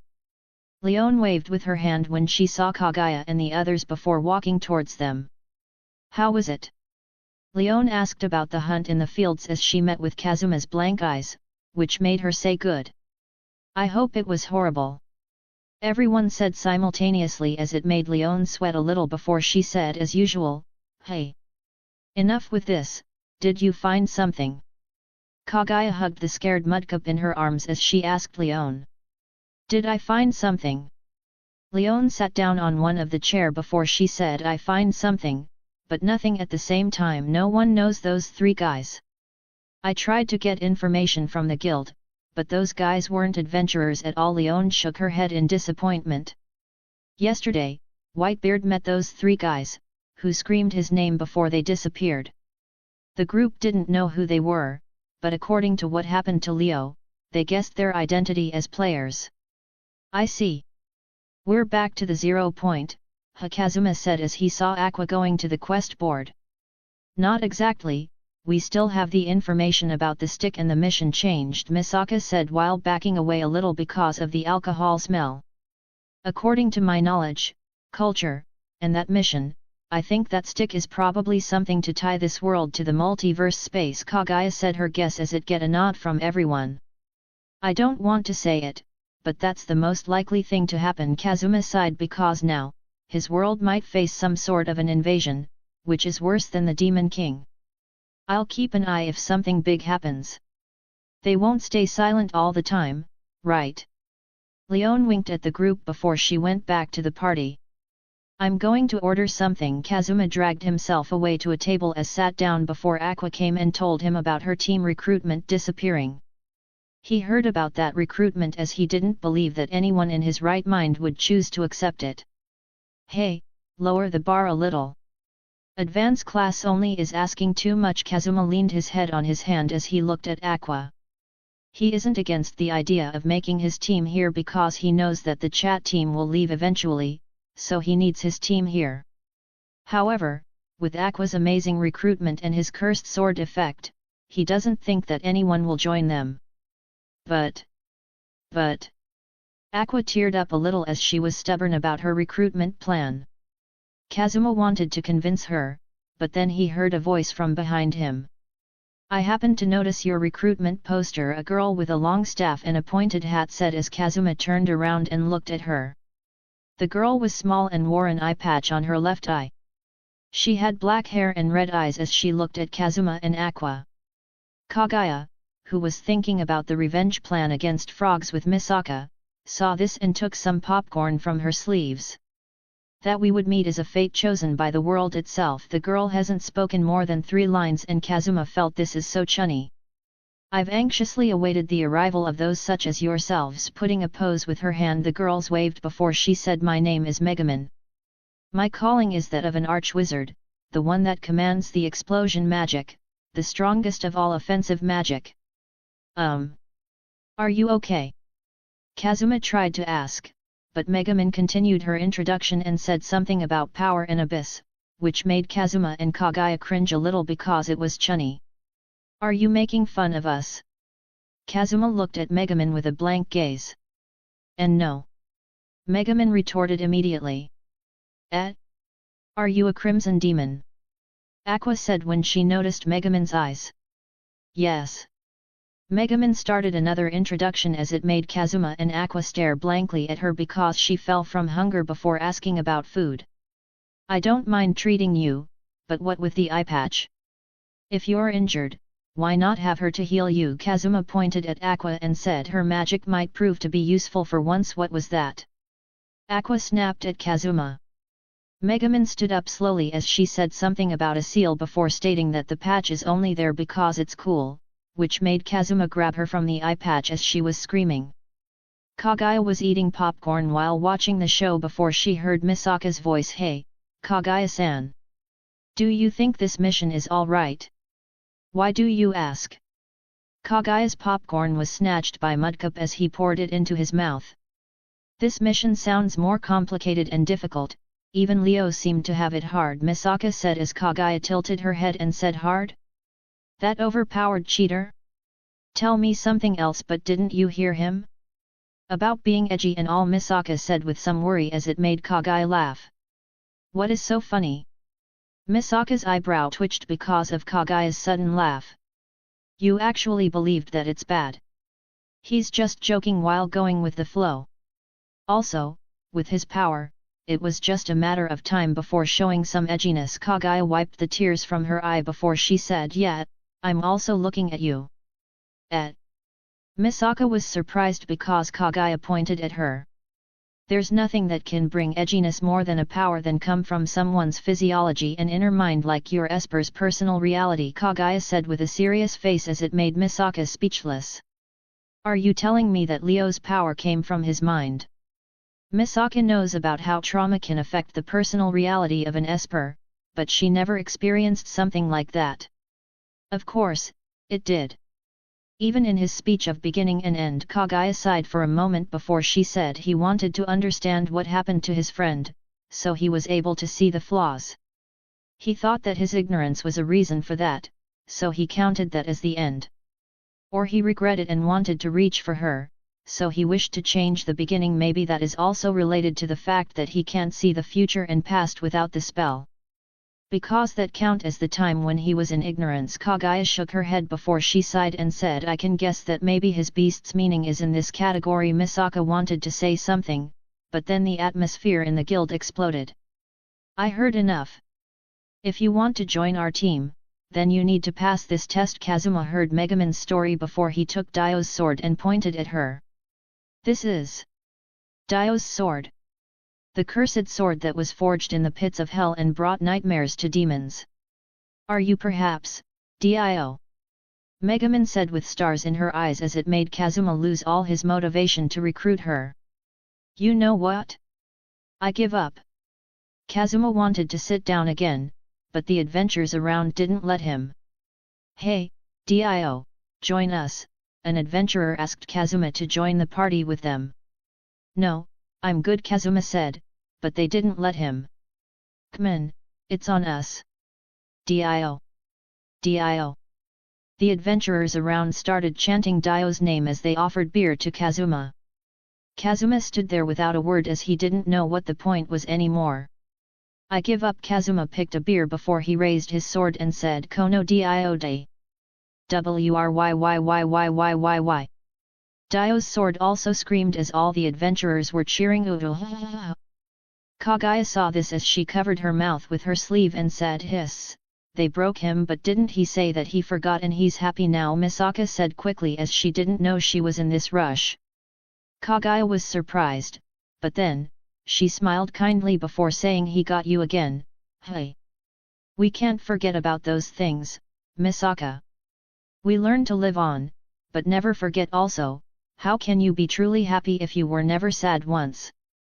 Kaguya looked at Mudcup, who finished the popcorn before smiling bitterly and saying, I guess we're both with a power that reminds us of something, hey.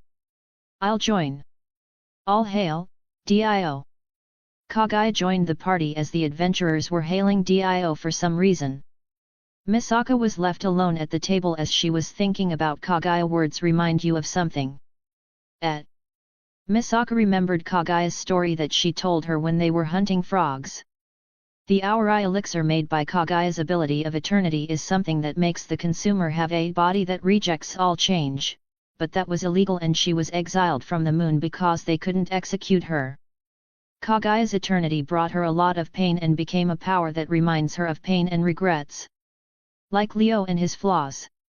Misaka looked at Kaguya, who was smiling while partying as she could say anything. That smug smile of Kaguya became so different now. Hey, what with that face? Suddenly, Misaka's shoulder was tapped as she saw Leon looking at her with a smile. You have a very interesting talk, but no one wants to see you having such a face, right? Leon messed Misaka's hair before she gave her a beer and said, do you want some? No, I'm still a minor. Misaka refused immediately, which made Leon sigh before she said, you're no fun at all. Misaka took a deep breath because of Leon's attitude, but then, Leon grabbed her hand. If you don't want to drink, then at least join the party. Leon dragged Misaka to the party. Misaka sighed again while looking at the chaos around before she looked at Kaguya shooting water with Mudcup on Dio, Kazuma. This made her smile before joining the chaos. Another day passed in Axel, as the guild was in chaos and earthquakes were still appearing because of Whitebeard and the frogs. Chapter 91, the third day. The area was foggy, which didn't provide any clear vision. The platinum color was the only thing that was clear while everything seemed to be scattered around without any reason. It was a completely chaotic world with no rules at all. Where am I? Ritsuka opened her eyes at this platinum space as she couldn't remember how she arrived at this place. Is this a dream? Looking around, Ritsuka couldn't find another explanation, except this, and she's now crazy. After the talk with Leo, she went back to her room to sleep. And why didn't she go to Nero? She doesn't remember what happened and her instinct tells her that's a bad idea. Suddenly, a bright light flashed as it cleared all the fog and the platinum was replaced with a golden color before a person appeared. His face or shape wasn't clear, except he had 6 white wings on his back and a golden halo. The person with wings didn't move, even if his wings were cracked and started to fall down. That seemed for Ritsuka like a star falling from the sky as a golden meteor fell from the sky and landed somewhere in a dark pit of mud without any light shining around. The person didn't move even in these conditions, however, his wings started to turn black and his halo became faint before 2 horns appeared on his head. At that moment, green lines appeared from the black mud as they reached the person before he flinched. More and more lines and threads arrived at him until the person stood up and shook open his pure black wings. However, his faint halo recovered as it seemed more different than the previous one, even if Ritsuka couldn't see it clearly, but somehow, she felt the person was more alive.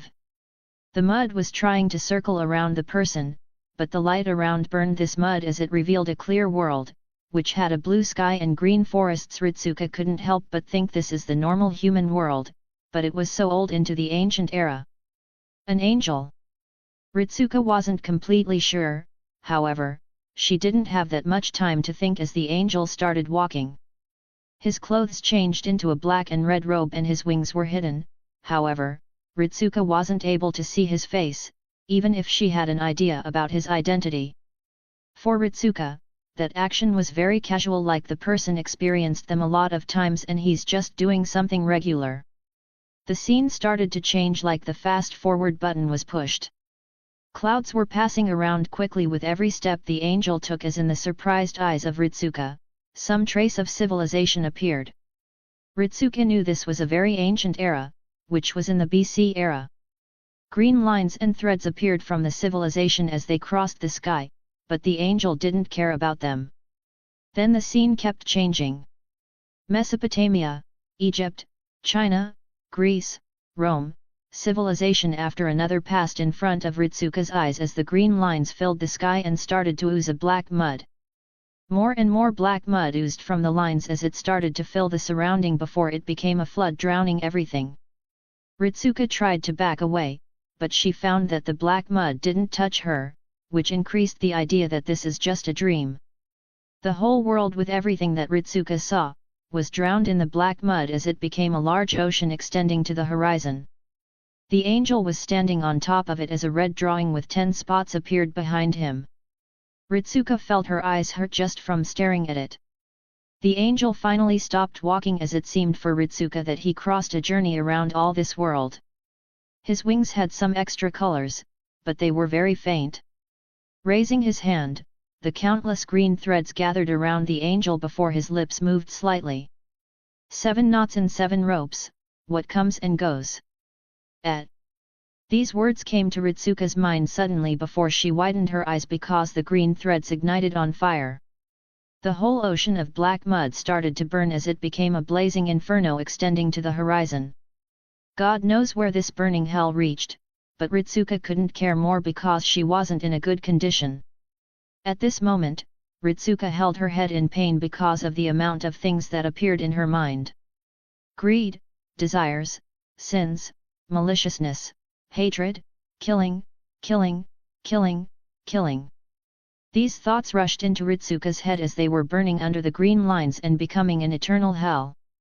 After a few seconds, the flames turned blue as everything vanished in front of Ritsuka, except an angel standing there. Meanwhile, at Mount Endo where Leo's mansion is hidden, the sun rose as the 3rd day of the Holy Grail War arrived. In one of the rooms, Ritsuka woke up suddenly as she was sweating and pale. She put her hand on her chest while breathing heavily and couldn't stop for a while. Lying down on the bed, Ritsuka put her hand on her forehead as she closed her eyes and tried to calm herself, but she couldn't because everything was so real. Were those Lucifer's memories? Ritsuka opened her eyes as she took more deep breaths before remembering something about servants and masters. Masters and servants share a deep mental connection, so it has been observed that both can see visions of each other's pasts in the form of dreams.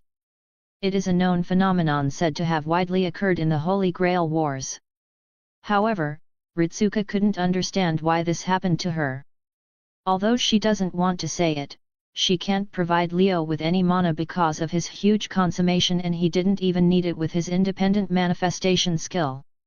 So, her link with Leo isn't all that strong to view his memories or something like that, except... Is it because of this? Ritsuka looked at her command seals that showed some information in a card. The information was saying bond level while showing some information about Leo. The card was very confusing for Ritsuka because it said, 1/3, and it's split into 3 parts in the image place. The other 2 were black and the only visible side was a destroyed place ignited on blue flames with faint 7 dragons in the background. Empty future, hey. Is this why Lucifer was talking about the edge a lot? Ritsuka smiled wryly when she remembered that Leo diagnosed his state as a severe case of edginess. Anyway. Ritsuka closed the interface of her command seals before she tapped her face. She needed to wake up and prepare for another day in this war, even if she couldn't do anything. Jumping from the bed, Ritsuka went to wash before trying to find her way out in this mansion of pranks. However, she didn't notice that when she closed her command seals, her magic circuits glowed dark blue for an instant before returning to normal. After finishing, Ritsuka went into the only place she could feel Leo's mana in. She tried to avoid all the beasts in this mansion because they will try to prank her, especially Diocho and SCP-999. Suddenly, Ritsuka reached the place, which was the kitchen, as she heard some voices inside before opening the door, but what she saw was a battlefield. Nero was leaning her head on her arms while her face had a clear unhappy expression, even if her eyes betrayed her with their sparkling when she looked at the battle in the kitchen. Ritsuka saw the other master beside her here, Rin, lying her head on the table. She seemed to have given up on something. Fu was moving around as he seemed to wait for something. However, the biggest problem was Leo was crossing his arms with a serious face as some purple text was floating around him, which made him somehow scarier in Ritsuka's eyes. Leo's face was so serious, more serious than fighting with Solomon while looking at the 2 fighters in the kitchen. Ritsuka followed his gaze to see something weird. Archer was cooking against an octopus in a chef outfit, but how did this look like a real battle between life and death? It's a pleasure to have you here, Leo said seriously and formally. That made Ritsuka more uneasy. What is happening here? Ritsuka asked before she saw Nero looking at her with a displeased look. A battle to determine everything, Leo said as he looked at the 2 chefs cooking. It was in the morning. Archer was walking with his master, who wanted to talk to Ritsuka, but then he saw the octopus chef cooking and tasted it. Even if servants don't need to eat or sleep, Archer felt something in his soul hurt after feeling that this octopus surpassed him, so this battle started in the eyes of the helpless Rin. Leo and Nero came after a while to join the judging table. Nero was complaining about everyone leaving her singing show as Leo ignored as he was sighing about if this or hearing her singing is worse. Thankfully, Nero was distracted easily by this competition as she decided to be the judge, and Leo entered a menacing mode before joining her. Rin was giving up on everything as her servant was fighting a cartoonish-looking octopus in cooking. There you are! Suddenly, Rin raised her head when she heard Ritsuka before jumping towards her. Ritsuka backed away a little because of Rin's flaming eyes. You're also a master, then face me seriously, Rin said while pointing at Ritsuka, which made her more confused. Leo glanced at this scene before looking at the cooking battle. Nero was also focused on the cooking battle because she wanted to be the judge on this. Now, tell me your motives for taking me as a hostage. Rin, who woke up in the mansion of Satan, didn't know what'll happen to her, even if Archer told her it was pointless to worry because their power simply isn't enough. She knows that Archer and her can't beat 3 servants alone, especially with the so-called Satan there. She still can't believe that the Holy Grail can summon Satan, but that doesn't stop her from being wary of 7 giant dragons that covered the sky. Isn't this a war? Ritsuka showed a confused expression before she said, you, as a master, is a target for other participants, so we have all the reasons to kidnap you. It's not like you want to fight fairly in a war, right? Ugh. Rin didn't know how to come back from that. Not to mention that your servant is the only way to connect Alea now, so he's very important. Ritsuka looked at Rin getting more and more dejected as she didn't know what was wrong with her. She was only saying the truth. Strength is a very important thing in these situations and it was him who kidnapped you. Talk to him, Ritsuka said as Rin looked behind her to see Leo. Leo was surrounded by the menacing text as he glanced at Rin for a moment, which made her turn away immediately because of his scary aura. I know. Rin took a deep breath before she looked at Ritsuka and said, I can understand that you want an alliance. That needs mutual benefits to happen and we both want the Holy Grail, right? Ritsuka knows that most of the masters came here for the Holy Grail and no one will just choose to give up on it. No, I just want to win. If you want that Grail, you can have it. Rin shook her head because the wish and Holy Grail wasn't the reason for her joining this war. I see. Ritsuka took a moment to see if Rin was lying or not before she said, then the command will be in our hand. Ha! Rin snapped at that declaration, but Ritsuka didn't give her the chance as she said, we've more power than you and in cooperation, you need 2 equal sides. To be honest, you lack that a lot. Ugh. Rin felt attacked again, but she couldn't retort against this clearly weak magi because she has 3 servants. This isn't the work of a weak magi. She's cheating. I know that I may sound harsh, but I had to make it clear. This war isn't simple and I think besides winning, you also want something else. Ritsuka stared at Rin seriously as she walked and sat on the table. Rin looked at Ritsuka for a moment before she sighed and sat on the table while saying, as the owner of the city and one of the 3 families that made the Holy Grail, I want to make sure this town don't get blown up to oblivion and I've a person that I want to protect. Rin said her request in a helpless tone as Ritsuka smiled before she said, I see. Our work was about fixing this timeline, so welcome. Ritsuka extended her hand as Rin sighed again before taking it, which means the alliance had happened. Even if Rin wanted a contract, that's too luxury for these unbalanced sides. Leo looked at this exchange before he said, no bad.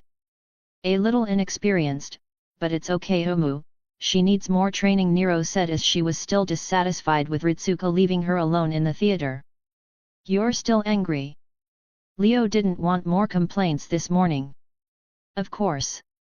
Everyone would spend all their fortune to watch me sing, even in Rome they were so pleased with my singing they would sleep peacefully.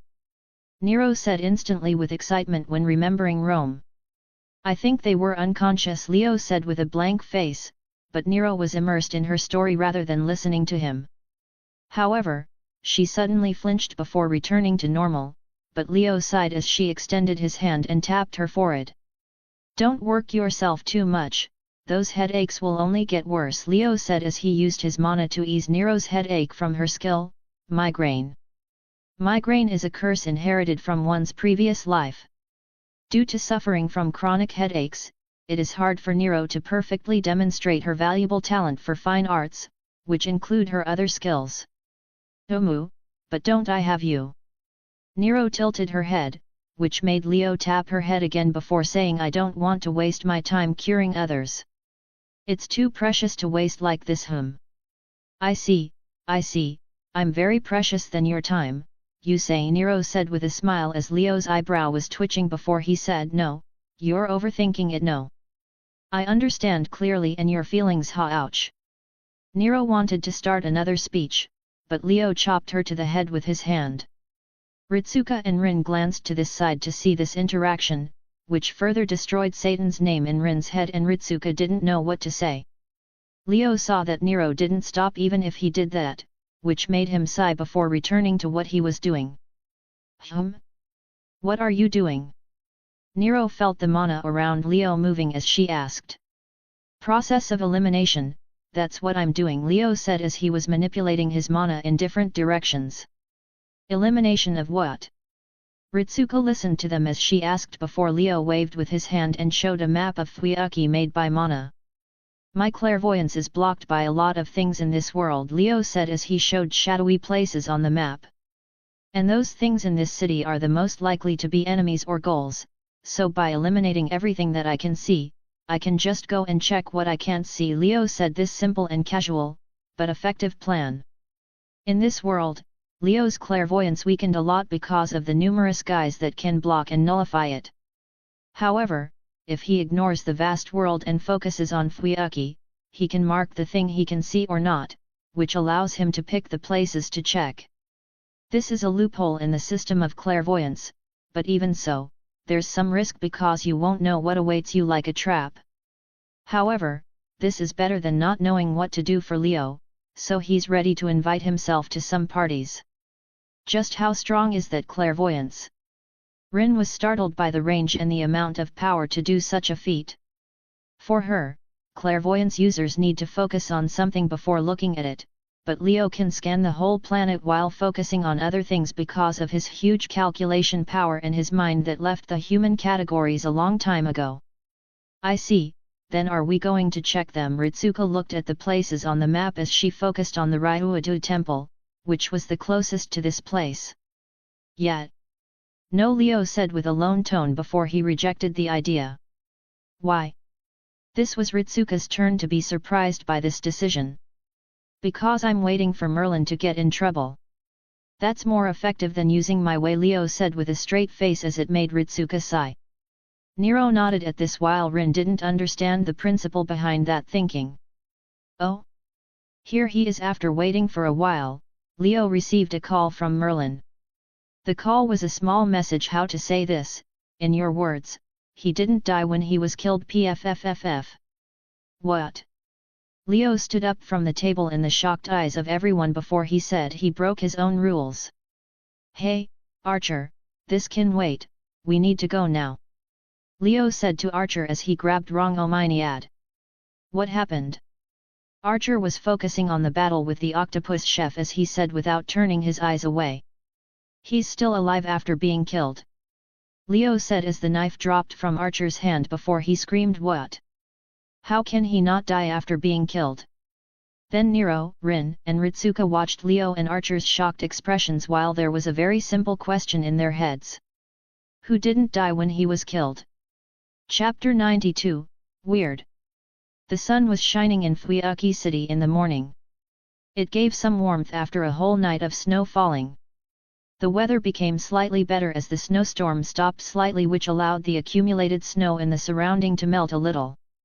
On this normal day, Fuyuki citizens regularly started their day, completely forgetting the secret battle that took place here. The Church and Magic Association didn't waste any time as they got the closet magi and exorcists in the next town to help in Fuyuki condition. After a few operations, most of the citizens' memories were deleted as the magi left the city immediately after. The magi, even if they are a part of Clock Tower, they don't want anything to do in this death zone of a city. Usually, they won't mind risk in the path of magecraft, but the risk is simply too large and they didn't lose all their brain cells, yet. The exorcists didn't leave like the magi, they stayed in the town to check the situation while supervising the Holy Grail War. For this to happen, they had to go into the Church of Fuyuki first because one of their priests was a supervisor on the war from the start. The situation didn't leave much to do anyway. Both the Church and Magic Associations are suppressed by Zeltreg, which doesn't give them much room to interfere. However, the exorcists arrived at the church only to meet a man with a red spear. At that moment, before even entering the war, those exorcists became victims to a random servant and Kyrie had to make a call after a while to inform the church about their terrible loss. Meanwhile, away from the bloodshed, a young man was walking on the street. He wore a school uniform with a scarf on his neck as he was holding a bag in his hand. His hair was auburn while his eyes were brown golden. He seemed a little listless while walking before he sneezed because of the cold weather. I shouldn't have slept on the floor. The young man wiped his nose as he attempted to forget the weird feeling he was getting lately. Shaking his head, Emi Yashiro continues on his way towards the school without knowing the reason behind the odd feeling. However, on top of a building on the other street, a group of people were watching the young man walking. So, as you see, he didn't die, Merlin said to the group before he looked at Shiro. He can feel it from here. A mana is so familiar for him, even if it was weak, Merlin can be sure it's Avalon. Hypocrite Leo said one word about this guy, who breaks his words about people dying when they are killed. That look, what? Ritsuko looked at Shiro as she was confused about why he looked very similar to her. Nero looked at Shiro before looking at Archer as her artist's mind told her that they are very similar. Archer didn't say anything as he looked at Shiro, especially those eyes that made him remember his past and his forsaken dream. Emi Yashiro? Is this who you were talking about, Archer? Rin recognized Shiro immediately before she looked at Archer. He's just a normal student, that is no way he's a. Rin didn't finish before Archer said he's a magi. A weak one, but a magi nevertheless. Emi Ya. A magi. Rin was really surprised because someone like Emi Yashiro was a magi. For her, someone who didn't refuse to help anyone or show any qualities as a magi, couldn't possibly be a one, especially with Shiro's personality. Now, what happened, Merlin? Leo leaned on the rooftop railing as he glanced at the partner of justice. I was taking care of my own business. Merlin smiled as he wanted to tell his story in Fuyuki's city, but then he met everyone's eyes that didn't believe in his first words. Cough cough. Merlin cleared his throat before he started to tell the whole story without caring about everyone's eyes. After 3 minutes, Merlin finally entered some important parts. Basically, he passed by this location as he sensed a familiar mana. Much like Lancelot's accident, Merlin knew immediately the source, but that was where the problem began. If Avalon was there, then there was a big chance to meet his king, Artoria Pendragon, which isn't a really happy event for Merlin. After hesitating for a while, Merlin chose to not to go. As a smart magus, he can't make such a stupid mistake. What if he was shot by an Excalibur? Proud of himself, Merlin wanted to leave the place, but then, he felt that Avalon's mana became weaker suddenly, which piqued his interest. If it was Artoria, this wouldn't happen like this, but Merlin was still hesitating as he picked a flower from under his feet and started to pick off its petals while saying I'll go and I'll not go. Leo stared at Merlin telling his story and even took a flower to demonstrate his actions as he felt that if the edge won't kill him, then this story will.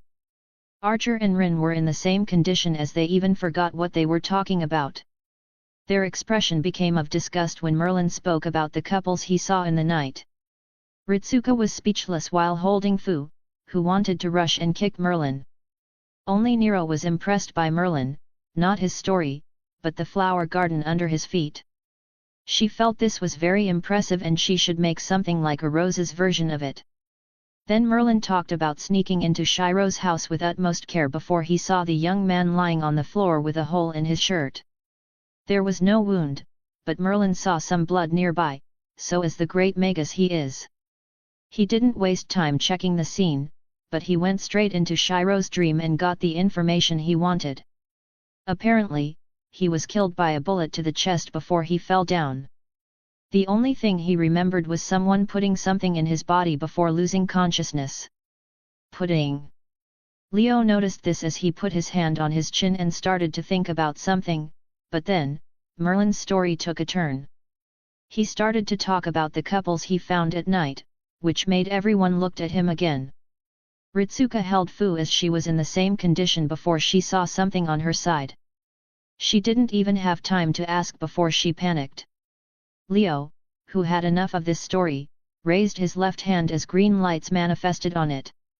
The lines gathered in a particular shape of a rifle before a green brightness flashed on Leo's hand. Waving his hand, Leo did a 180-degree turn as the green light broke and showed a sniper rifle with a silencer in his hand. Without hesitation, Leo aimed at Shiro in the street and shot in the panicked eyes of Ritsuka. Except Merlin, who was telling his story, and Nero, who was thinking about her new skill, only Archer and Rin looked at what Leo was doing. Shiro was walking in the street before his scarf was stuck on something, which made him bend slightly only for the bullet to pass him and hit the wall. "Hey! What are you doing?" Rin was shocked by Satan taking a sniper rifle and shooting Shiro.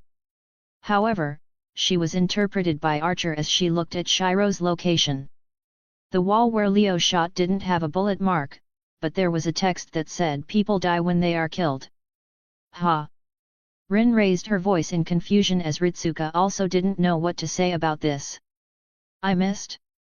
The fuck?" Leo cursed at this stupid accident in front of him. Is this plot armor he's witnessing? Can this thing exist now?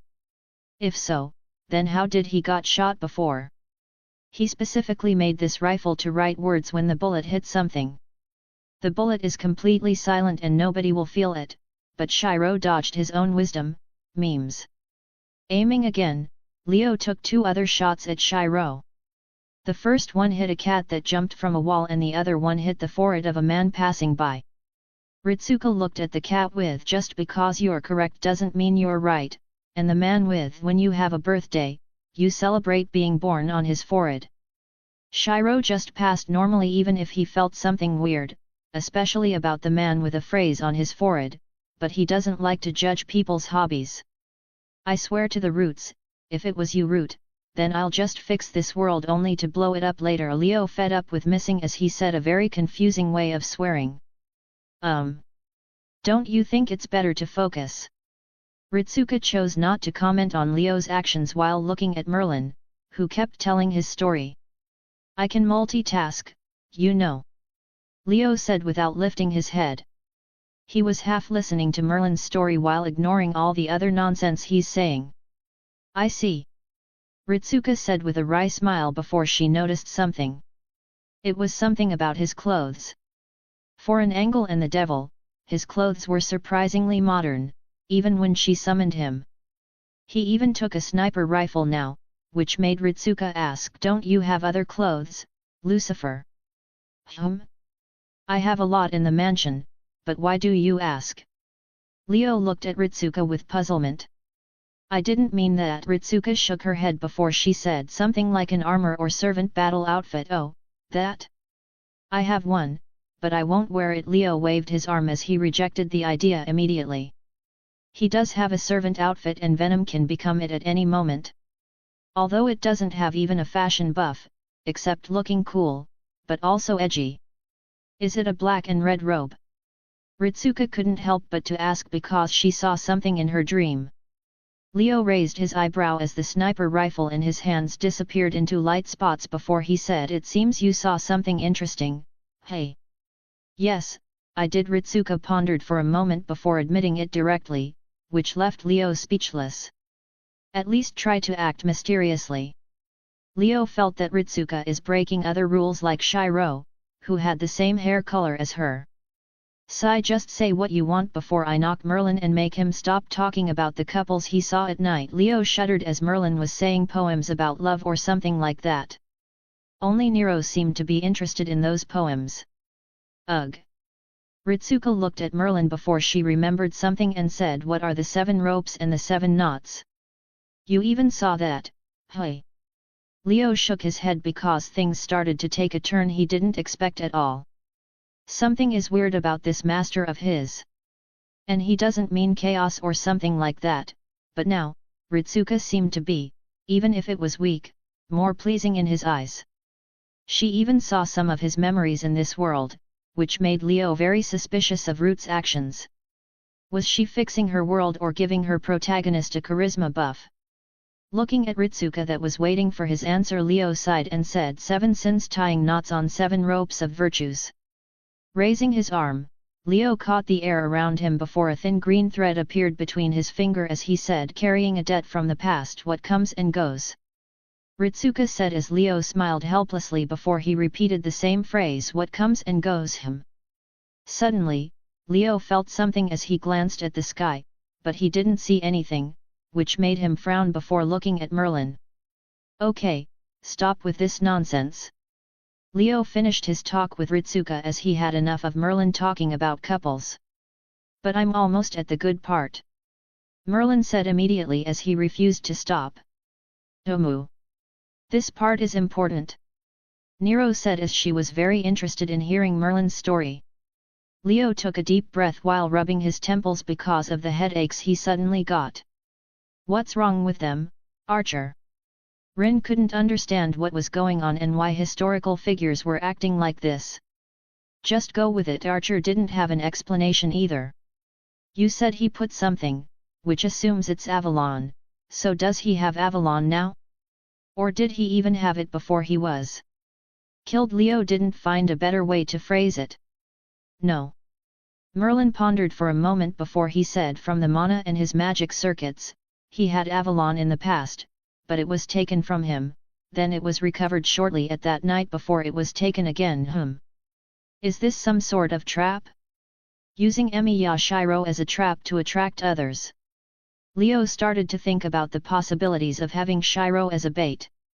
Honestly, this isn't a bad plan. The protagonist can attract a lot of targets without having to look for them. Okay, this needs to stop. What do you mean Emi Yakun has Avalon? He didn't even show qualification as a magi. Even if he did, then Shinji should know. Rin had enough of being silent as she walked forwards and said her ideas. However, to her surprise, Leo and Archer were looking at her weirdly like what the hell are you talking about, was written in their gaze. What? Rin was confused by this reaction as she didn't know what to say. Shinji can know if Emi Yashiro is a magi or not. Archer had a weird expression on his face. Are you okay? Maybe I scared you a lot yesterday. Leo felt sorry for the innocent girl, who couldn't handle his greatness and lost some brain cells. What with your look? Even if I didn't want to admit it, Shinji is a first-rate magi, which has more caliber than me, Rin said with some annoyance. Leo and Archer looked at each other as the surprise on their faces wasn't hidden from the other. It appears you found something interesting. Merlin looked at the reaction around as he picked his staff. Is this Shinji someone important? Ritsuka asked, but Leo didn't answer her as he said to Rin, was it? I want to ask you something. What is the hair color of your sister? Leo said as everyone except Archer, who was waiting for the answer, looked at him weirdly. Huh? What do you want to do with my sister? Rin snapped immediately because Leo talked about something important for her. Just answer the question, Leo said with some seriousness in his tone, which made Rin calm down a little before she sighed and whispered, it's black. Leo and Archer looked at each other again before they nodded. That explains. Leo said before Archer finished his words. Everyone was slightly confused by this rhyme these two achieved about something. Meanwhile, at Ryuadu Temple, a man with long white hair was walking on the steps towards the temple. The 10 rings on his fingers were glowing slightly, but if anyone focused on them, then he'll see a slight crack on the middle ring on the right hand. Solomon walked the steps towards the temple as his eyes didn't show what he was thinking about at all before he crossed some sort of a barrier. Boundary field. Solomon whispered before he heard footsteps above him. A young man with blue, seaweed-looking hair, walked towards Solomon casually before he stopped at some distance. I didn't expect your presence here. The young man said indifferently as he looked at Solomon. Welcome. King of Magecraft, Solomon. The young man, Mata Shinji, said with a smile like he was greeting a friend. However, Solomon didn't talk because he figured out the type of barrier he's in now. A reality marble. Chapter 93, Rejoice. Well, I guess this is progress. Leo had a weird expression on his face as he realized that even an angel with a huge calculation power like him can't guess some simple things. To be honest, he's speechless after figuring out the situation, which was bothering him in this Holy Grail war. There have been a lot of unexplained events during this war. From 14 summoned servants to attacks that didn't have any reason behind them. More importantly, who were the masters behind some servants that appeared from nowhere? Even more, how did some servants like Medea and Lancelot be summoned to this war? Especially Medea, who was clearly an extra caster like Gilgamesh, who is an extra archer. These questions kept bothering Leo a lot during these days. He guessed it'll be the system user Root talked about, who didn't show himself yet. But he wasn't sure because this war is very complicated and confusing. It could be a hidden player or maybe someone completely random pulling the strings from the dark. Everything was possible and he can't deny any of those possibilities without proper evidence. However, today, after checking on the partner of justice, he got the missing piece of the puzzle to connect those events. At first, when he arrived in this world, there was a hacking in the Holy Grail system, which allowed this war to become a 14 servants battle. Leo knew from Assassin's Mind that the players were the ones that hacked into it and got 5 pairs of command seals to summon servants. But what shocked him was someone stealing their servant, Pale Rider. Someone stole Pale Rider and made him attack players with command seals before sending him to kill Inkiju. From Archer, Leo heard that Alea detected a disconnection from the human order in Mata's family during the Fourth Holy Grail War, Fate Zero, before it was corrected immediately. Merlin also talked about the distribution and how it was close to Lancelot during the Fourth War, which means Mata's side. Moreover, Avalon wasn't in Shiro's body and it was taken a long time ago before it was given back temporarily yesterday night. Culane found something in Mata's residence when Assassin was tracking him, which pulled the attention towards Matu again. Leo thought of checking on them, but because everything is happening and the fact they aren't in their residence, he had better things to do.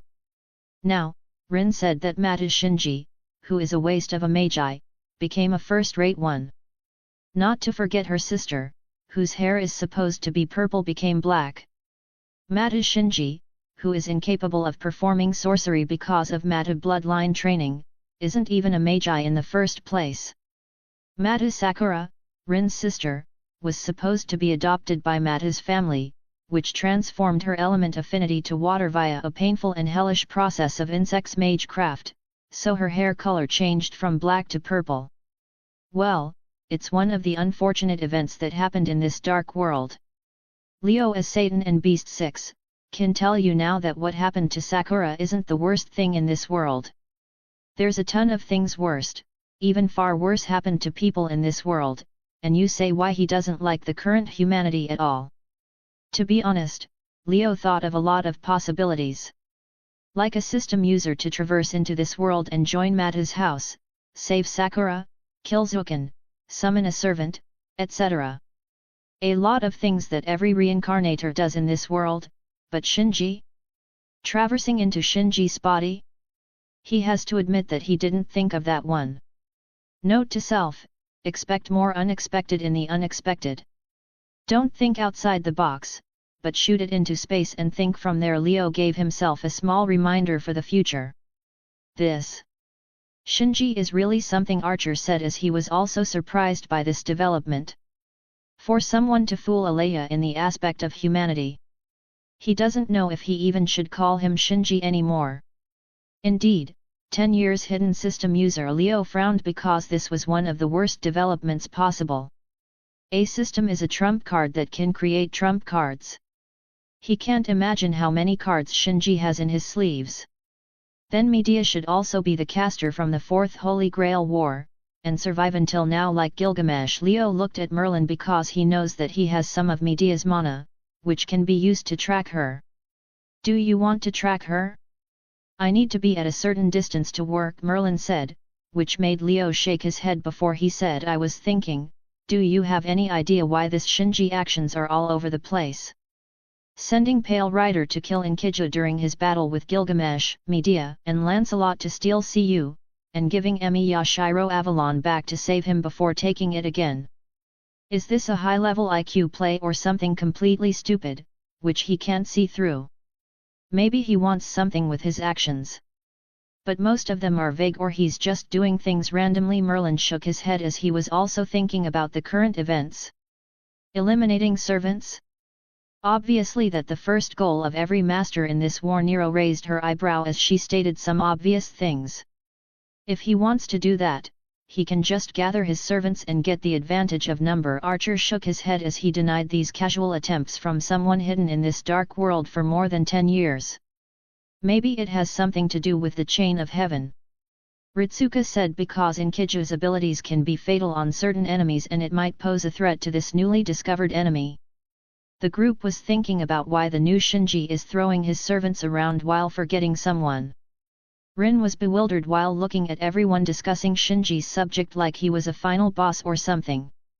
More importantly, her sister is with Shinji, which means she is also participating in this war. She knows her sister's attitude towards Shinji, so she can't think of another thing that will happen. And now, this group is clearly aiming at him, which includes her sister. Okay, let me get this straight, you won. However, before Rin finished, Merlin and Leo realized something before they said Ngramania. The completely random name confused the people around. However, before they explained their great wisdom to the others, Leo and Merlin flinched because they felt something weird in the city. Rejoicing priest. Leo's expression became weird again when he saw something with his clairvoyance, or nothing, because Kairei's location became a black screen now. Leo didn't wait for them to understand as he clapped his hand and said, "Rejoice, everyone! Who wants to go to the church with me?" Satan, with his flesh, blood and mana, actually offered someone to go to the church with him as an awkward silence filled the place. Kairei, who was in the church, felt a sudden chill as he didn't know the source for it. However, without anyone knowing, a red blood was in Fuyuki's sewer system as it was extending towards the whole city while moving in the church direction. Meanwhile, Shinji and Solomon were facing each other as they didn't show any particular expression for this event. "I assume yo." Shinji wanted to continue the conversation, but Solomon raised his arm without a warning and shot a huge beam of light at him. A direct sneak attack without even giving a crap about everything else. This is Solomon in his rationality mode. The beam of light carried a huge amount of heat while flying towards Shinji, however, he didn't show any care about it. The beam, which is a partial release of Solomon's third noble phantasm, started to become smaller and lose power during its flight towards Shinji. In less than a second, the beam became a spark as Shinji extinguished it with his fingers. "I guess you aren't friendly." Shinji shook his head before he said, "But I think that obvious because we are aiming for the same thing." Solomon didn't respond to Shinji because he knows that Shinji is delaying the time for some reason, but he is also taking advantage of that to analyze the situation. "However, now I look at you. No wonder Beast 6 chose to attack you despite all other choices." Shinji smiled at Solomon, even if his words carried a lot of sarcasm. "Alchemy? No. It's something else." Solomon's golden eyes lit up slightly before he looked at Shinji and whispered one word, "Origin." At that moment, the smile on Shinji's face faded a little as he waved with his hand towards Solomon. Solomon took a step to the side as something passed next to him before looking at a deep cut that extended for more than 1 kilometer in this reality marble. "An attack for another, right?" Shinji said casually as Solomon's expression didn't change at all. "The flow has changed." Solomon whispered those words, which made the expression on Shinji's face become colder. The atmosphere of war was boiling in this reality marble as the third day of the Holy Grail War had officially started. Chapter 94, Big Events. Solomon looked at this young man in front of him as he analyzed the essence of this reality marble and found it works by origin as the main pillar. Origin is the starting point that defines one's existence and directs one's actions throughout life. It is the driving force that comes from within the root that has managed to stream out of the source and take on material form. Everyone's actions always become adjusted to match and be in harmony with their origin. These actions are more along the lines of an inherent compulsion that could be called a person's instinct rather than a conscious decision.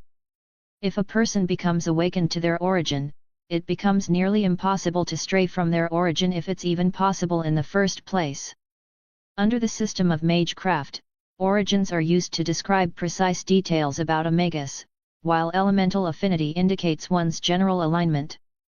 Magi who focus on their origin become specialists in magecraft that match it, which allows them to overcome obstacles like talent and magic circuits altogether. Shiro Emiya is a clear example of this phenomenon. His origin is sword, which makes him unable to cast spells from normal elements, but it allows him to manifest unlimited blade works. The origin can be counted as another way to reach the roots because it came from there. So, if a magi followed his origin, he'll eventually reach the roots, but the risk is beyond any other attempt. Origin keeps reincarnating from a being to another, which means if a magi attempts to awaken and control his origin, then he'll face the memories from the past lives and might lose his sanity and self in the process. His origin is flow. And it's almost completely awakened. Solomon was able to detect Shinji's origin with a glance after his first attack, however, this made him puzzled. No matter how weak it is, his third noble phantasm is powered by the fifth true magic, which is a mystery from the roots. Shinji needs a fully awakened origin to rival it, if he didn't lose himself in the process, of course. However, with the almost awakened origin and the reality marble, he was able to block it easily. Shinji's alchemy was also very weird for him, even if it had the normal alchemy traces. Suddenly, a rainbow light flashed as Solomon used the second true magic to teleport from his previous location and appeared on top of a building far away. His previous location was decaying like years were passing quickly, even the mana was vanishing from that position. Second true magic. Shinji frowned because he found that he's unable to control the flow from that magic. Solomon didn't wait for Shinji to analyze something as he raised his arm before something manifested in the reality marble sky. Shinji raised his head to see one of the light belts that burned humanity falling down from the sky. The heat was beyond anything else on this planet, however, Shinji didn't care as his reality marble was functioning properly. The heat from the light became weaker and weaker before it vanished without even hitting the ground. What wrong? It's not like... Shinji wanted to say something, but Solomon ignored him again as he gathered his mana and said Ars Paulina. Crack. Ars Paulina, Solomon's second noble phantasm, and his temple started to manifest on top of Shinji's reality marble. This is actually one of the most simple ways to fight a reality marble. In regular terms, Solomon is rejecting Shinji's reality and substituting it with his own. However, before Solomon's reality marble manifested completely, it stopped in the middle of the process. The temple was in the sky, but the surrounding was still the same as Fuyuki City, which means one thing. Solomon's reality marble was contained in Shinji's one. Solomon was surprised by this as he widened his eyes even in his rational mode, however, he didn't think too much before activating his temple to welcome an attack. In the sky, the moisture gathered into a huge amount of water before the water flow accelerated. The water speed passed all the physical possibilities as it became thousands of arrows, covering the sky. The flow of time. Solomon's eyes were looking around as he was analyzing Shinji's origin to counter it. On the temple, some kind of tentacles with a lot of eyes manifest before they look at the water with all those eyes. These are Solomon's 72 demon god pillars. They are Solomon's familiar, which was created from a very high-level magecraft that employs demons. They can assist Solomon in his magecraft or combat and even perform some difficult rituals easily. The demon's god pillar's eyes glowed before a scorching laser shot towards the sky and hit all the water arrows accurately. Even so, the impact was huge as the shock waves filled the sky, but they died immediately after a moment. Solomon didn't look at them because he was focusing on Shinji, who took a Rubik's Cube while clapping his arms together. Electricity was flying around as the moisture in the air was changing. Mystic code and that weird alchemy. Is this the reason why he can affect true magic with his origin? Solomon continued his analysis, especially about Shinji's alchemy. After these few attacks, Solomon figured the effect of flow origin. Like its name, it controls the flow of things, and Shinji was able to maximize the effect with his reality marble. Control the flow of heat to weaken the light power or the flow of time to make the wave of his hand a deadly blade. This is also why Shinji's reality marble looks the same as the outside, because he's flowing the flow of the real world with his origin. Solomon doesn't know how far this origin can reach, but apparently, he can't control the flow of the true magic without a regular medium like the heat in the third noble phantasm. Also, Solomon found something weird about this reality marble. It was the same thing that made it contain his own, as he whispered Avalon when Solomon was calculating everything about the situation. Shinji was doing the same thing. The Rubik cube floating around him was glowing as some sort of data was gathering from the surrounding. True magic from irregular elements might pose a problem. Shinji frowned as his eyes were glowing like a water flow. Like Solomon thought, he can't control the flow in irregular elements outside his reality marble, like second true magic space and time elements. He was able to detect the flow of death and life in Solomon's temple, but he's also unable to control it, so he can't destroy it directly. If I can't control it, then I'll use the strength of my reality marble to rewrite Solomon's one. Shinji thought quickly before he snapped his fingers as electricity was flying around. His reality marble is stronger than Solomon in this situation, so he plans to use it to overcome him. He knows that Solomon has a grudge with Beast 6, so he also plans to use that to make him unable to fully activate his third noble phantasm. Although he has no idea how in the hell did Beast 6 manifested in that form, he can bet that Solomon won't reveal their location, because Beast 6 won't miss a chance to attack them both and ruin their plans. The electricity around Shinji spread around before something was manifesting using elements and matter in the air or the ground. Giant cannons appeared behind Shinji as he included his flow origin. The mana and elements like heat and time were fully activated in the cannons. Demon God's pillars stared at Shinji and calculated the best outcome before their eyes started glowing. They are mostly some high-level magecraft computers, because the true pillars and their personality are with Beast 1. What is going around is a true battle between magi. Both of them analyze each other and try to find loopholes to get an advantage. The cannons and the demon gods were fully charged now before they started the first round of the attack. Shinji squinted his eyes because he wanted to examine Solomon's attack. However, when the attack started, a rainbow color flashed before Solomon appeared in front of Shinji. The lasers and beams were flying around with the power to burn Fuiuki City into ashes in less than a second, but Solomon didn't care as he swung his glowing fist towards Shinji's face. Shinji didn't know how to react. "Aren't you the king of magecraft? Why the hell do you want to rush with a punch? Was all that analyze for nothing?" The automatic defense of Shinji's reality marble activated as the flow of space and time was controlled to block the attack. But it was slightly late as Solomon punched Shinji to the face. Asterisk Shinji was sent flying across the reality marble like a rag doll by the king of fighters, Solomon. Meanwhile, the group was finally recovered from Satan's invitation to the church as it left them speechless. "Don't give me that look, we don't have time for this." Leo's eyebrow twitched because of their reaction. "He's also an angel, you know." Tapping the ground with his feet, Leo's shadow expanded as a green glow appeared before a black armored horse manifested. The horse was armored with black and red armor while his hair and hoofs had faint blue flames burning. Leo ride the horse as he signaled Ritsuka to come before he said, "Come on, I need to check something on the way at." Ritsuka didn't understand why Leo has a horse now and why does he need it anyway.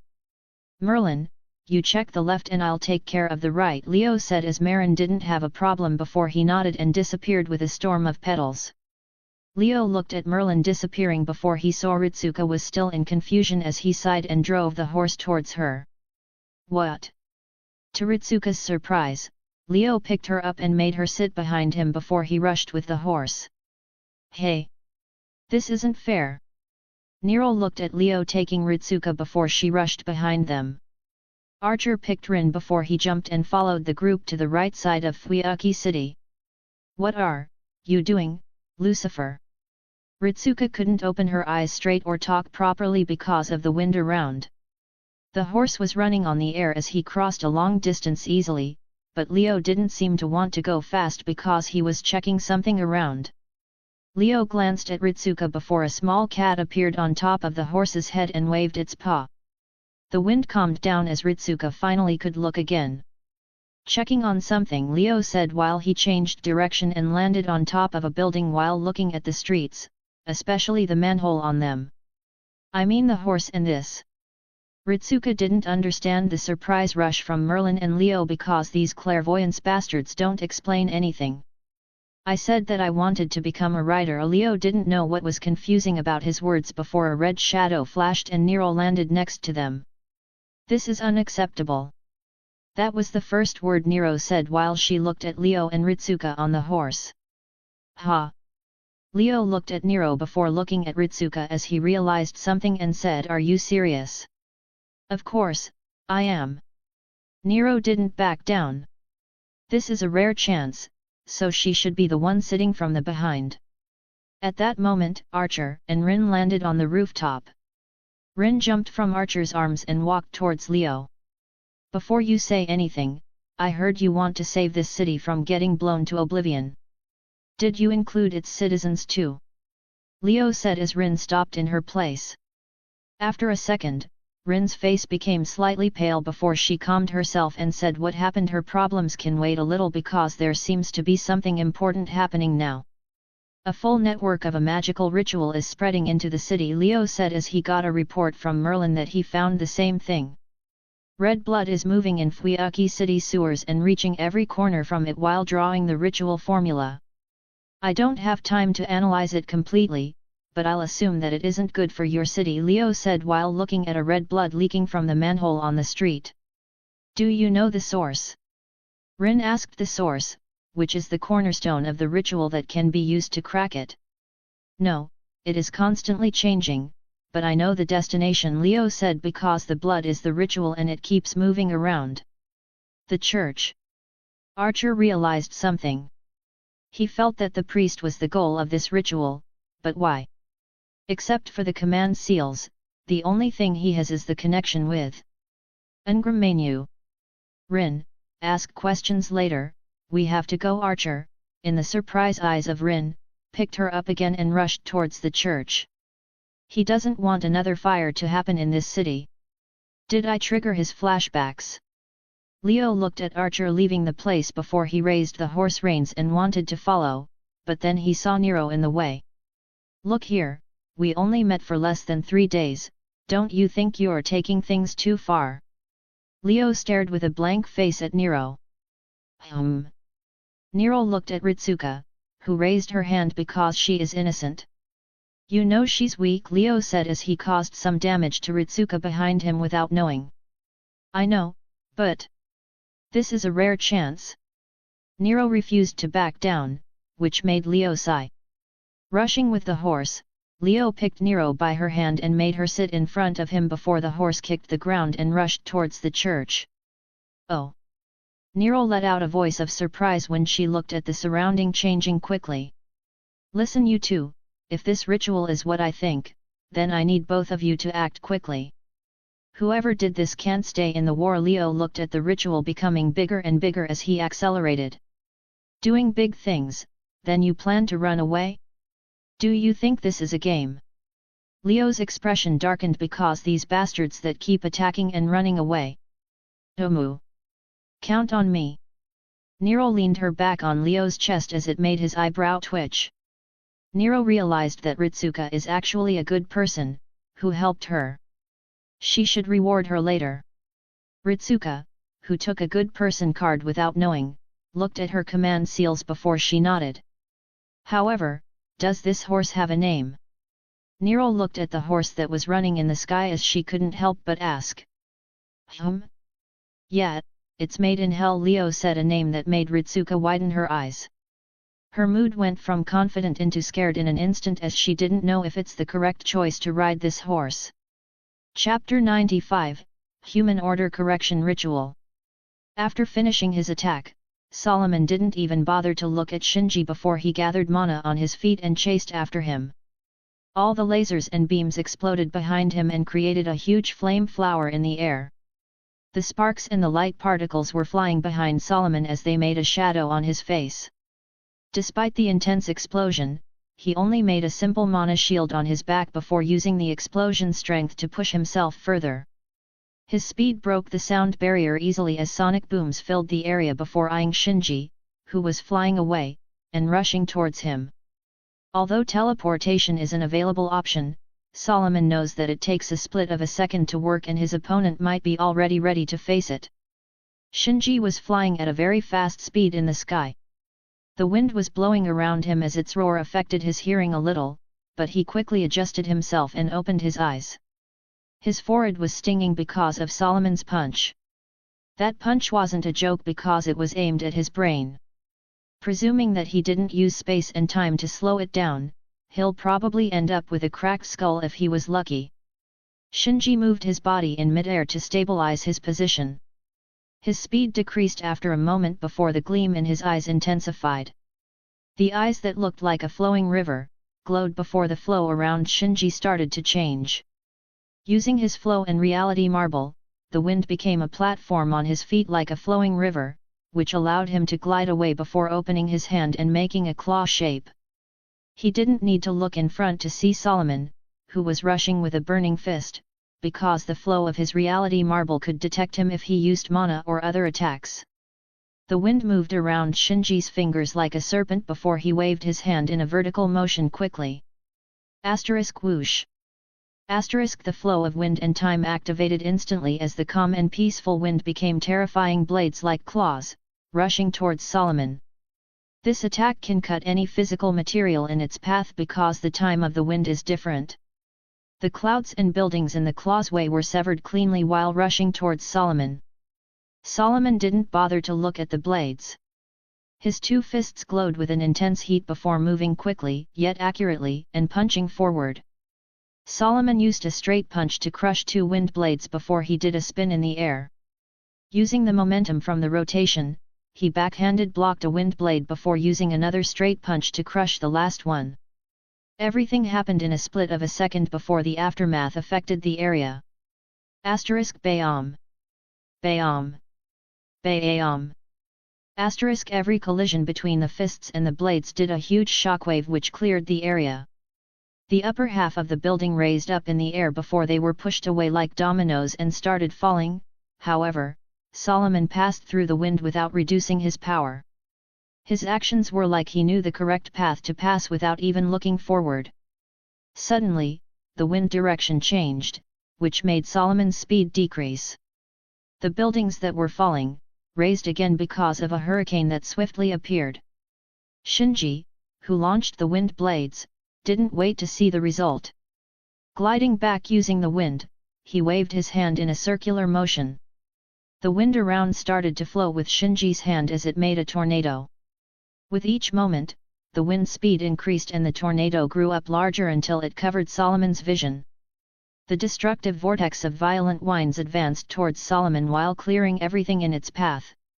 The buildings and rubble around were rotating with the tornado as they also launched themselves at Solomon.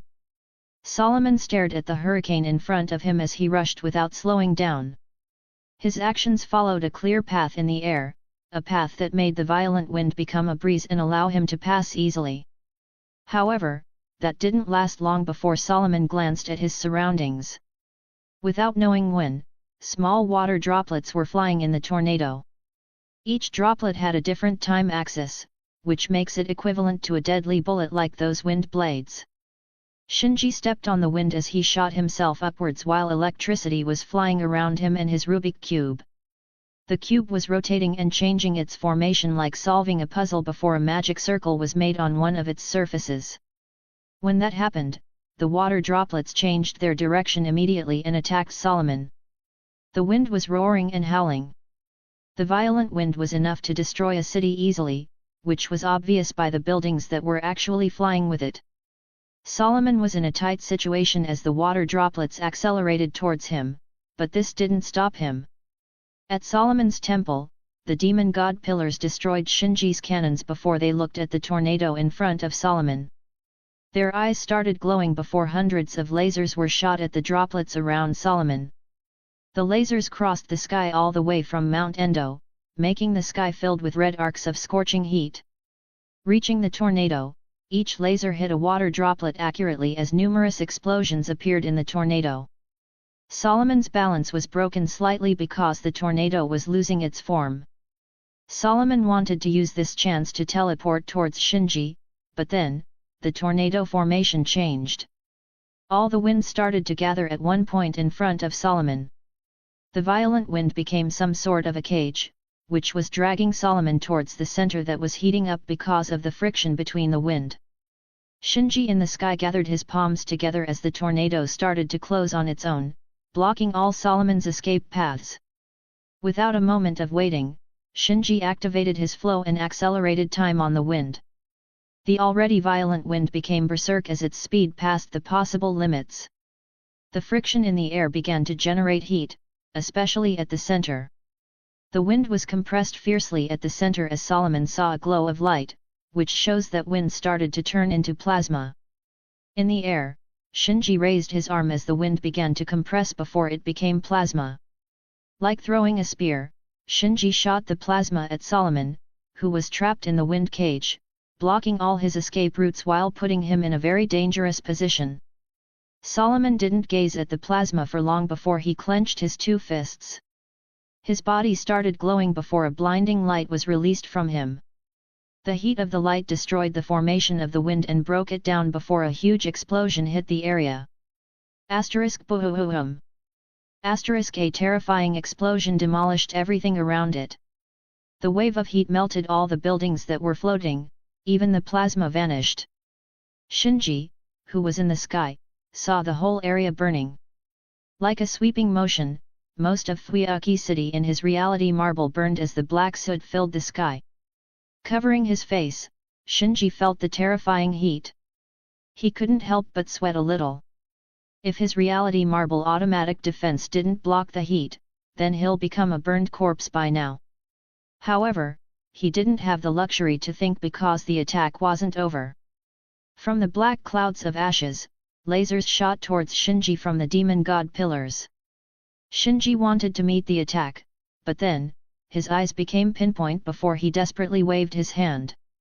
He didn't know when Solomon teleported above him as a fist with a huge amount of heat was rushing towards him. Even the moisture in the air was vanishing as Shinji felt his lips dry because of the heat. Waving his hand, the flow of the lasers changed as Shinji was able to deflect them towards Solomon above him. Solomon was falling down from the sky at a very quick speed towards Shinji. His fist almost hit him before he changed his direction and hit the lasers. Boom. Another explosion happened in the sky as the black clouds were cleared and two figures were launched into different directions. Solomon was blown away because of the explosion of his attack, which took him a moment before stabilizing himself in the sky. On the ground, Shinji fell down as the wind was whistling around him before he rotated his body in mid-air. Landing on the ground, Shinji's feet dragged a long trail before he stopped and stared at Solomon in the sky. The true magic. It's rigid for him. Shinji lowered his hands as he released a breath after all that quick fight. His flow is limited to 2. Solomon squinted his eyes at Shinji's figure before the scorching mark on his hand began to heal. Although this was a quick clash that didn't take more than 20 seconds, both of them didn't miss any detail about each other. Every move and action was analyzed in an attempt to find a weakness or a loophole. To be honest, no matter how intense was the last collision, for Magi, that was just a warm-up to analyze the situation further. At first, they found each other's abilities, and now, what they can do and what the limit of the said abilities. Solomon tried to test the limit of Shinji's flow. He found that his flow can only work on 2 elements at a time. One belonged to Shinji and the other for his reality marble automatic defense. At the last collision, Shinji was desperate to block one of the attacks because he knew that the automatic defense can't change the flow of 2 different attacks. This sold his limit instantly for Solomon. Not only that, but Solomon also found that Shinji's mystic code, the Rubik Cube, has magic circles drawn on each surface. A part of each circle was on each block, which allows the cube to make a lot of combinations with each turn to support Shinji. Solomon, as the king of magecraft, found those are magic circles of alchemy that Shinji is using. A lot of combinations mean a lot of different spells. This makes Solomon have a hard time determining the type of spell because the cube keeps changing. Shinji, on the other hand, also found Solomon's weakness. His usage of the true magic is rigid, unlike his noble phantasm and magecraft. Solomon isn't a real user of true magic, so his mystery of it is lacking, even if he tried to back it up with a huge amount of mana. During the battle, Shinji saw that he needed a moment or two to use the second true magic without preparation, which limited him a lot in a quick battle. However, Shinji also found another advantage for himself, which is Solomon's clairvoyance. Apparently, Solomon can't see him with the clairvoyance and only used the surroundings to determine his location. *boom. *boom. When both of them were calculating the results, the rubble in the air and demolished buildings fell after the wind calmed down. Huge chunks of rocks made a huge noise when contacting the ground as some dust was rising in the air. Ashes and soot filled the place, which made it look like the aftermath of a real war. Shinji wasn't bothered a lot by this before he said to Solomon, "It seems that I spend a long time with Magi, which made me forget how unreasonable the servants are." Shinji tapped his head as his wound from Solomon's punch healed quickly before he said, "However, aren't you worried about Beast 6 detecting our location? Your reality marble is using Avalon as a cornerstone, which almost makes it a different world." Solomon felt that Shinji is buying some time again, however, he didn't know why, so he is also taking this chance to analyze the data he got. Shinji is using Avalon as a cornerstone for his reality marble, which gave it the power to contain Solomon's one in here. After all, only a world can contain a reality marble, and Shinji's reality marble is almost reaching that quality. Shinji flinched for a moment before he returned back to normal and said, "Really? How unreasonable, I must say. For a person with the same goal, your actions are really unique. We are both aiming at the evil of the world." Ngramania. Shinji said those words as Solomon in the sky stared at him with his emotionless golden eyes. "Although the evil of the world is a disaster for most of the people, for us, it's just a mere tool," Shinji said as Solomon narrowed his eyes. "The evil of the world is the Grail-alerted form of Ngramania, the Avenger, who was summoned during the Third Holy Grail War. Because he was very weak, even as a servant, Ngramania was defeated first during the Third War, but his soul didn't vanish like that. When servants are defeated, their soul will be absorbed by the Holy Grail to be used later to open the path to the roots. However, Ngra was a different story. Ngramania, all the world's evil, is the curse and the ability of Avenger. It means putting all the world's evil on one person, however, it isn't really a useful ability. Normally it would not affect anything, but the way the Great Grail is set up to take the servants' souls means placing all the world's evil into a wish-granting machine. After Avenger is absorbed during the Third Holy Grail War, the Grail is transformed into an incarnation of Ngramania that materializes as black mud and later a large humanoid under certain conditions. The materialization of Ngramania brought forth by truly opening the Holy Grail is an ichor that will consume every human being, 6 billion curses flowing out from the gate to hell. Solomon and Shinji know this very well, but they aren't worried. Weak Magi might be afraid of dealing with the black mud, but Solomon and Shinji are planning to use it as a sacrifice. The world's evil is dangerous, but with the right operation, something like that evil can become the best sacrifice material for rituals. Evil was always the target of the good. So, if they count themselves in a ritual as good and burn the evil, the perfect sacrifice will be made to do earth-shaking rituals. However, are you really serious about your plan? Shinji grinned as he looked at the king chosen by God in the sky. Solomon chose to stay silent, but strangely, his eyes didn't leave Shinji at all. Human Order Correction Ritual, I believe this is the name of the spell you want to use. Do you think you deserve the name of king after this attempt? Shinji said in a tone filled with irony, but he shook his head because he didn't see any reaction from Solomon. Although your spell is good and all, don't you think you're going too extreme about it? Shinji's words finally got a reaction from Solomon as he said, "A sacrifice is a must for the sake of humanity." Shinji hummed with a long tone before he said 5.5 billion lives is a necessary sacrifice. Solomon didn't say anything, but his silence was the best answer. Human Order Correction Ritual is a spell that allows the user to correct human history. This spell is made by Solomon as a protection for humanity as the king chosen by God. Although it says correction, but the correction is up to the user, which in this case is Solomon. However, things have changed. Solomon met with Beast 6, Leo, and saw the end. The Land of Steel. Regular correction isn't enough now and extreme measures need to be taken to assure the survival of humanity. Believe it or not, but the huge number of humanity now made them weaker.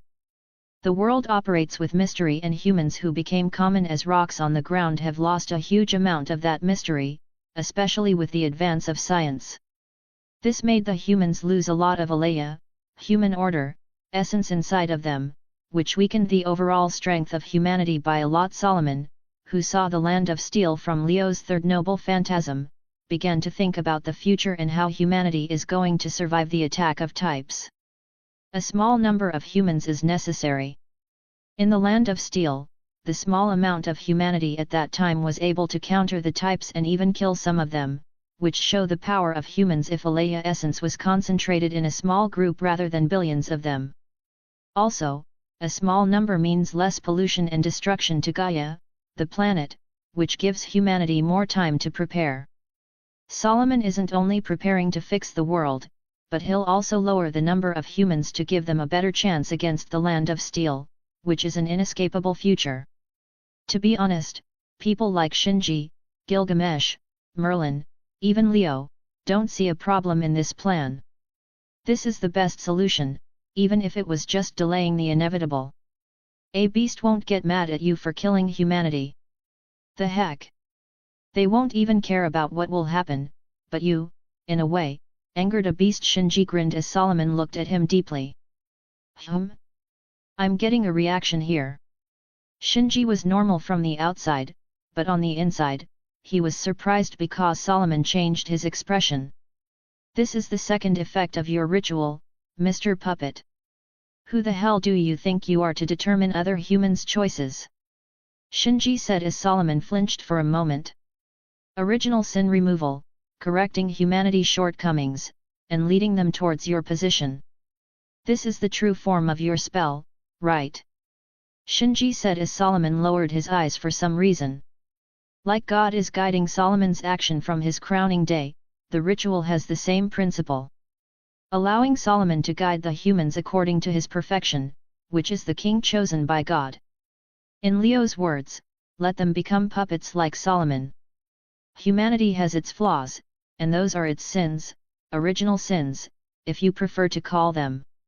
Something in the fundamental existence of humans, but you want to take it.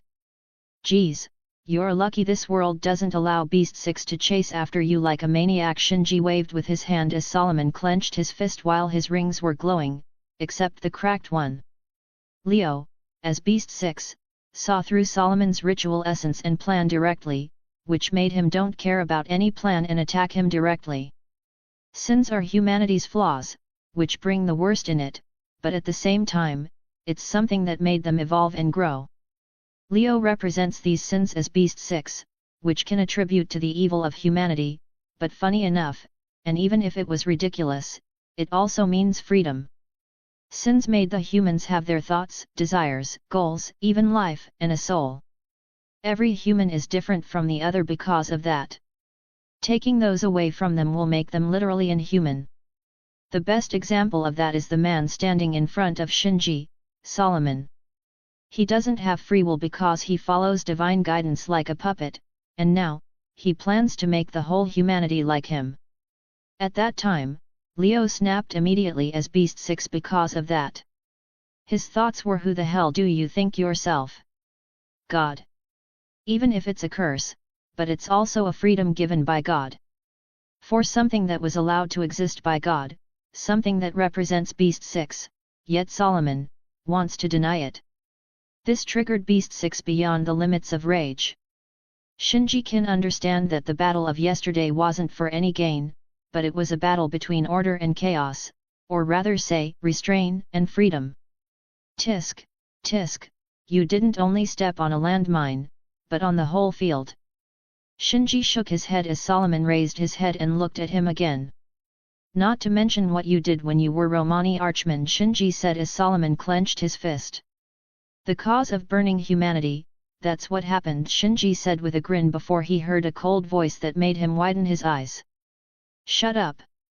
Solomon said those words in an icy voice that sent chills towards Shinji's spine. For the first time from his summoning, Solomon showed a clear emotion, and it was anger. Shinji looked up to see eyes filled with anger and burning mana that was sending a scorching smell in the surrounding. Baal, Solomon said with the same cold voice before his temple trembled. In the temple, a yellow demon god manifested before he opened his eyes and looked to the sky. Clouds, dark clouds filled the sky instantly as thunder and lightning were flashing above. In a few seconds, all the area in this reality marble was covered in thunder clouds, flashing with golden lightning.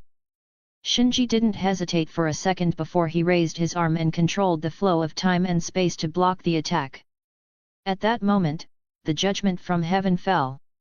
The lightning fell from the sky as it dyed the whole reality marble in a golden color. Chapter 96, Church. The light of the sun was bringing warmth to the world as it was your regular day in Fuyuki City. People were doing their own thing even if the snowstorm yesterday delayed them a little. On the highest floors of a huge building, a man was working on his desk while checking some files. The files accumulated after the snowstorm when he couldn't come to his job, so he sighed while putting a file on the desk. I should try to finish them quickly. The man stretched his arms while looking at the window before he said, just what is going on in this city? A gas leak after a gas leak.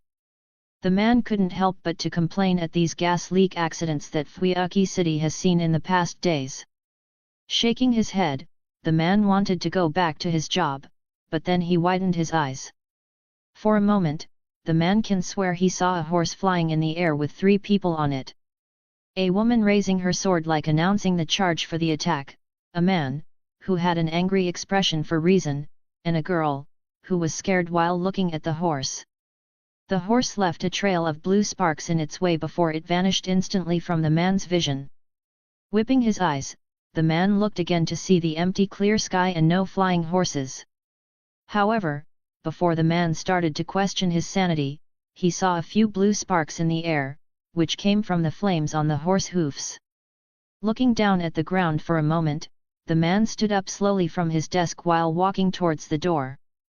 Maybe he should call it a day and go relax or something. However, the man didn't take more than 3 steps towards the door before he felt an intense pain in his chest. The man held his chest trying to understand what was happening, but the pain was so huge that it made him fall immediately and struggle on the ground. He couldn't even scream before he lost consciousness. When the man fell down, blood started to leak from his mouth and eyes before it floated around. At the sewers under the building, the place was normal with the same disgusting smell in the air. However, that didn't last long before it started shaking slightly. Boom. A huge amount of blood rushed from the nearest exit and flooded the whole sewers under the building before it rushed towards the next location. Wherever the blood passes, people, animals, and any creature with blood in its body, experienced an intense pain before falling into a coma. The blood was escaping their bodies and rising to the sky. More and more blood flowed to the sky as it started to turn the area into crimson red. The blood in the sewers also started to leak a little as it made a small river in the middle of the city. Far away from the building, a horse was running in the air. The wind was howling around him because of the speed as it left some glass windows broken when it passed them. With each step, the horse was leaving sparks in the air, like it was stepping on a burning land while passing a huge distance in seconds. A blood sacrifice ritual, hey! But for what? Leo stared at the Crimson River as he was analyzing the ritual. From the first look, the ritual is a sacrificing one, which consumes the blood of a long of victims to achieve something, but Leo couldn't see what was behind it. It was like the ritual is just an empty shell with no purpose except killing and sacrificing. Sacrifice. Ritsuko looked at the blood dyeing the city red behind her as she muttered those words. Ah, the usual satanic rituals, Leo said as Ritsuko couldn't help but look at Satan, who was driving a horse made in hell. You shouldn't bother with those bastards that try to use your name to justify their acts. Nero frowned when she heard Leo's words. Leo looked at Nero in front of him before he closed his eyes and said, it's not like I cared about them in the slightest. They are just wasting their time. Nero wanted to say something, but she didn't get the chance because of the area under them. Exploded. Boom. Blood started to leak from buildings and streets, like it was under high pressure before they exploded. Red blood rushed towards the sky like a fountain and covered the area with a red shade. Leo stared at the huge amount of blood in front of him before he let go of the horse reins and raised his right arm. Particles of light appeared around him before they gathered into the Holy Lance, Rong-O-Mini-Ad. The blood started to group in the sky. In less than a moment, it became numerous spheres of blood. The spheres started beating slowly before they exploded. Creatures that resemble a large worm with a mouth filled with teeth appeared. They were made from red blood and something like mud. The worms raised their heads before they howled. Hideous screeches rushed towards the sky, but before they continued, a golden beam of light rushed towards them. The light blinded the surroundings as it was crushing all the blood in the air. The worms didn't even look at the light before their skin started solidifying. Under their screams of agony, they turned into ashes and disappeared from this world. Shut up!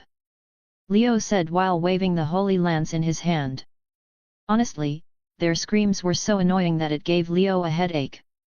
However, the blood soon recovered and increased even more. The blood became a fog in the sky which filled the area immediately. The whole area around Leo became like a monster's spawning zone. Worms and different creatures appeared, but this time, like they were controlled, the worms didn't howl like idiots. They rushed instantly towards Leo as their sharp teeth reflected the light.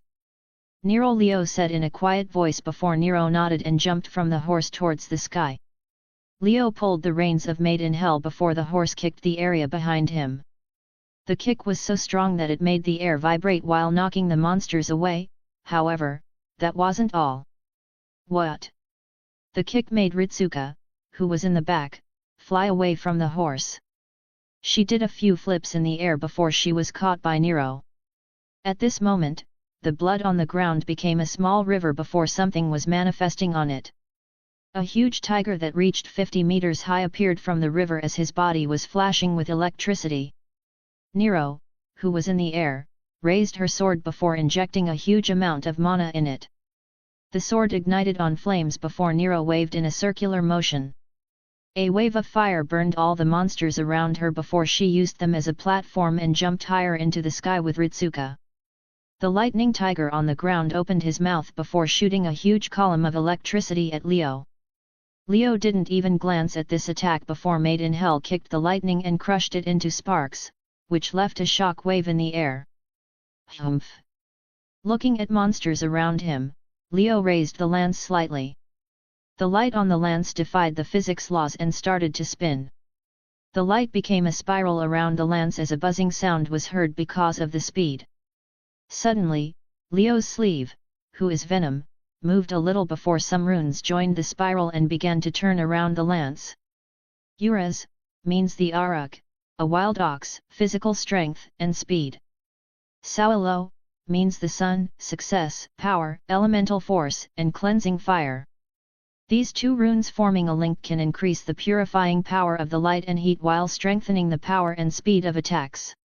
Theoretically, it's possible to harness some power from the sun using these runes, but that needs a complicated array of runes. However, the user here can even make stars on the palm of his hand. Those two runes appeared multiple times around Rong-O-Mini-Ad before the light grew stronger and the area became hotter. A spinning red golden orb appeared on the tip of the lance before Leo raised it up high. The light from the orb started to make all the monsters around ignite on fire before they howled in pain.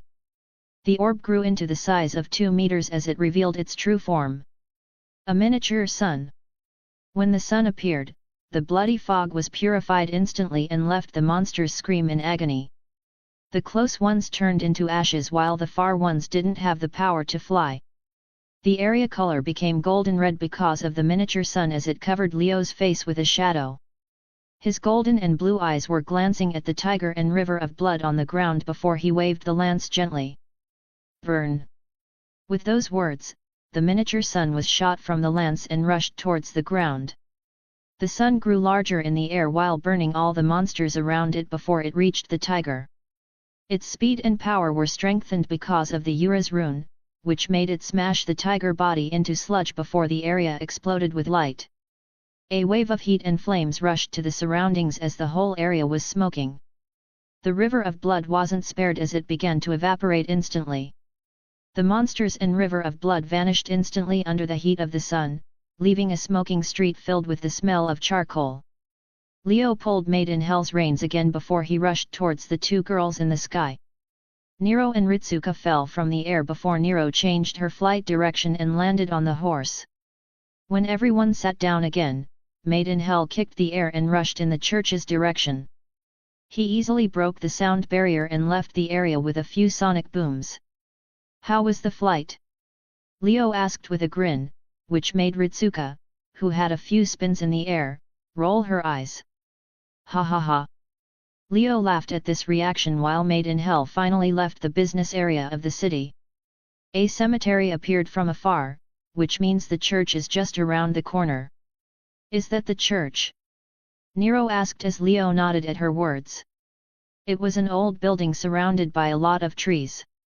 Although it was linked with the city, strangely, the atmosphere here is very dull and creepy, like it's screaming for people to not come here. Are you really okay with coming here? Ritsuka asked after she recovered from the sudden flight. Leo had a confused expression on his face, which made Ritsuka say, won't you get weaker at the church or the Holy Land? Weaker? A beast won't get weaker because of these things, especially if it's this church. The amount of faith here is very low that it's sad. Leo grinned while looking at the church in the distance. Can you see the faith on the land? Nero raised her eyebrow while looking at the church. Of course, I can. I'm an angel before a devil. I can tell you now that I'd believe this building is a satanic church more than a holy one. Leo shook his head with a frown because the church in front of him carried a lot of sins.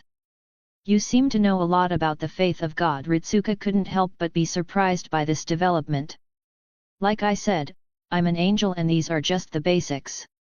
Even though, I don't really understand. Leo shrugged his shoulders while driving Made in Hell towards the church. You don't understand. Ritsuka didn't know where this talk was going as Made in Hell flew down towards the church.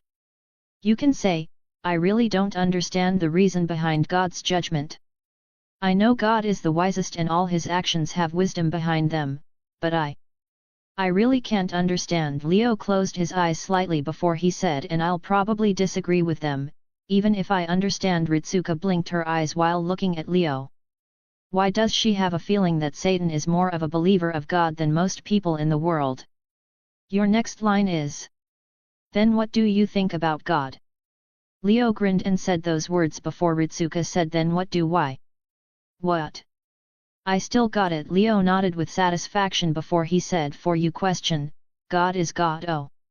You can predict people's next words. Omu. Can you predict mine?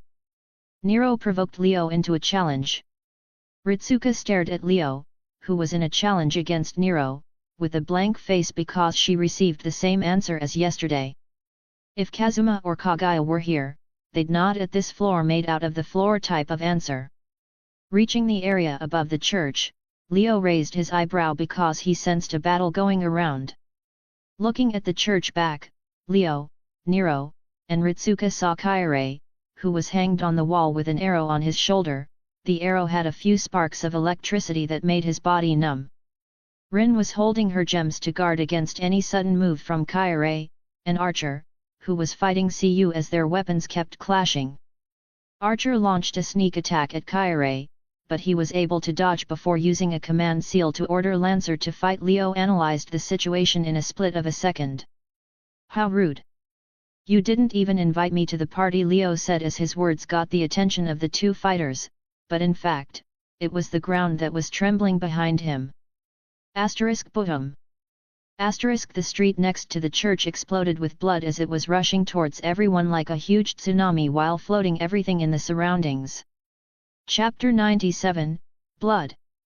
Before Leo arrived, Archer and Rin rushed towards the church as they blasted the door open immediately.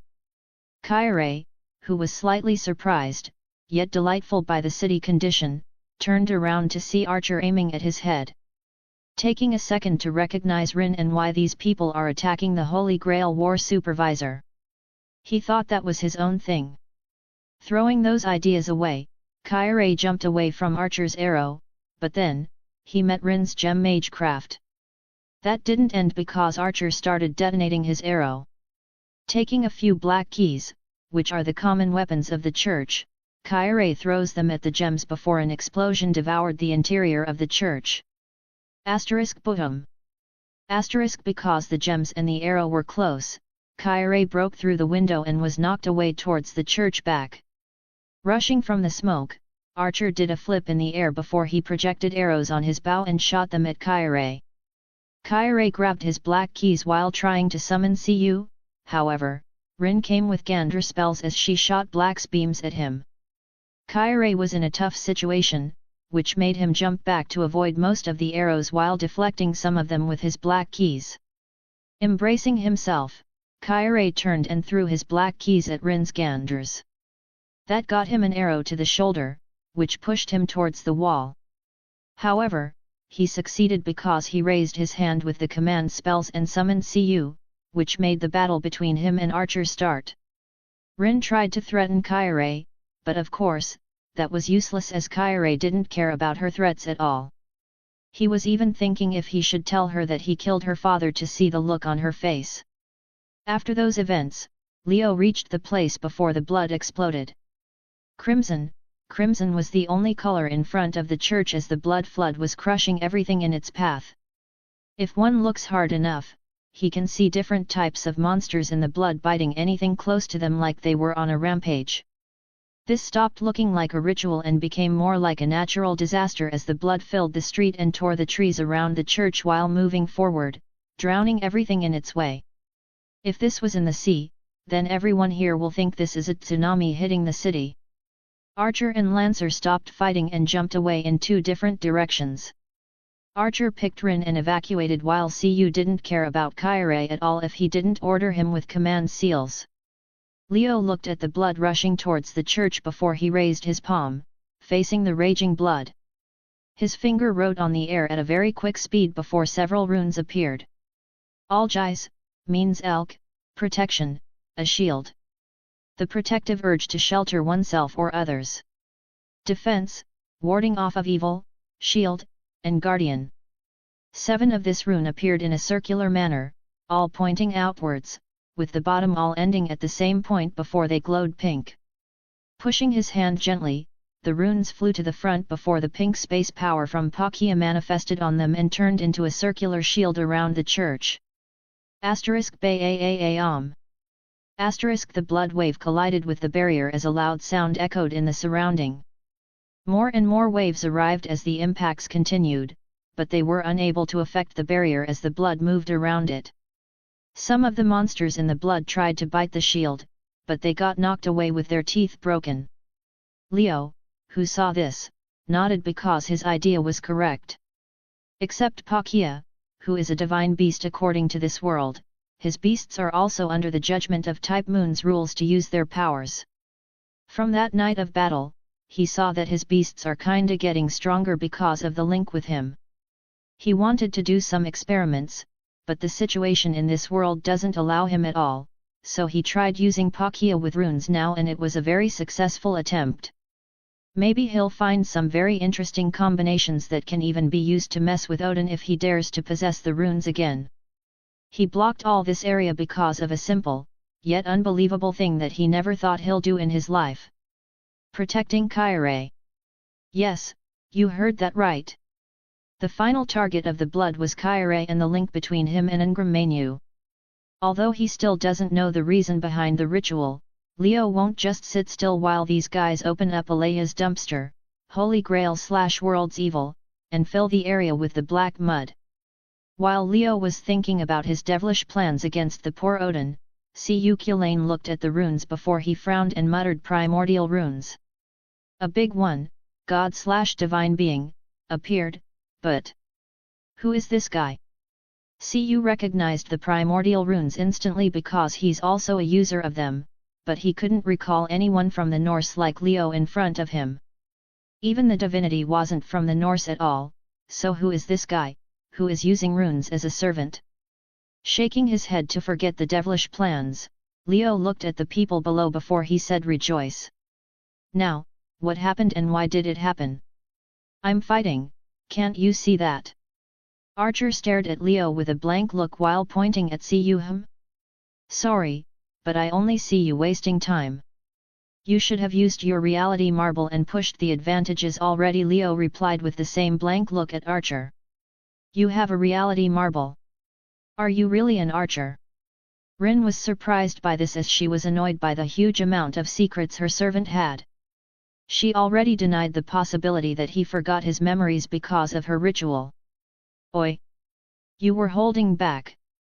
Cu snapped at this information as it put Archer under the eyes of a tsundere, Rin, and a dog, Cu. Thanks a lot. Archer looked at Rin and Cu before he stared at Leo and said those words. You're welcome, Leo shamelessly replied under the blank eyes of Archer. Now. Nero jumped from the horse and landed on the ground before she pointed at Rin and said, I want to report about the situation. Ha! Don't order me around. And do you think I know what's happening? Rin snapped, which made Nero confused before she said, but you seemed like the type that know things. Ugh. Don't remind me. Rin turned her head away.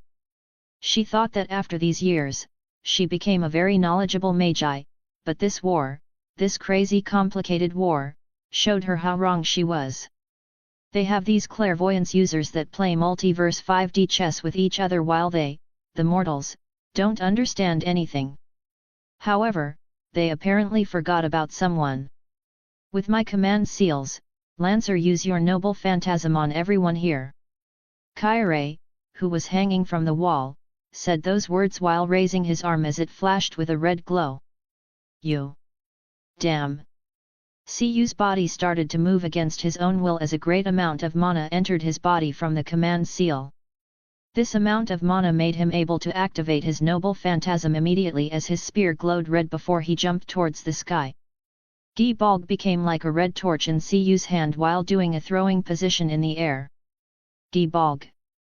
Cu didn't have much time to think, so he just aimed as the most troublesome and strongest person here, which was Leo, and shot his spear with all his strength. Cu's noble phantasm, Gi-Balg, has two forms, and this is the true usage of it. Unlike reversing the casualty, this type of release contains more power and energy as it can affect a large area. Due to the speed and power, it is almost completely unavoidable, which makes it like Gungnir. The spear left a red trail in the air as it broke the sound barrier easily and detonated the air with its power. It didn't take a split of a second because of the speed to reach in front of Leo, who raised his eyebrow and moved his hand. The same Algiz, rune with space power, appeared around Leo's hand before he raised his two fingers and caught the demonic spear. Boom. The red demonic was struggling with all it might, but it couldn't move forward past Leo's fingers. Even the shock wave from the impact was contained in space and runes, which made it look like Leo caught a random rock, except the sound was loud. Glancing at the spear between his two fingers, Leo flicked it with a third finger and sent it towards Cu in the sky. What? Cu's eyes almost popped from his skull because of the shock before he raised his arm and caught the spear. Even if the energy of the strike was crushed, the power from Leo's flick made him fly in the air before he hit the barrier with his back. Sliding from the barrier, Cu recovered immediately before he used the barrier to jump away and land on the top of the church while guarding against Leo. However, his body was shaking slightly. This guy just flickered his noble phantasm using runes, which was almost very much like someone he doesn't want to mention.